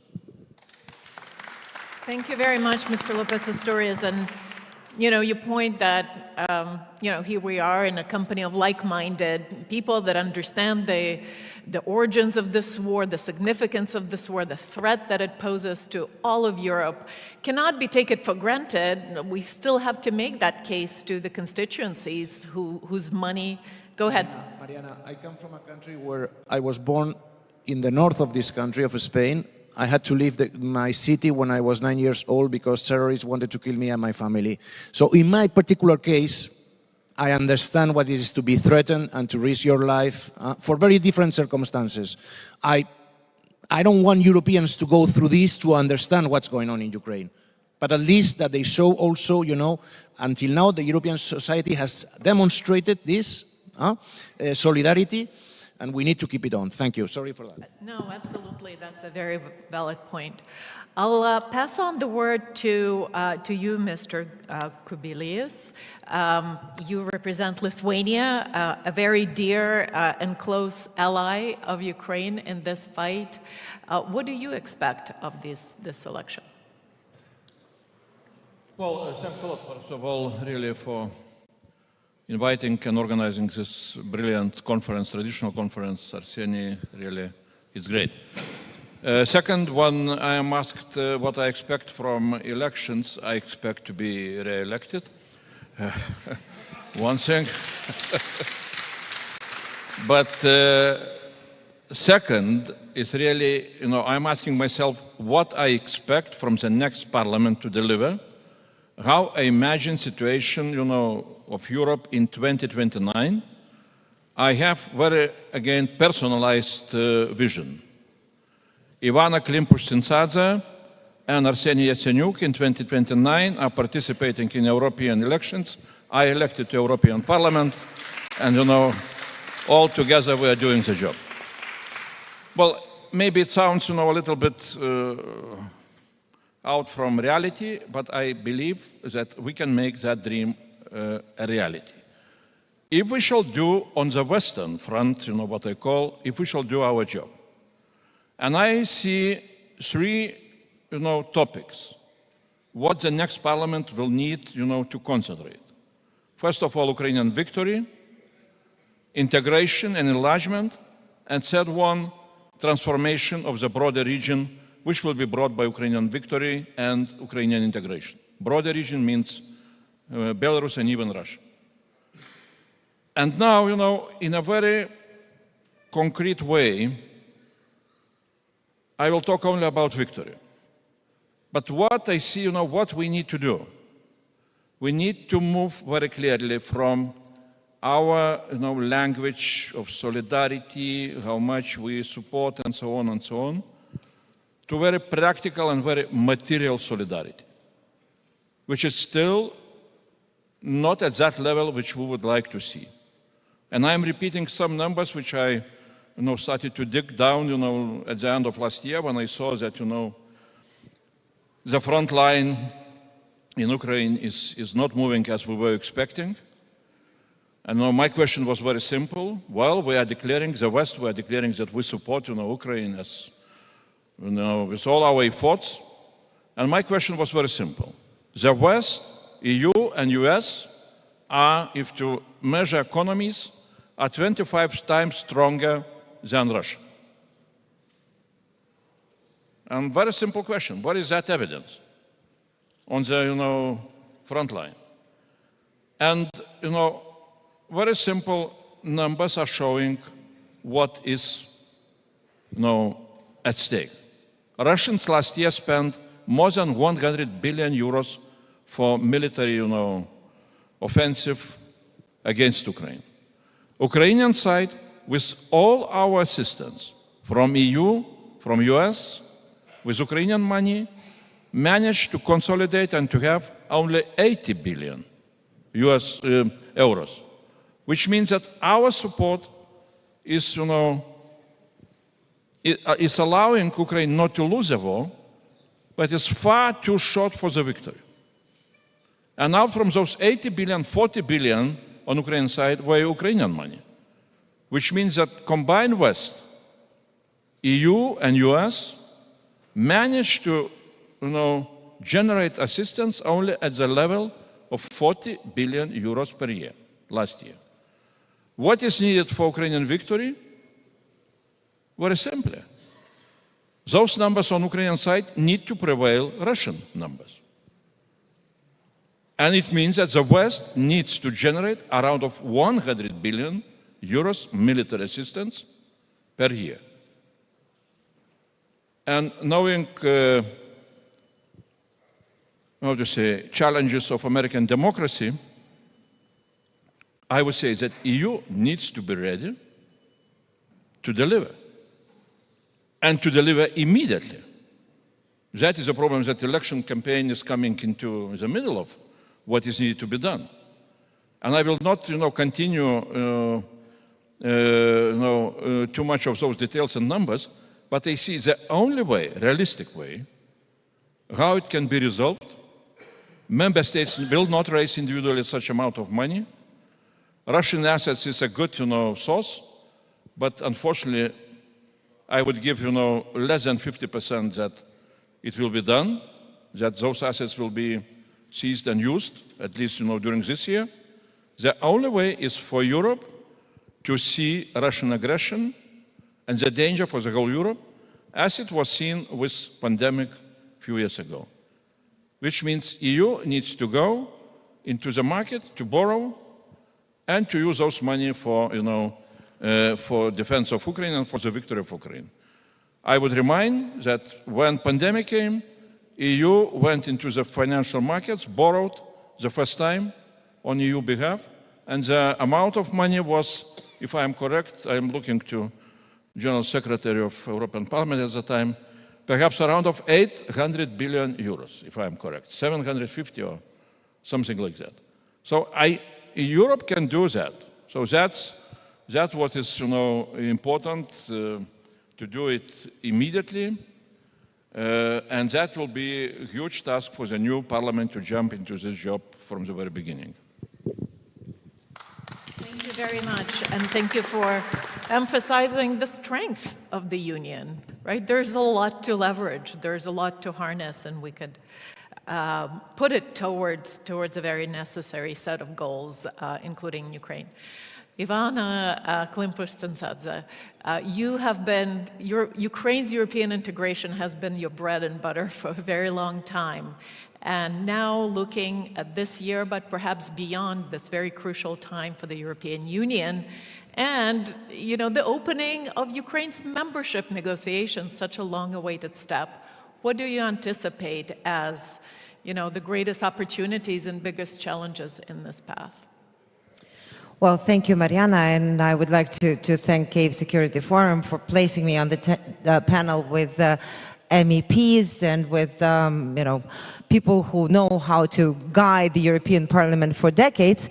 I really hope that that's the expression of the optimism, how we are also viewing the future along the lines that Andrius has mentioned.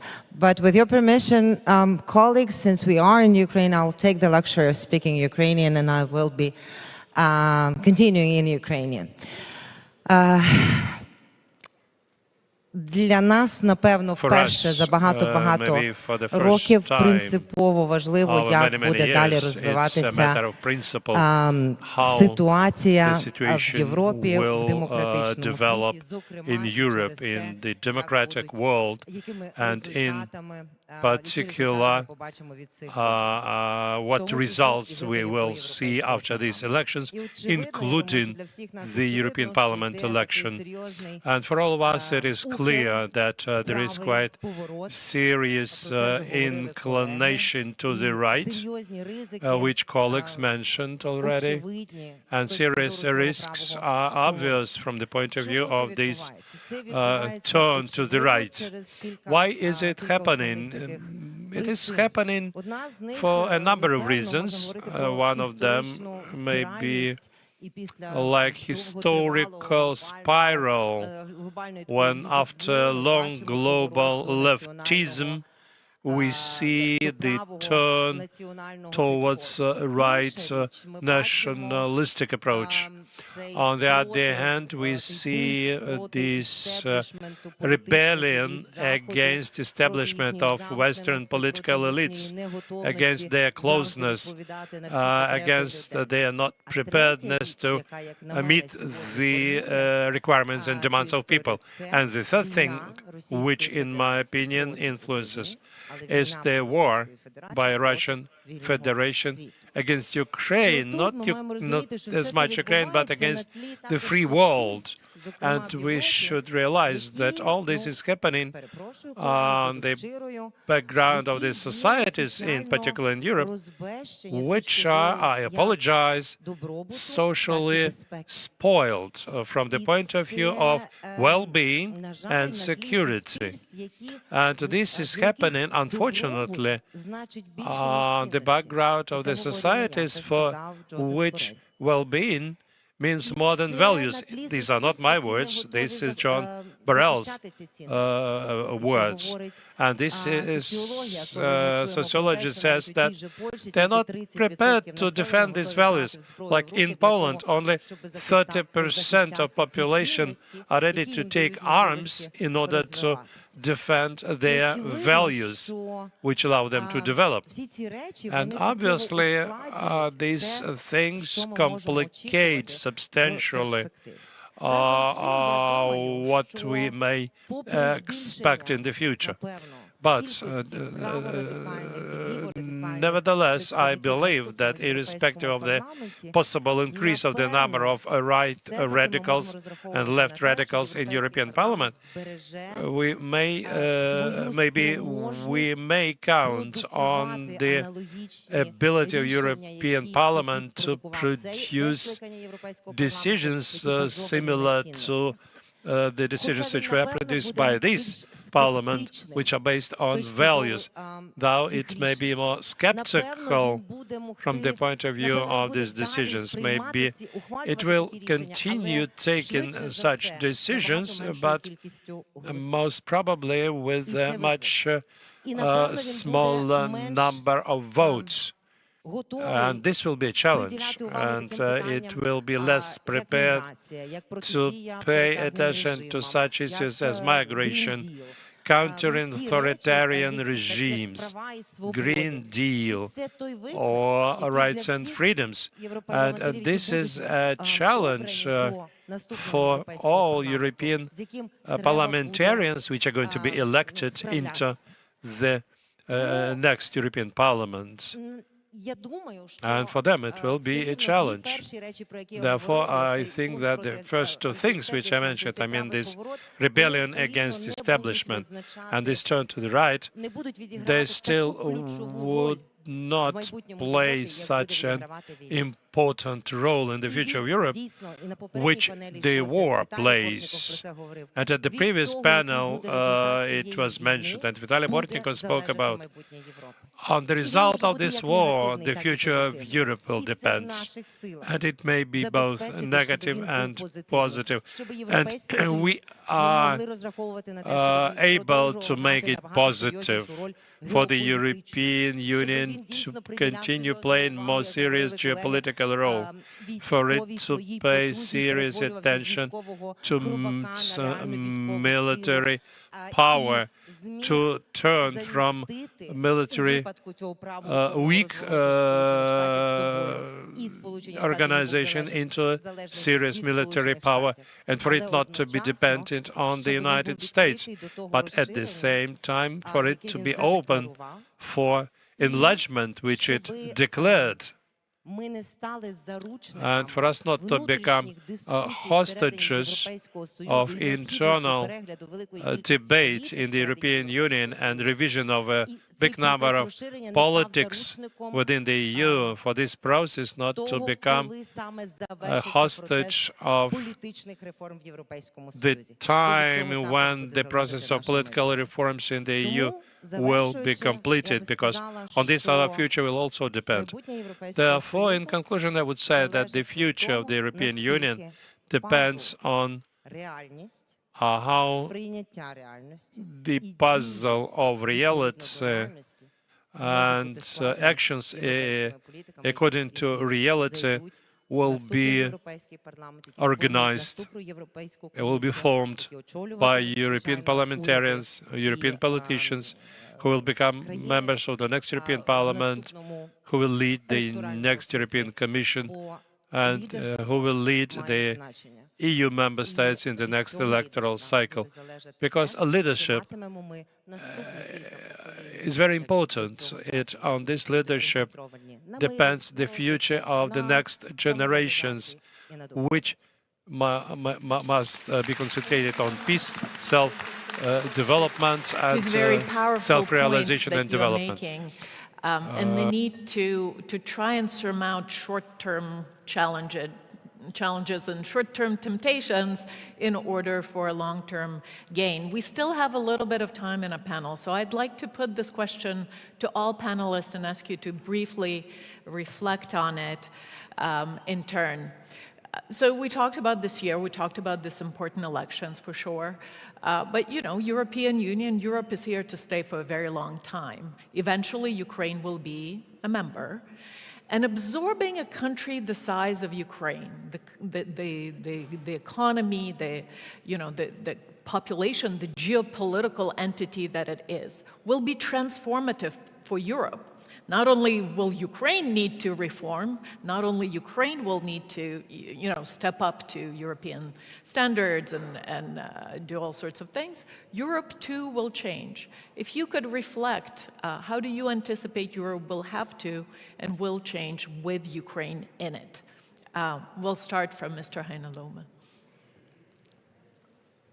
I totally agree what you said, that this is also a learning process for European Union, and also the European Union must change its way of doing business.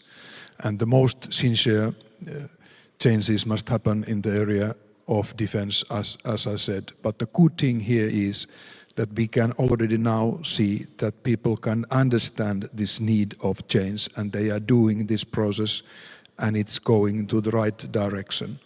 There are small steps, and there are medium steps, not the big steps, but still everybody in the European Parliament, or I would say a huge majority, can understand that we must have the tools in our hands to influence what is happening also in our neighboring areas. And this means that we must have better defense capabilities. We must have possibilities to help countries like Ukraine who are in danger without so complicated structures that we have now been forced to build. So I'm optimistic that this is happening, and I sincerely hope that the European electorate will be in favor of this European Union reform process, that they are in favor of integration, they are in favor of EU enlargement, and they are ready to support those parties who take these challenges very seriously. So at the same time, I acknowledge that there are threats also, not only in USA, but also here. But in democracy, it's always in the hands of people. So you have to accept that they will make the final decisions. And I think that after next 5 years mandate, Europe will have a better structure and is more capable to cope with the threats, and also capable of making a decision welcoming Ukraine to EU membership before the end of next mandate. Thank you so much. Ms. Klimper-Simsadze, you talked to some of these issues already, but if you could reiterate. Well, I do believe that the European Union will have to address many important things inside the Union. And one of them, actually, how do you deal with those internally inside the EU who are at the same time using all the benefits of being inside the Union, the value-based approach is the one that is prevailing. And I think that that's one of the tasks how the European Union will have to be changing and addressing these issues. And that means probably also to an extent that the EU would have to change the policy of consensus-based decisions in some of the areas. Otherwise, we will see additional new threats to the efficiency of the Union, to the effectiveness of the unions in the future. I am sure that there will be a whole review of different policies within the EU, like the common agricultural policy, the policy with regard to access to structural funds. So starting from decision making and ending with the policy approach, that is a huge task, I think, for the Union. But what's important, that the Union would have to find the way how to preserve its appeal, its magnetic appeal, and that how the Union will preserve its ability to really enlarge and not only promise the enlargement, but actually deliver upon that enlargement, and how the Union will ensure that it will be growing a stronger geopolitical, geoeconomic, and military power in the whole globe. Thank you so much. Mr. Kubilius, what is your take? Well, adding to what Ivana said in a very right way, I would start from what we need to do back in the European Union to prepare ourselves for this enlargement. We need to change understanding of of the whole philosophy of enlargement, because now sometimes I feel that we consider that okay, we are big guys, rich guys, strong guys. Ukrainians are fighting for something. Maybe we shall give them membership as our gift. I would say totally opposite. Ukrainian membership in EU is needed for European Union. That is what we need to understand. I will not elaborate too much, but Ukrainian membership in EU will make European Union economically stronger, militarily stronger, geopolitically stronger. In addition to that, membership of Ukraine in European Union will create success of Ukraine, economical and social. I can always remind that back in 1999, when we, Lithuania, started our negotiations, our GDP per capita in PPP terms was 36%. Now, it's 90% of EU average.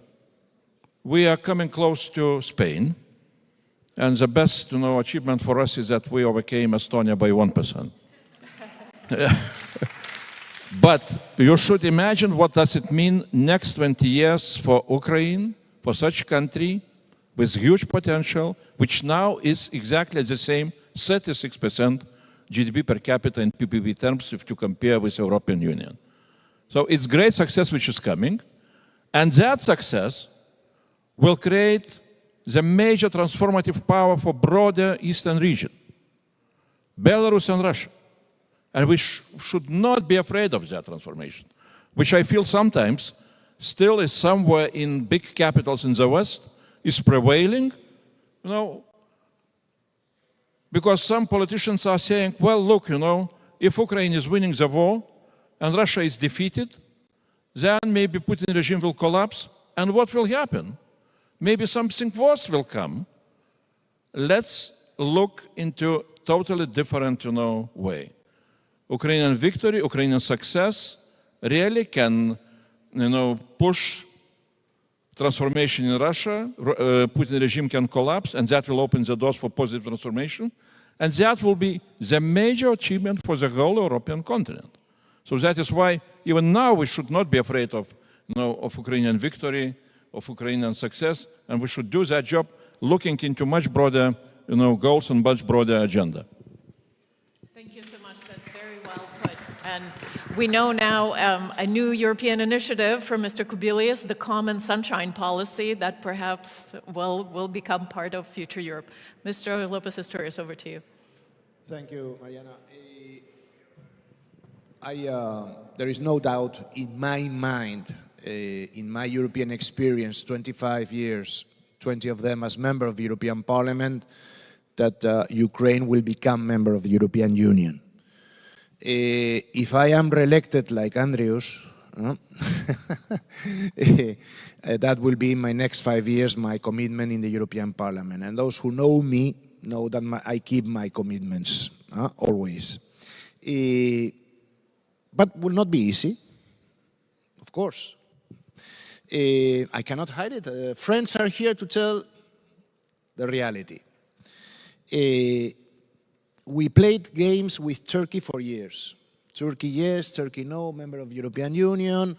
We didn't want Turkey as member of the European Union, but no one had the courage to say no. And we spent years playing hide and seek. We cannot do that. Leadership is needed to say things clearly.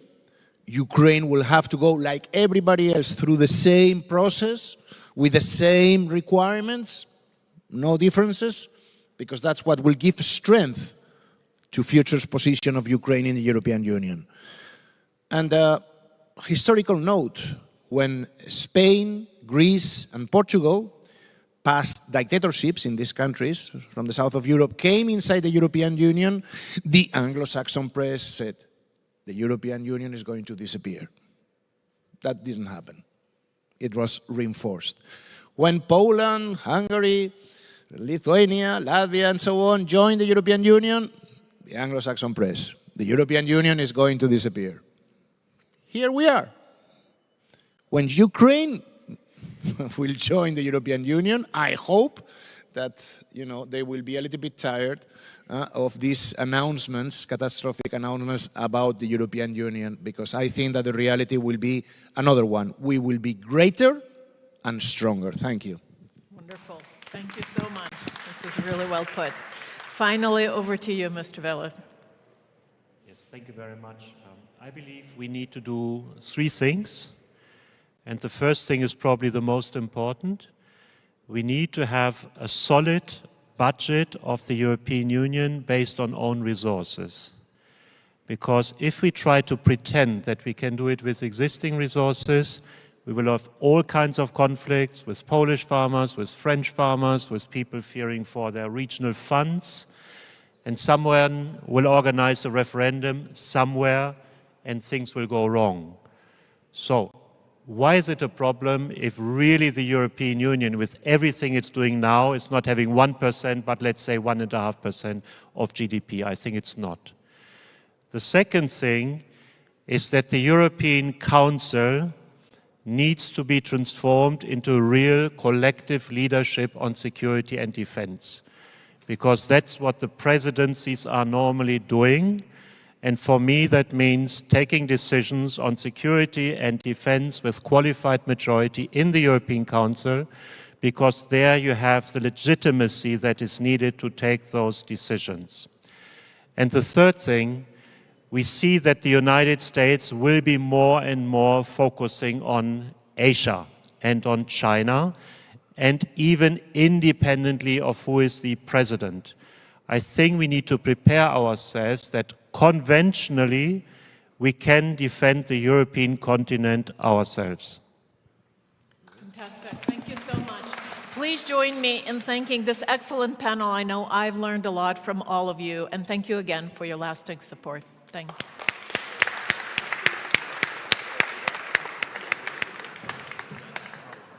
Трошечки часу виграла. Що тобі?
Я дуже сподіваюся, що те, що велика частина людей зараз ще не приєдналася до нашої зустрічі, зовсім не означає, що ми так не віримо в можливість встановлення справедливості в цій ситуації.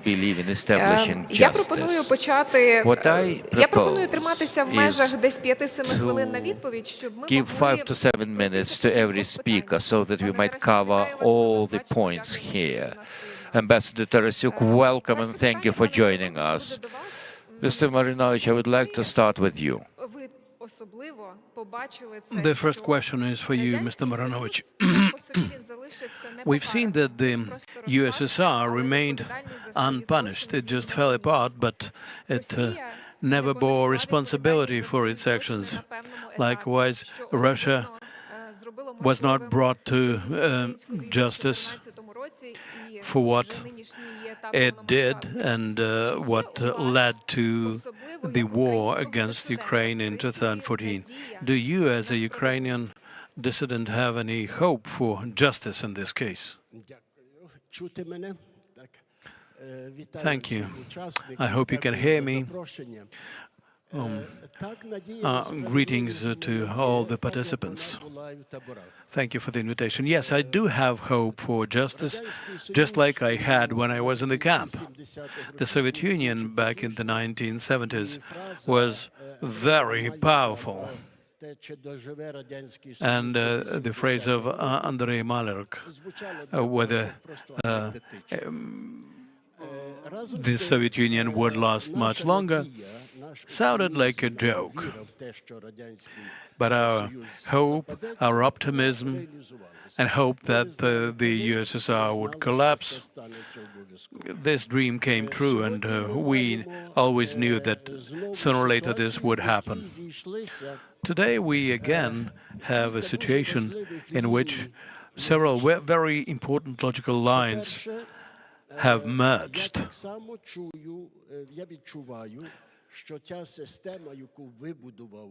I feel that the system that Putin has created, the system built on lies, on violence and hatred, will collapse just like the Soviet system, which was based on the very same principles, did. This is the first point. And the second point, which brings me closer to what I'm concerned about most of all now. I'm afraid that there will be a repeat of mistakes which were made in Yalta in 1945 and in the countries which were parts of the USSR, the mistakes of 1991. What I mean is that the lack of justice. Yalta called Nazism Nazism, but they covered up the crimes of communism for the sake of security. In 1991, we had the same kind of thing. We, dissidents, had signals from Western democracies not to bring up the issue of Nuremberg II, because this would bring about tremendous problems in your region. Start living from a clean slate, they used to say. So we did. And what do we have now? A clear reincarnation of the ČK regime, KGB regime, which follows in the footsteps of its predecessors. And I'm afraid that in some time soon in the future, we may be offered peace and security, but we will be told, be realistic. You want to punish Putin, you want to punish war criminals. That's too much. Just get over it. Resign yourself with the idea that it'll be without it. And by doing so, you will save a lot of lives. So that will be the logic, that for the sake of saving human lives, you have to go for this vile compromise. That's exactly the way it happened in 1991. We used to be told, if you demand that evil be punished, you will have a terrible place where the territory of the ex-Soviet Union is located. So the bottom line is, justice should be done. Without it, we will not be able to carry on. I think I will extend my point later on. Ms. Matvichuk, as a follow-up to what Mr. Maranovich said, next question. How can we make sure that we do not go through the same mistakes when we say that we start from scratch, from a clean slate, but we do this for the sake of saving human lives? This is on the one hand, and on the other hand, we see that there is an arrest warrant for Putin from the International Criminal Court. We have 3 warrants, as a matter of fact. Has this system changed at all? We still have a lot to do to make sure that Putin and the top military command of the Russian Federation and all the Russians who committed war crimes be brought to court. And I have no illusion, this is not going to be easy. I agree with what Miroslav said. We will have to fight with those who juxtapose justice and peace. But we believe that justice is a prerequisite for peace in our region, because for decades Russia has been using war as a means of its political oppression and resorts to war crimes as a means of winning those wars. I believe that one of the toughest tasks that we are faced with exists at this symbolic level. We need to clearly communicate the idea that if we want to preclude wars in the future, we need to punish the leaders of the countries who unleash wars at present. This is not easy to do, because for the whole history of the humankind we have just one precedent, the Nuremberg trial. All the others, the Rwanda one, the Yugoslavian trial, Special Court for Sierra Leone, those were not tribunals to bring to justice those who unleashed the wars, but for the cases that people were killed during those wars not according to the rules and customs of war. If it wasn't for such violations, those tribunals would have not been put in place to begin with. And now we need a world which would understand that we need to put in place a special tribunal to bring to justice Putin and his entourage, and we don't have to wait until the war ends. Because what is Nuremberg Tribunal? This is a court by victors, court to bring to justice the regime which fell. But we cannot make justice conditional and dependent on when and how the war is going to end. If we do it this way, all the other legal instruments will be forthcoming. Mr. Tarasuk, I hope you hear me. The question to you is as follows. What is your vision of the institutional model of the responsibility of the Russian war criminals for what they're doing against the Russian people? Is this enough to have warrants of the International Criminal Court, or there should be a special court? And what role in all this that could belong to the Council of Europe, for instance. Thank you. Obviously, the problem of responsibility and punishment, the issue of justice that Miroslav Marinovich spoke about. From the very first days of the full-scale aggression were brought to the agenda of the Council of Europe, and it was not an accident that it was the Council of Europe which became the first organization to expel Russia from its ranks, and so far it is the only such organization so far. And the Council of Europe was the first to start discussing the issue of punishing the aggressor for war crimes, and also in terms of compensation of losses and in terms of putting in place a special tribunal. As regards compensation of losses, the Council of Europe showed an unprecedented rate of dealing with this issue. Back in the fall, there were some doubts among the Council of Europe members about the Council of Europe being able to be the organization which would come up with a estimate of losses.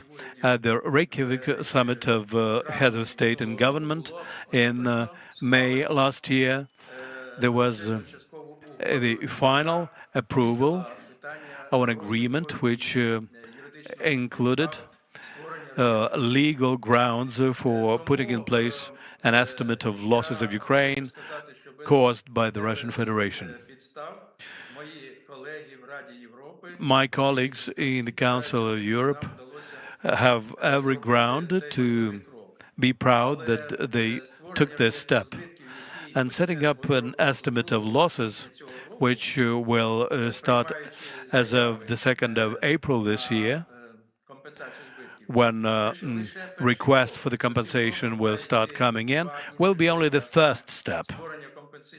After this step, must go to other steps, setting up the compensation commission, the compensation fund. Speaking about special tribunal, so here the speed is slower than with the issue of compensation mechanism. Currently, the coalition of countries, which consists of more than 40 countries, is working. They meet informally and discuss the fundamental issues of the principles of special tribunal creation. And there are much more problems here than on the issue of compensation mechanism. And currently, the discussions are in progress. And I'm sure that the Council of Europe will invite to be a diplomatic platform concerning special tribunal. One of the versions is that the Council of Europe signs an agreement with Ukraine on setting up such special tribunal, but so far this issue has not been resolved. Let me please clarify. You mentioned that Council of Europe, in fact, is the only international organization which excluded Russia from participation in its work. And the President of Russia signed a document that Russia is not a member of the Council of Europe anymore. But when the other international organizations are asked about whether it makes sense for Russia to be present there, like UN, but it's another issue. But we hear about other organizations, we always hear about a window for the dialogue, that they want to maintain contacts with Russia, including in order to reach peace. So what about Council of Europe? Does it miss such a channel of dialogue? What dialogue can be with the criminal regime? What dialogue can be with those who organize genocide against Ukrainian people, who kidnap children. What dialogue can we speak about?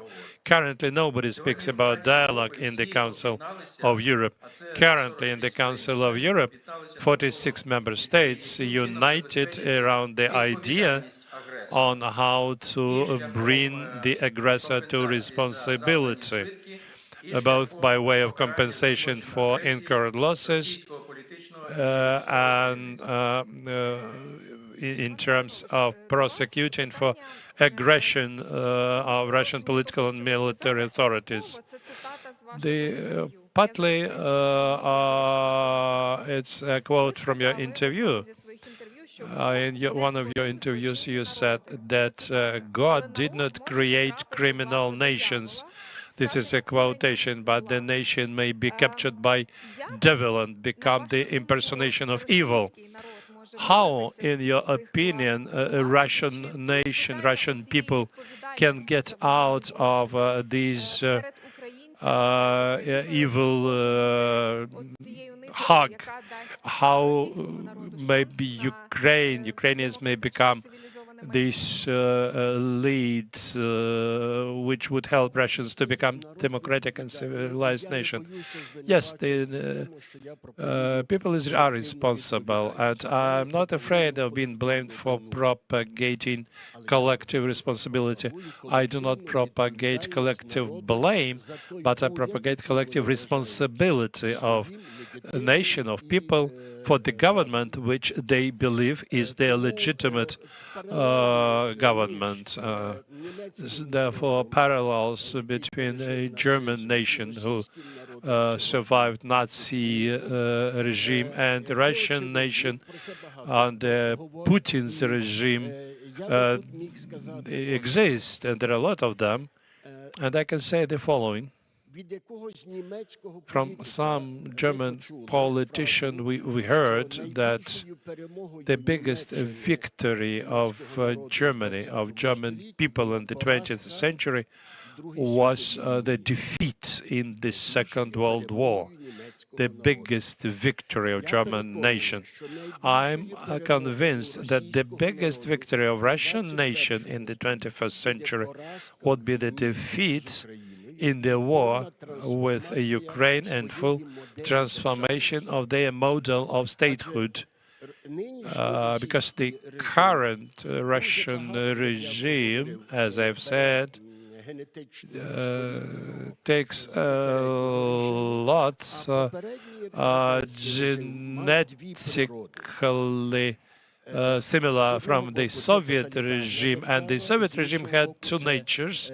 On the one hand, it was totalitarian state, on the other, reincarnated Russian Empire. The same we see in the current Russia. We see practically almost totalitarian regime, and we have publicly declared wish to restore the Russian Empire. Speaking about moods among Russian people, I would say the following. To find allies in this fight against Putin's regime as authoritarian regime is much easier. We see that there are many Russians who stand against Putin's regime as authoritarian regime. But to find allies in fighting the Russian Empire is practically impossible. And here is the big question to Russian people. Because we usually list in the Manifesto of Sustainable Peace, it's very clearly listed under what conditions we can imagine the management of this big conflict. But here I would put more strength to the very important moment, the moral покаяние. І це відкрило двері до майбутнього цього народу. Якщо російський народ зуміє пережити такий самий катарсис, він собі відкриє двері у майбутнє. Яка наша тут роль? Поки що емоції в українському народові такі великі, що ми навіть, знаєте, для нас звучить це ледь як не зрада, якщо би думати. The emotions of Ukrainians are so big that it may sound even like treason if somebody thinks about a better life for Russians. What Ukrainians are dreaming about is the moat with crocodiles between Ukraine and Russia. But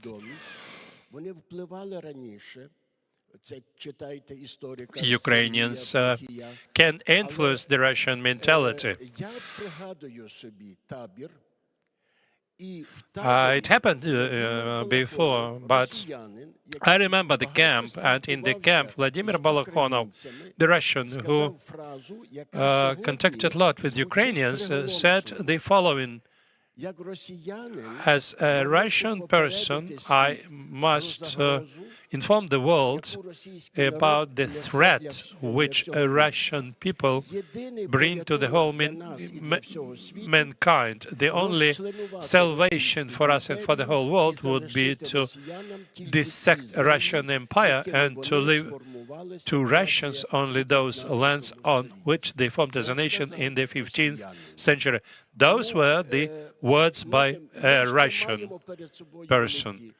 Therefore, we have a lot of things to do ahead of us. It's very interesting that you pointed at this. On the basis of my observations, I can say that even representatives of the countries which are very friendly towards us and those who want Ukraine to prevail, they are afraid of saying what you have just quoted. So, Alexander, according to your observations, my question is whether for Ukraine it's worthwhile promoting the issue of collective responsibility of Russians and maybe Belarusians as well. It's an interesting question, because when we speak about persecution for committed crimes, we are speaking about law, and we are speaking about the category of guiltiness, responsibility, and everyone should bear responsibility for what he or she did or did not do. But when we are speaking about the past and we come back to the collective responsibility, and that's why in my Nobel Prize speech I said that Russian people would bear responsibility for this page of their shameful page of their history. Like our Russian colleagues, those who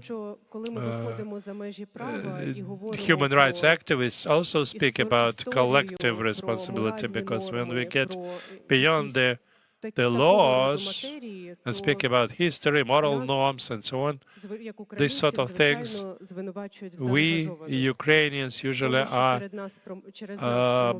blamed for being engaged, because this is our trauma, our pain speaks for us. And here is definitely we miss this voice of Russian human rights activists, and it's very important for Ukrainians to strengthen the voice of indigenous people from Russia who, under current conditions, continue fighting for their identity. In fact, we don't know much about it, and we are not very much interested in this. But quite recently, there was a big rally. And you may have a look at what's going on in Tatarstan, in Yakutia, in Gushetia, and I think that we, as citizens of Ukraine, have a responsibility to do everything possible for the voices of these indigenous people of Russia be heard, for them to speak about the real federalization and needing real federalization. Are they ready to speak about it? They are speaking about it, but even we don't hear much of them. I'm not an expert in this topic now. I'm getting beyond my competence. But quite recently, there was an international conference of the indigenous peoples of Russia, and many people present here heard about that event and read those documents. The question is to Mr. Tarasyuk. If at the level of diplomats of international organizations like Council of Europe, do they speak, or in your opinion, is it worthwhile speaking about responsibility? Like we are now talking about warrants by International Criminal Court or special tribunal where some personalities would be brought to responsibility for crimes committed by multi-million Russian army. We can't hear you. Maybe your microphone is off. Sorry.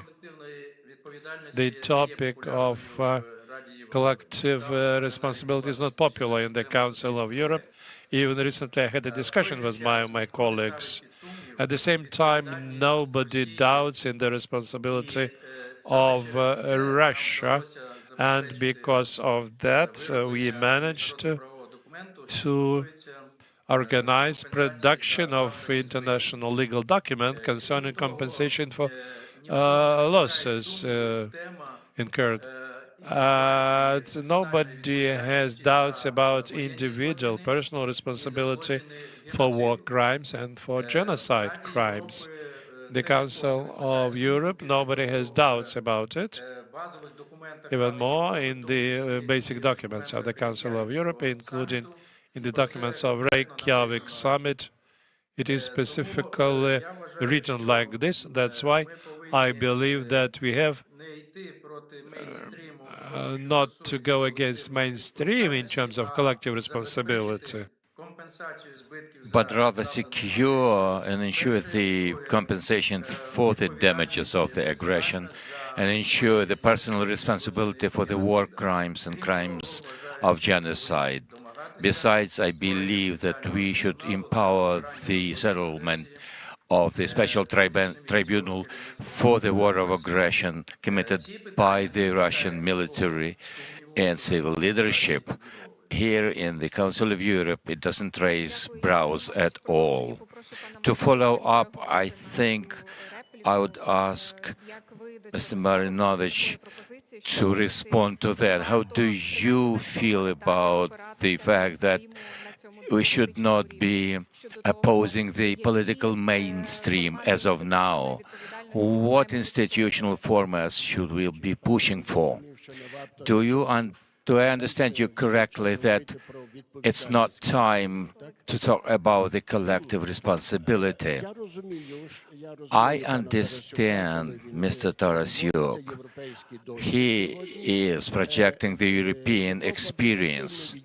Europe has long time far from the Nazi times. These were things that were self-evident when Europe was fighting fascism. Now the situation is win-win. The principle of cooperation is laid at the groundwork, and a lot of notions that we used to talk about in the middle of the 20th century have gone into the mist of history. In the same vein, Europe is afraid of the very idea of Russia splitting up of today's Russian Empire. Here and there, what we see is the reluctance to talk about the things that don't fit into our ideological constructs. However, many of the people present in this audience will remember 1991, when President Bush and Margaret Thatcher appealed to Ukrainians not to promote, not to ruin the Soviet Union because we wouldn't know what will be the follow-up. Did they succeed? No. Historical processes cannot be stopped.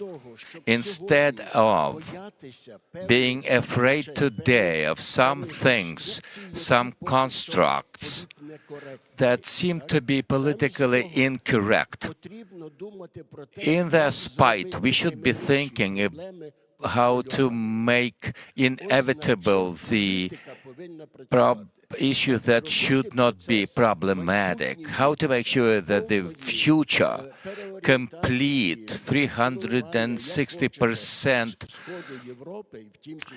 change of the Russian Empire, how to make this process more controlled. Thank you. I would like to follow up with the issue of the International Criminal Court. Ms. Matvichuk, the new judge has been appointed at the head of the International Criminal Court, one of the persons who have issued an arrest warrant to Mr. Putin, President Putin and Lvova Belova.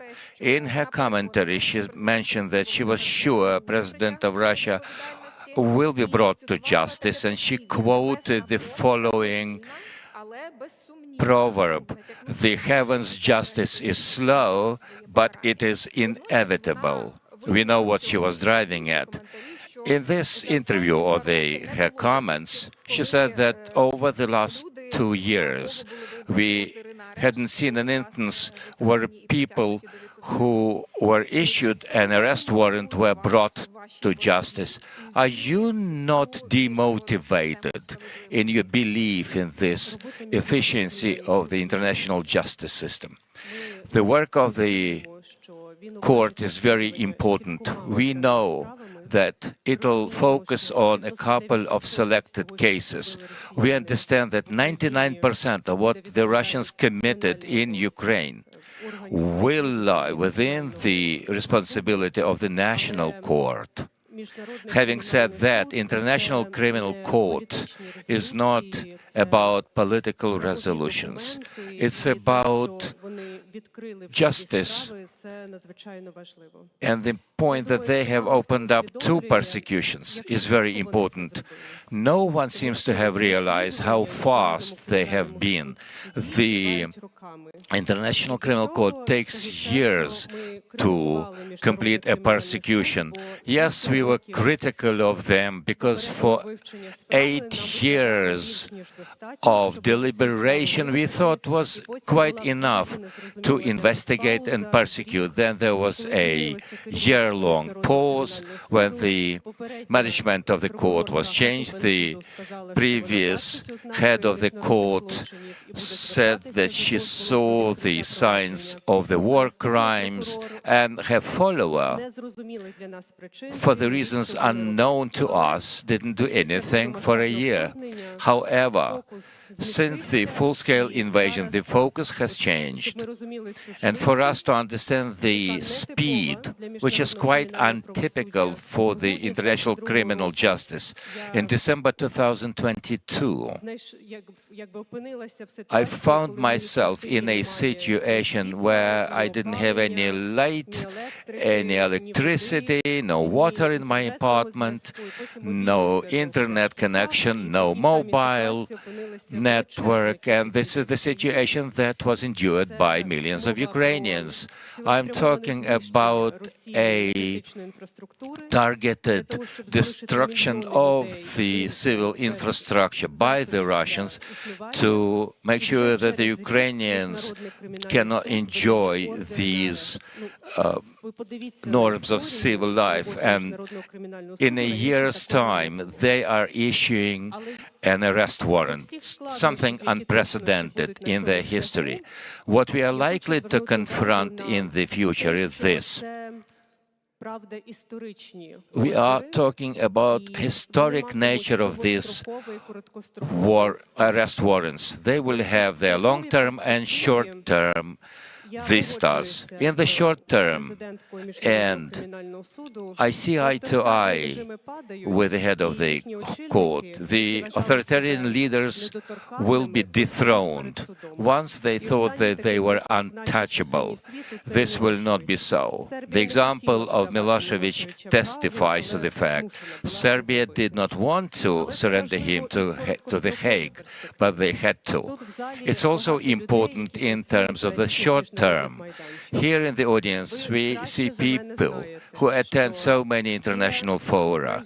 You know better than I do that there are countries, because of their geographical distance or their close cooperation with Russia, there are politicians, even in the developed West, who would like to go back to the so-called business as usual with Russia. People who will pay lip service to any political declaration, but it is so difficult to shake hands with the person who has been officially charged by the International Court for being the biggest kidnapper of children. Orban can afford that, but the policymakers who openly commit to human rights and they know that they are under the scrutiny of public opinion cannot afford to do that, however badly they want to do that. I still have some time to turn back to Ambassador Tarasyuk. As far as the compensation mechanism is concerned and the history of tribunals in terms of the responsibility for the crimes committed in Ukraine, what is the prospect, what is the future from your vantage point? I'm afraid we can't hear you. As I have mentioned, the compensation mechanism and its first component, the register of damages, will come to fruition on the 2nd of April. By the way, tomorrow Kyiv will see an important event, a commission of the satellite office of the Register of Damages. The headquarters are in The Hague, but the branch will be opened up tomorrow. Officially, the Register of the Damages will start working on the 2nd of April. As for the special tribunal, there are a lot of discussions going on concerning the fundamental principles of establishing the International Court. What will be the bulwark for its functioning? But today in the Council of Europe, people are ready to talk about striking a bilateral deal between Ukraine and the Council of Europe on setting up the International Special Tribunal. I think if it happens before summer, and that is possible, we will start working on the platform of the Council of Europe to set up the establishing documents of such a special tribunal. It's an open secret that the statute is ready within the frameworks of the work of the Council of Europe. It'll take not that long for this work to come to fruition after we have defined the basic principles. Documents are there, and the agreement between Ukraine and the Council of Europe is ready to be signed. Thank you very much. I would like to appreciate the participation of our panelists. The godly justice that we have mentioned in this panel will come faster than it is proverbially known. Thank you again. I suggest we have a short break, and then the next panel will resume our work. Thank you very much.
that I can invite our panelists to the stage. Let me first welcome, well, some of them are already sitting down. So let me welcome Mr. Hanno Pevkur, Minister of Defense of Estonia. Please join us on the stage. I know he's here somewhere. Ah, there you are. It is also my pleasure to introduce Ambassador Mykola Tuchitsky, Deputy Foreign Minister of Ukraine. Welcome. It is also a great pleasure to welcome Ambassador Gaël Veissière, Ambassador Extraordinary and Plenipotentiary of the French Republic in Ukraine. Thank you, Ambassador, for joining us. And last but certainly not the least, Ms. Rasa Yuknevichiene, Member of the European Parliament from Lithuania and Minister of Defense of Lithuania in 2008-2012. Welcome and thank you for joining us. So last week, an entirely unexpected thing happened. I don't know if you noticed. One Vladimir Putin was re-elected Russian president. I really didn't see that coming. It was a complete surprise.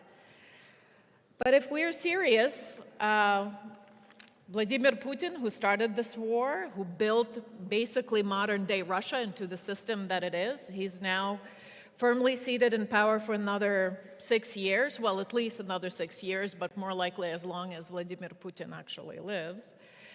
And in many ways, as I said, this war is Putin's war. Its successes are his successes, its failures are his failures. And now that this, let's call it special electoral operation is over, the question to this panel is, what can we expect on the battlefield? Will there be an escalation from the Russian side? Does Russia have the capacity to escalate? And if so, what might be the responses, both in terms of helping Ukraine respond to this possible escalation, but also on the part of the allies?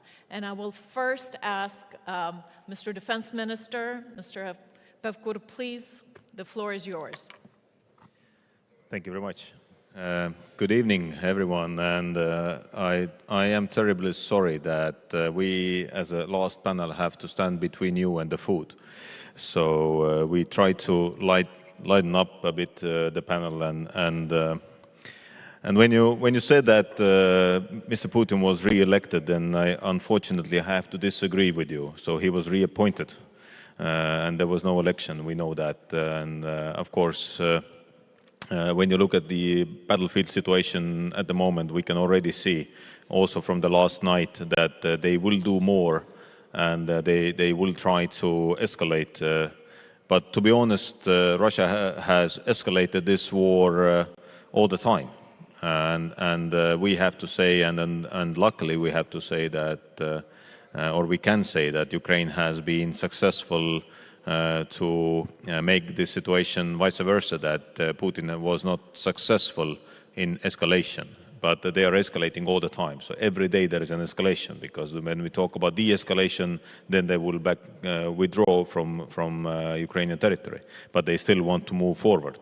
So what we will see probably is that Putin will have more free hands.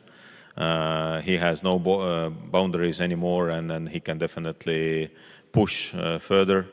You know, when I take also why we are here in this situation, why we can't send enough help to Ukraine, which is much needed to push Russia out of Ukraine, then we have to look on some facts. One of the facts is that in European Union, member states invested to defense from 1999 till the full escalation of the war in 2022 here in Ukraine, only 19.7% more. So the increase of defense spendings was 19.7% in 12 years.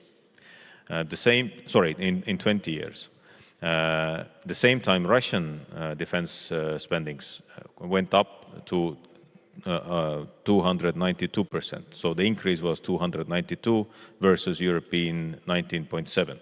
So, and when you take all this time, then you understand that Russia was preparing for a big war. Many say that he's now preparing for a big war with NATO. But he definitely has no options at the moment to go to the full-scale war with the NATO. So this is what he's doing. He's pushing here in Ukraine, and we all understand that the ultimate goal for Putin is not Ukraine. The ultimate goal is to humiliate the West, the collective West, to show that the West is weak, NATO is not functioning, and of course, he would like to rebuild also his old, or the Russian old empire. So there are many reasons why Putin wants to escalate, and our task now is to say what will we do or how we will address this knowledge or this information that Putin will escalate also in the coming months and maybe even the weeks. Thank you very much, and also I'll take this opportunity to thank you in your country who bar none has done well beyond the call of duty to support Ukraine.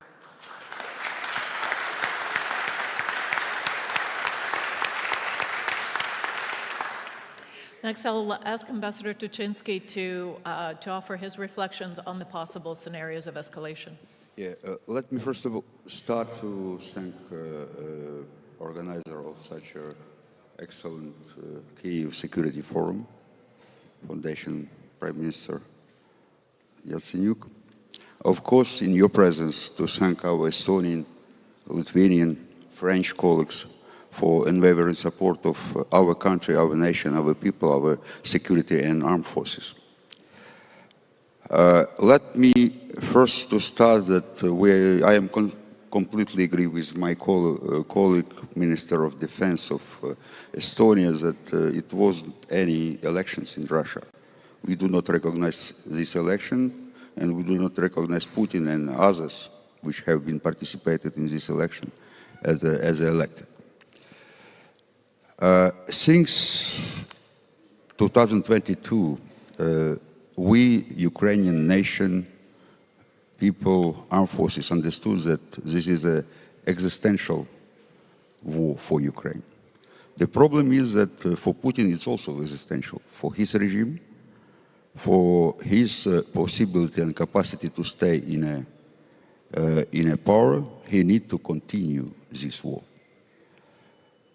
And of course he will escalate. He started by sending only 123,000 people in February 2022, and he expected in 7 days to take the Kyiv and other regions of Ukraine. Now on a battlefield which has in general 3,000 kilometers front, we have more than 400,000 Russian soldiers. For the city like Avdiivka, which before the war has only 30,000 people, Putin sent it to the die 41,000 people. So they have a potential. He will continue because this war is, as already I mentioned to you, it's existential. This war is existential not only a necessity of Ukraine to win together with our alliance, because it's about restoring the international law, to restore confidence to organizations like UN.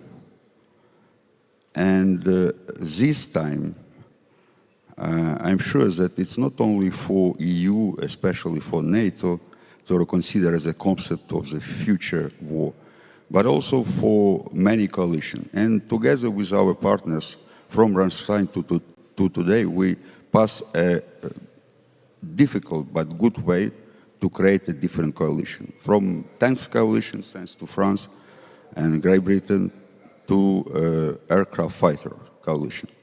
I hope that we together will not only demonstrate this excellent cooperation, and first time in history, between EU and NATO.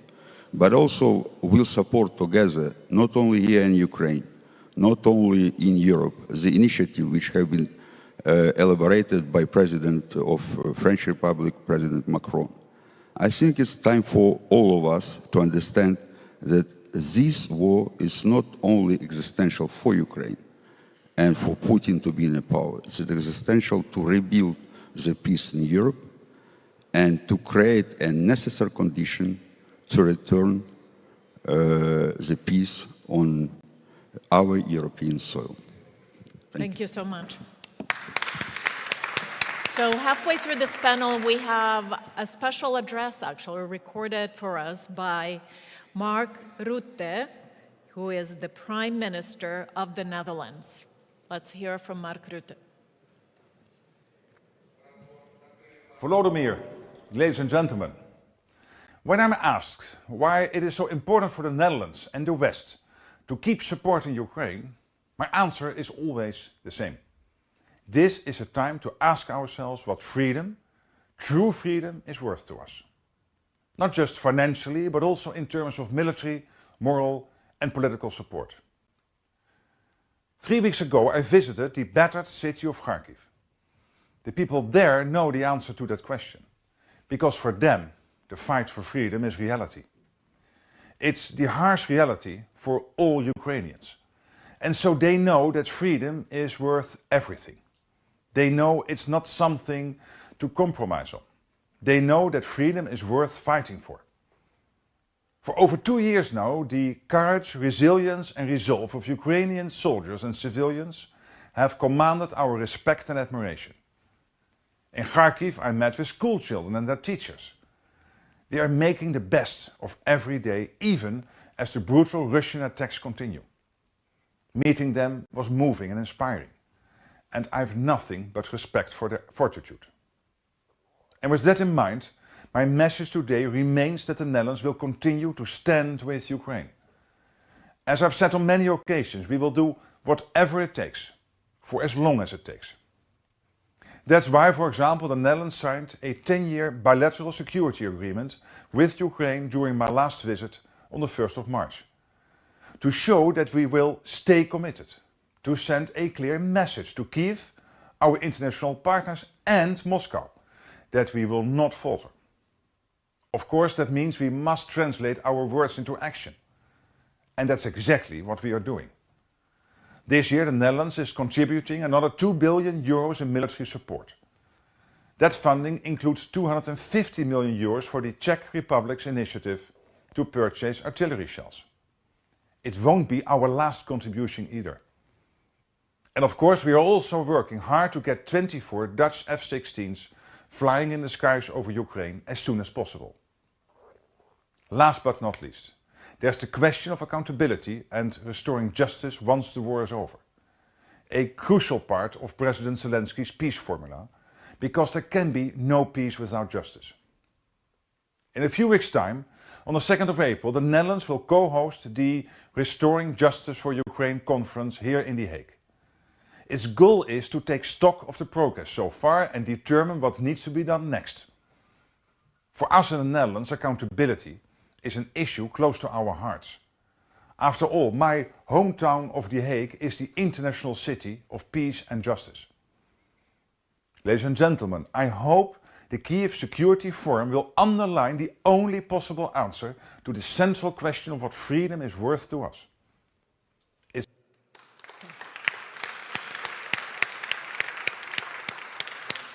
These are very powerful words from the Dutch Prime Minister. I'm going to turn to you, Ambassador Vissier. We have heard quite a change of tone from Élysée in the last few weeks, I suppose. So it's no surprise that I'm going to ask you, what does that mean for France's leadership in Europe and the ability to lead a response to any potential escalation? Well, thank you very much, ministers, ladies and gentlemen. Thank you, Prime Minister, for organizing this. Well, I would like to start where actually Mika stopped. And this idea that what's happening now is existential for Ukraine, of course, for Russia, but in a much broader way. And actually, it's a word that the French president did use publicly to the French public, saying that it was existential for France and also for the EU. The EU would like to build, and since many NATO partners are also EU partners, to this extent, it's also existential for NATO. Actually, my president did also say that there is no security for French people if there is no peace in Ukraine, and there is no lasting peace in Ukraine if it is not negotiated and agreed by the Ukrainian people. So here we are, and the situation is of course dangerous and difficult, and the idea was to launch a wake-up call and to explain that of course we have to do more, we all have to do more, the EU has got to do more, and actually this is what the EU is currently doing right now. There is a European Council meeting today and tomorrow in Brussels. NATO, of course, has got to step up. Actually, I do concur to say that NATO and the EU has worked extraordinarily well together on this issue, which was not completely a given, but they raised up to the challenge, and I think that we can all be proud of that. We also have to work bilaterally, and this is what we are doing with the security agreements, which has been launched in the framework of the Vilnius Summit. France did sign one. I think that now 7 have already been signed, and it's a great push to go forward. But then, of course, we need something more, and this is what the French president tried to do by launching on the 26th of February a first meeting with around 30 countries on what could be done more on some issues, long-range strikes, cyber security, cyber defense, civilian stabilization of the border with Belarus, stabilization or help assistance to third countries like Moldova, of course, co-production of equipments and military equipments in Ukraine itself. But then once you have done all this, and there is a general agreement between all the countries, I mentioned the 30, to do more in this regard. But when you have done all this, you still have an issue, and this problem is that when you have in front of you somebody who has got no limits, namely President Putin, if you yourself, you come saying, well, I have some limits, I have some red lines I will not cross, obviously there is a bias and there is a disadvantage, and this disadvantage is for Ukraine. This is why there was this statement, quite strong from my president, saying that actually there is no red line and that we should not refrain from engaging, including troops on the ground, if that would be necessary. We don't say that we are going to do this, we just say it's not impossible. We don't rule anything out, pending the situation, pending Ukrainian needs, and so on and so forth. And actually, the president was pushed on that by French TV, French journalist last Thursday, and they told him, well, but to do what exactly? Is it training? Is it cyber support? Is it? And he said, well, I'm not going to say for what it is to be done, because actually we don't want to rule anything out, and I think it's quite clear. So, under the control of the eminent academics who are here, including Nicolas Tenzer, a big French specialist, which I pay tribute to, the idea is to bring back some strategic ambiguity about, well, and to send at the same time a very clear signal. This signal is support to Ukraine is not going to stop. The West will continue to support Ukraine, and definitely each country has got to make its own mind for itself, but as for us, we are sending strongly the signal that we will step up our support for Ukraine if need be, and without putting some boundaries. Of course, there are limits. The president did say, we, French people, we are not at war with Russia, and he made this distinction that Russia, for us, is not the enemy, it's the opponent. Legally speaking, it's clear, and that we are not going to attack Russia. But what he said is, well, we are here to make a difference and to support Ukraine, and we are ready to engage. And there is no a priori per se limit. So this is what we are trying to do. Actually, work is ongoing with this. What I just expressed is not something agreed with friends and partners. It's something that we express for ourselves. We know that some countries around us are interested by this idea. So of course, this is being discussed. But I think it is interesting to see how the public reaction actually was in some Western countries, including my country. At first, there was a kind of stupefaction because it was new. But then now I think that we are entering into a second phase, because it's difficult to say Ukraine's security is directly linked to our security, and at the same time to say, oh, no way, that never we rule completely out the slightest possibility to send troops, even for training or whatever. So I think that this is good, and that it helps also people in the West who are a bit far away from the war and the atrocities that Ukraine experiences all day long and all year long. It's important for our population also to take time to understand what this means and how we can be with you, support you, and be at your side. So this is what I wanted to say, but of course I'm ready to open to questions. Thank you so much for these thoughts. Ms. Yuknevichiene, over to you on your take on possible escalation scenarios. First of all, of course, thank you for inviting us, group of members of European Parliament. It's our privilege to thank all Ukrainian nation what you are doing, first of all. And trying to answer the questions you raised, I was watching very carefully or reading very carefully the title of our panel. How will the allies respond to further Russia's aggression? But before to start to reshape this title, I would like to quote James Freeman Clarke, famous philosopher, United States, 19th century. It's very important for me on these days to remember this quotation. A politician thinks of the next election, a statesman of the next generation. So, that is why I would like to rephrase the title from just to respond further aggression to win the war and achieve long-lasting peace in European continent.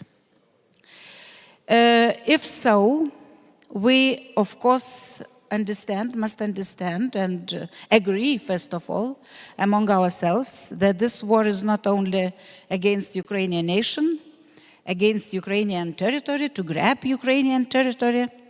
By the way, it is no time to tell the stories, but I have the facts to prove that Putin had intention to test NATO before 2014, and only Ukrainian revolution saved us from that scenario.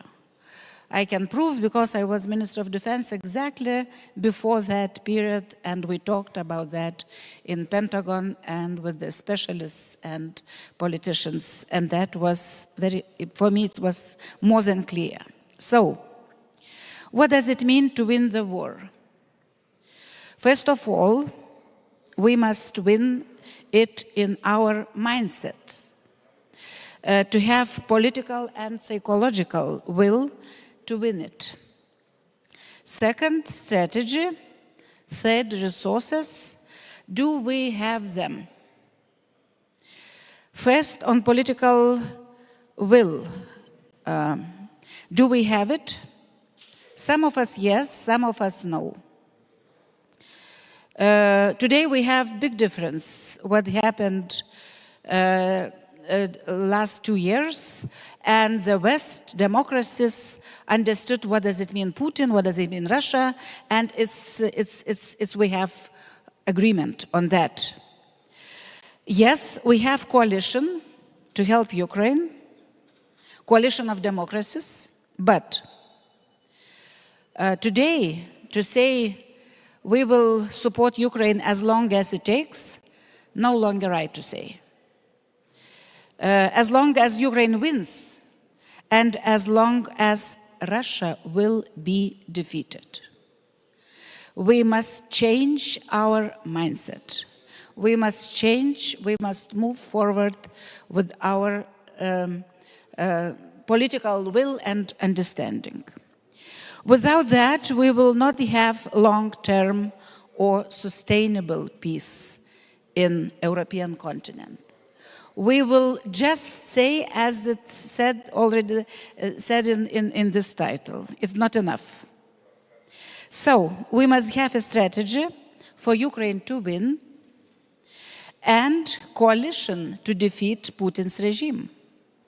Here is important to stop a little bit and think why we don't have coalition to defeat Putin as it was coalition defeat Hitler.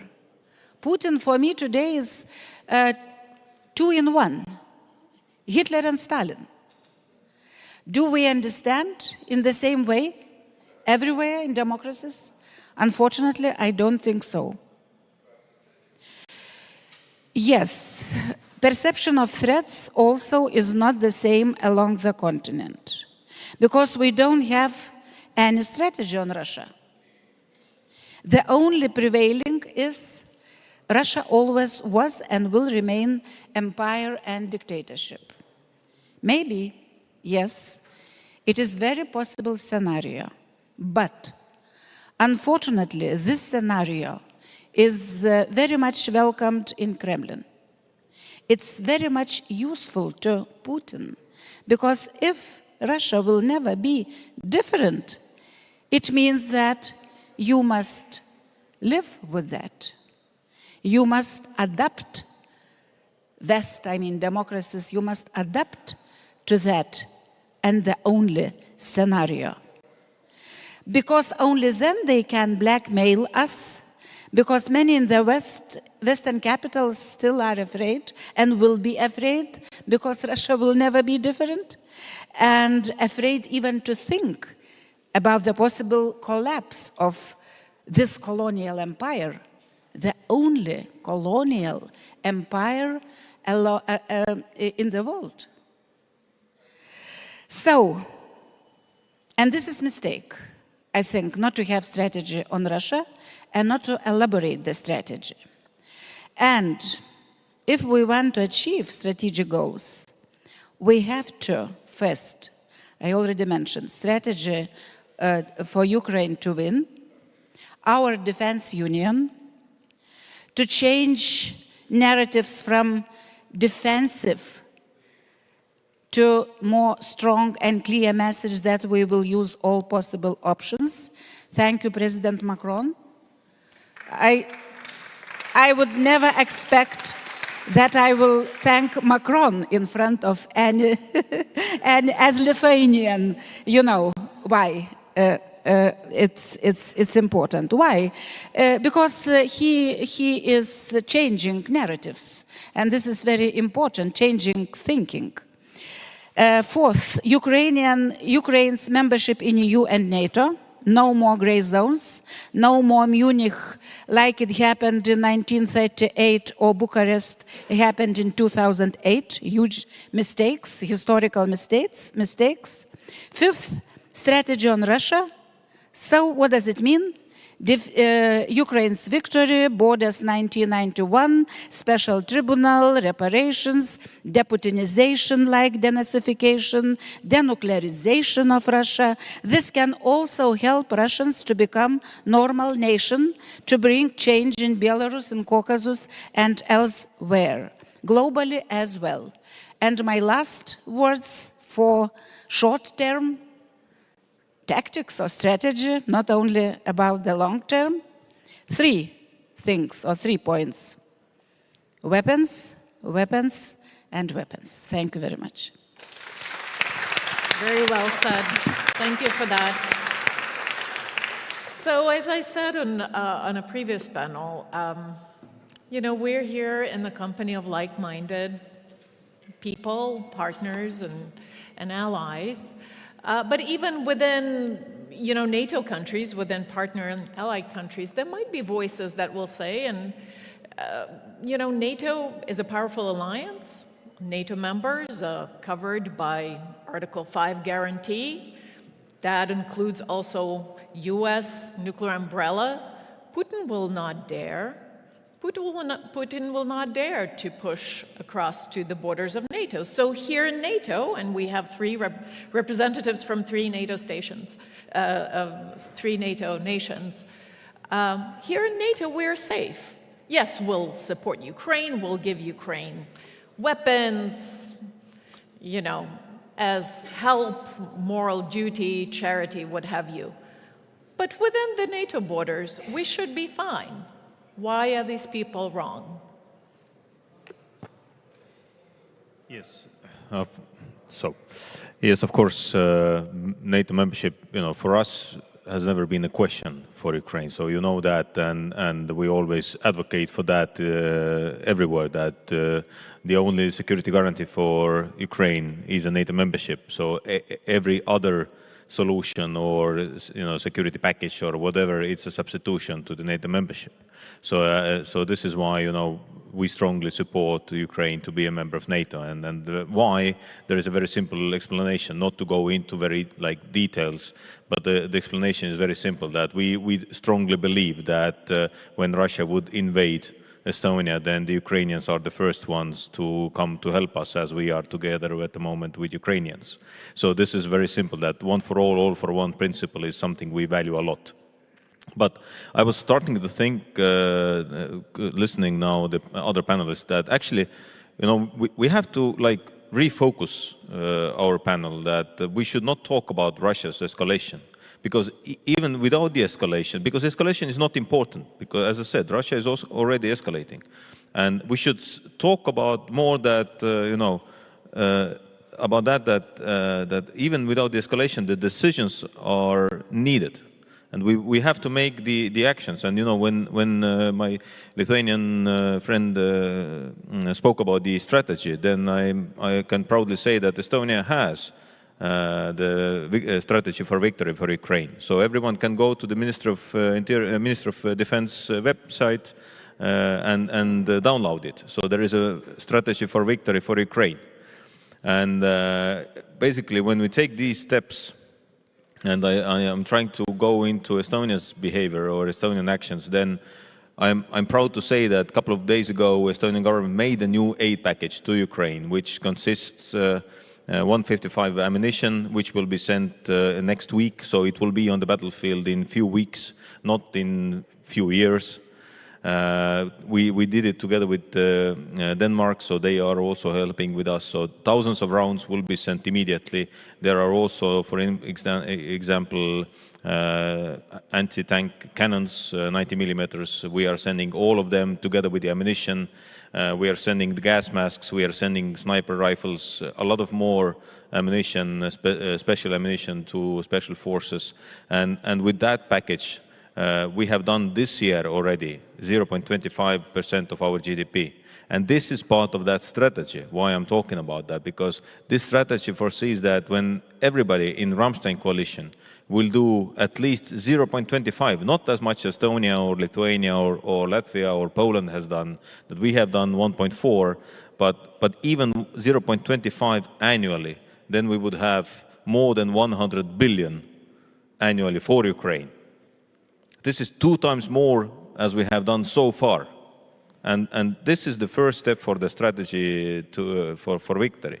And I'm very glad to see that, you know, France is ready to do more. But there is a very simple way for that. Put the money in.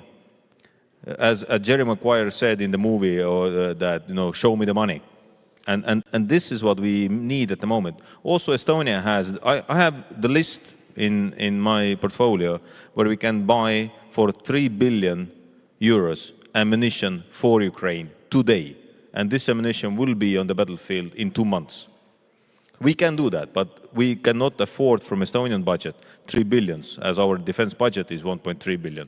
So, but when all the allies will put together 100 billion, we can easily have, only in this year, 2 to 2.5 million rounds of heavy artillery ammunition in Ukraine delivered quickly. So this is the first step of long-term money. The second thing, what is important, is also the visual part and the emotional part. Well, we know from the battlefield that mass matters. We see that, you know, that when Russia started this war, then they had 265,000 troops in Ukraine. Today they have 470,000 troops in Ukraine. So mass matters, but also details matters. And why I'm saying that, you know, I have one text here today, and this is a message. And this message came out from the President Zelensky's speech in Estonian parliament. So we made a present for him with the pullover saying defense willingness. And he, in his speech, mentioned also will for a victory. So this is will for the victory.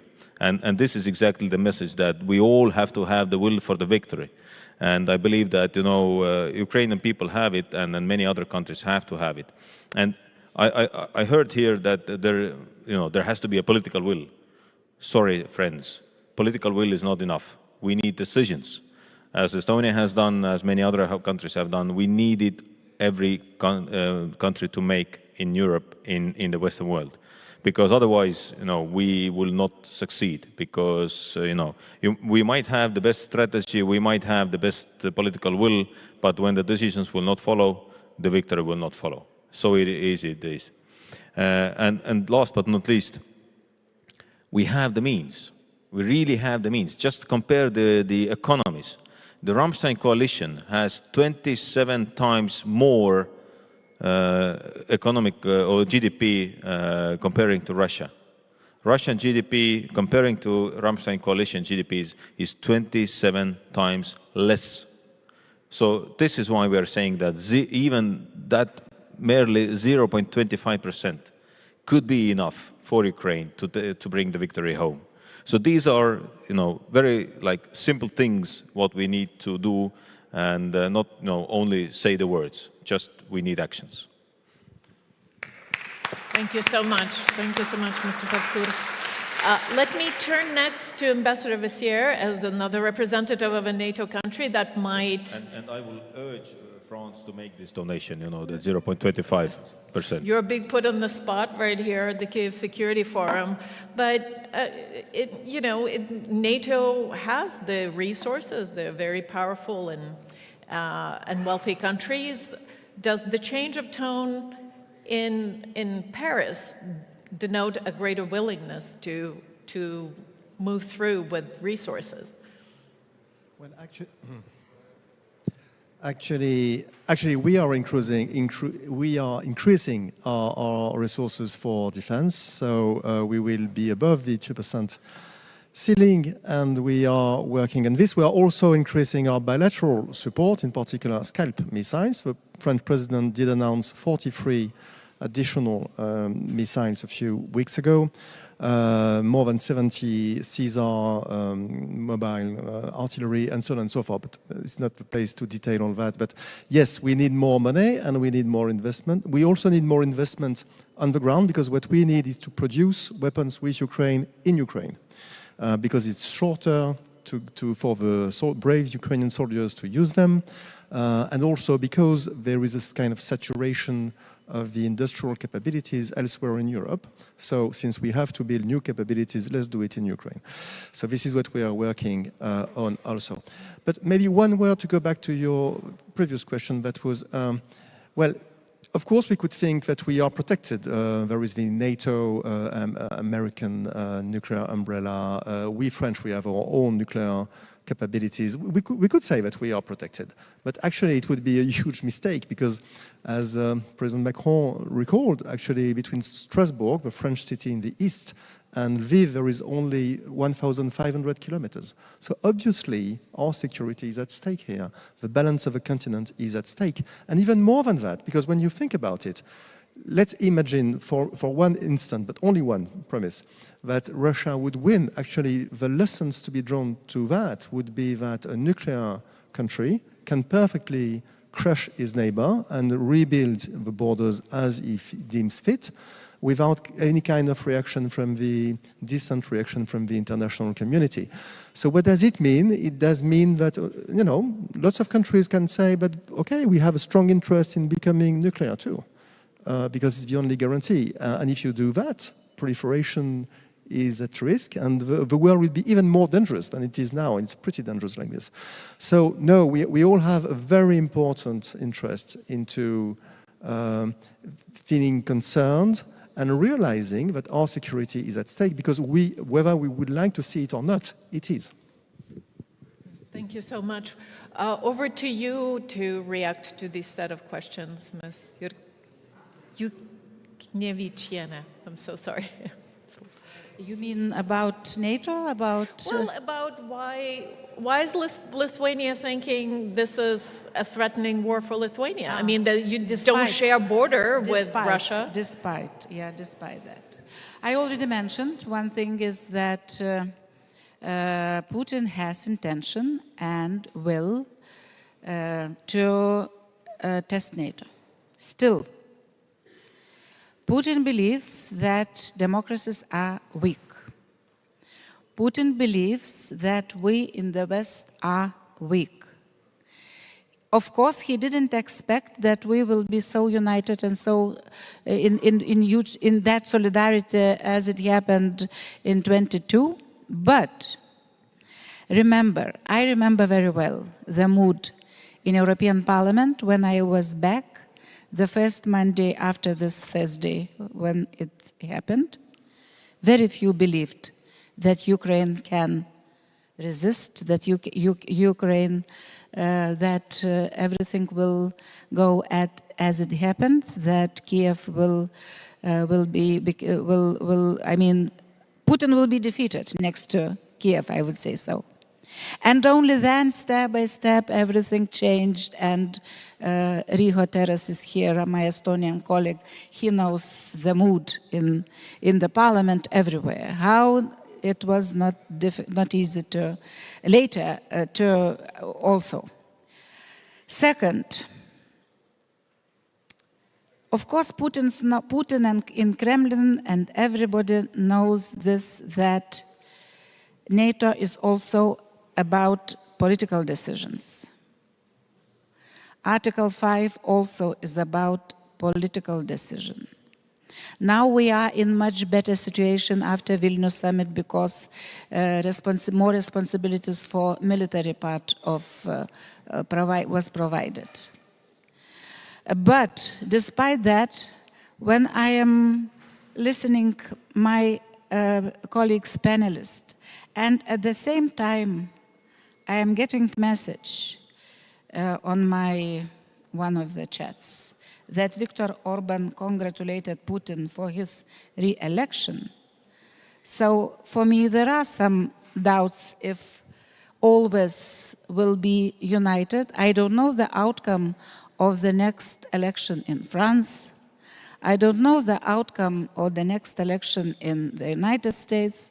So my duty as former Minister of Defense and all Ministers of Defense, all those people who are in defense, they know that at least if we have 1 or 5% of some possibility to face this threat, we must be ready for that threat. So that's why we must be ready for everything.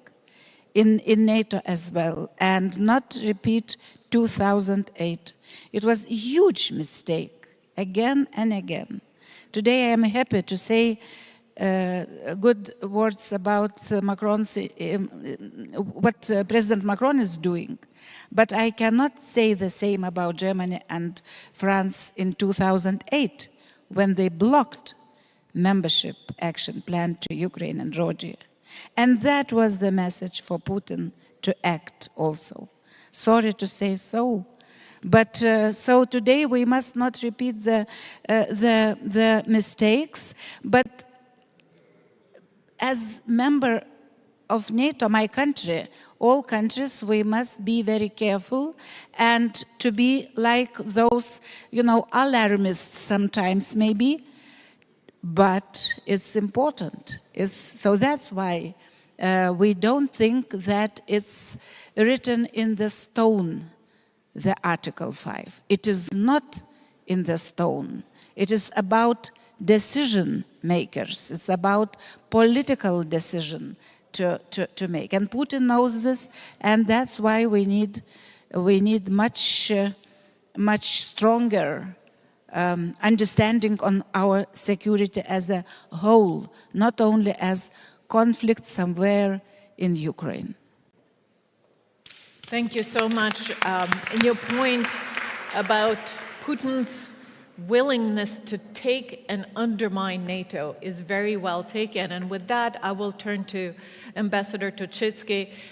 І я запитаю вас останнє запитання цієї панелі і цієї конференції нашої рідної української мовою. In our NATO Ukrainian language, what lessons can NATO member countries can draw from the Ukrainian experience? Because this war happens not just on the battlefield, not only at the front line. It is multidimensional. It includes different aspects, political and otherwise. Maybe there will be no crossing of the Polish or Lithuanian border, but there are different instruments of influence.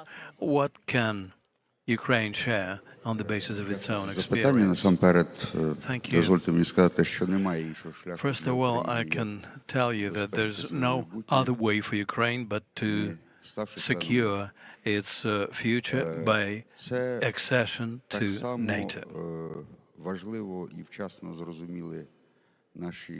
This was timely understood and appreciated by our long-time partners in coalition, Finland and Sweden, and we welcome them in NATO. But membership in NATO does not totally preclude any attack on any country by way of disinformation, manipulations, or provoking a crisis of migrants. It does not mean that you automatically secure yourself from any information or electronic warfare attacks on your banking system, on your information databases, and so on. So this war demonstrates that this is a hybrid war, not just in terms of the employment of capabilities, ways and means, because on the battlefield we see different capabilities, including all kinds of drones. Some of our colleagues now say that in the near future, artificial intelligence will be an active player in military conflicts. So, having said all that, in my previous address, I spoke about the need to build coalitions.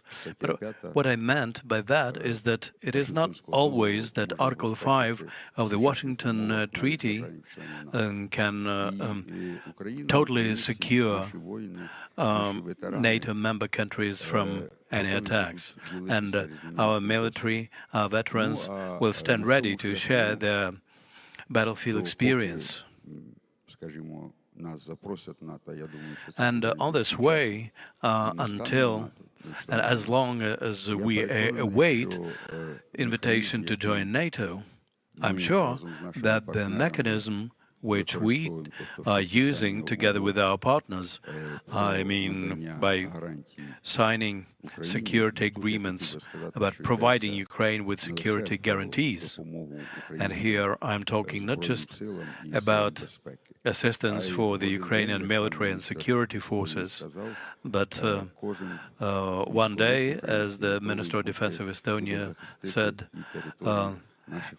any Ukrainian soldier will be ready to defend by way of solidarity the territory of any NATO member country and provide comprehensive support and assistance. If you take a look at the map, you will see that the defense capabilities of NATO from north to south are not integral without Ukraine. They're not whole. We have the Baltic countries, Finland and Sweden in the north. Way down we have Romania, Turkey, Bulgaria. And for this picture and for the defense union to be efficient, Ukraine is obviously missing from this picture.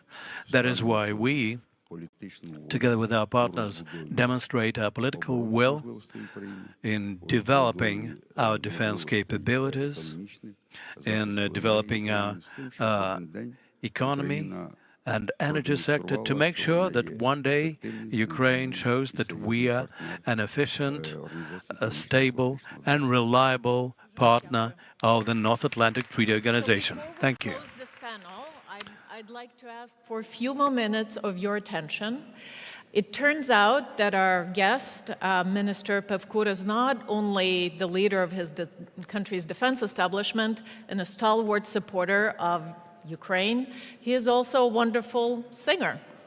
And we have a special surprise for our audiences. Любимої діти, мила мамо й тату, я йду на війноньку нашу землю захищати. Не плачте за мною, якщо в полі згину, все віддам за любоньку нашу Україну. Єднаємося, браття, цю лиху годину, нехай ворог знає, ми за Україну. Богу душу нашу віддамо єдину, за нашу землю священну Україну.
Якщо в полі згину, все віддам за любоньку мою Україну.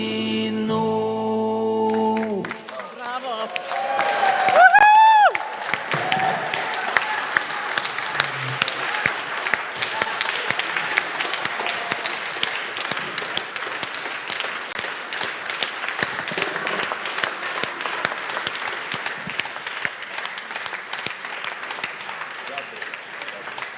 Thank you so much, and I'm sorry I mispronounced it once. I tried to be good.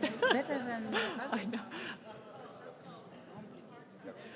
I'm a bearer of a complicated last name as well. Thank you so much.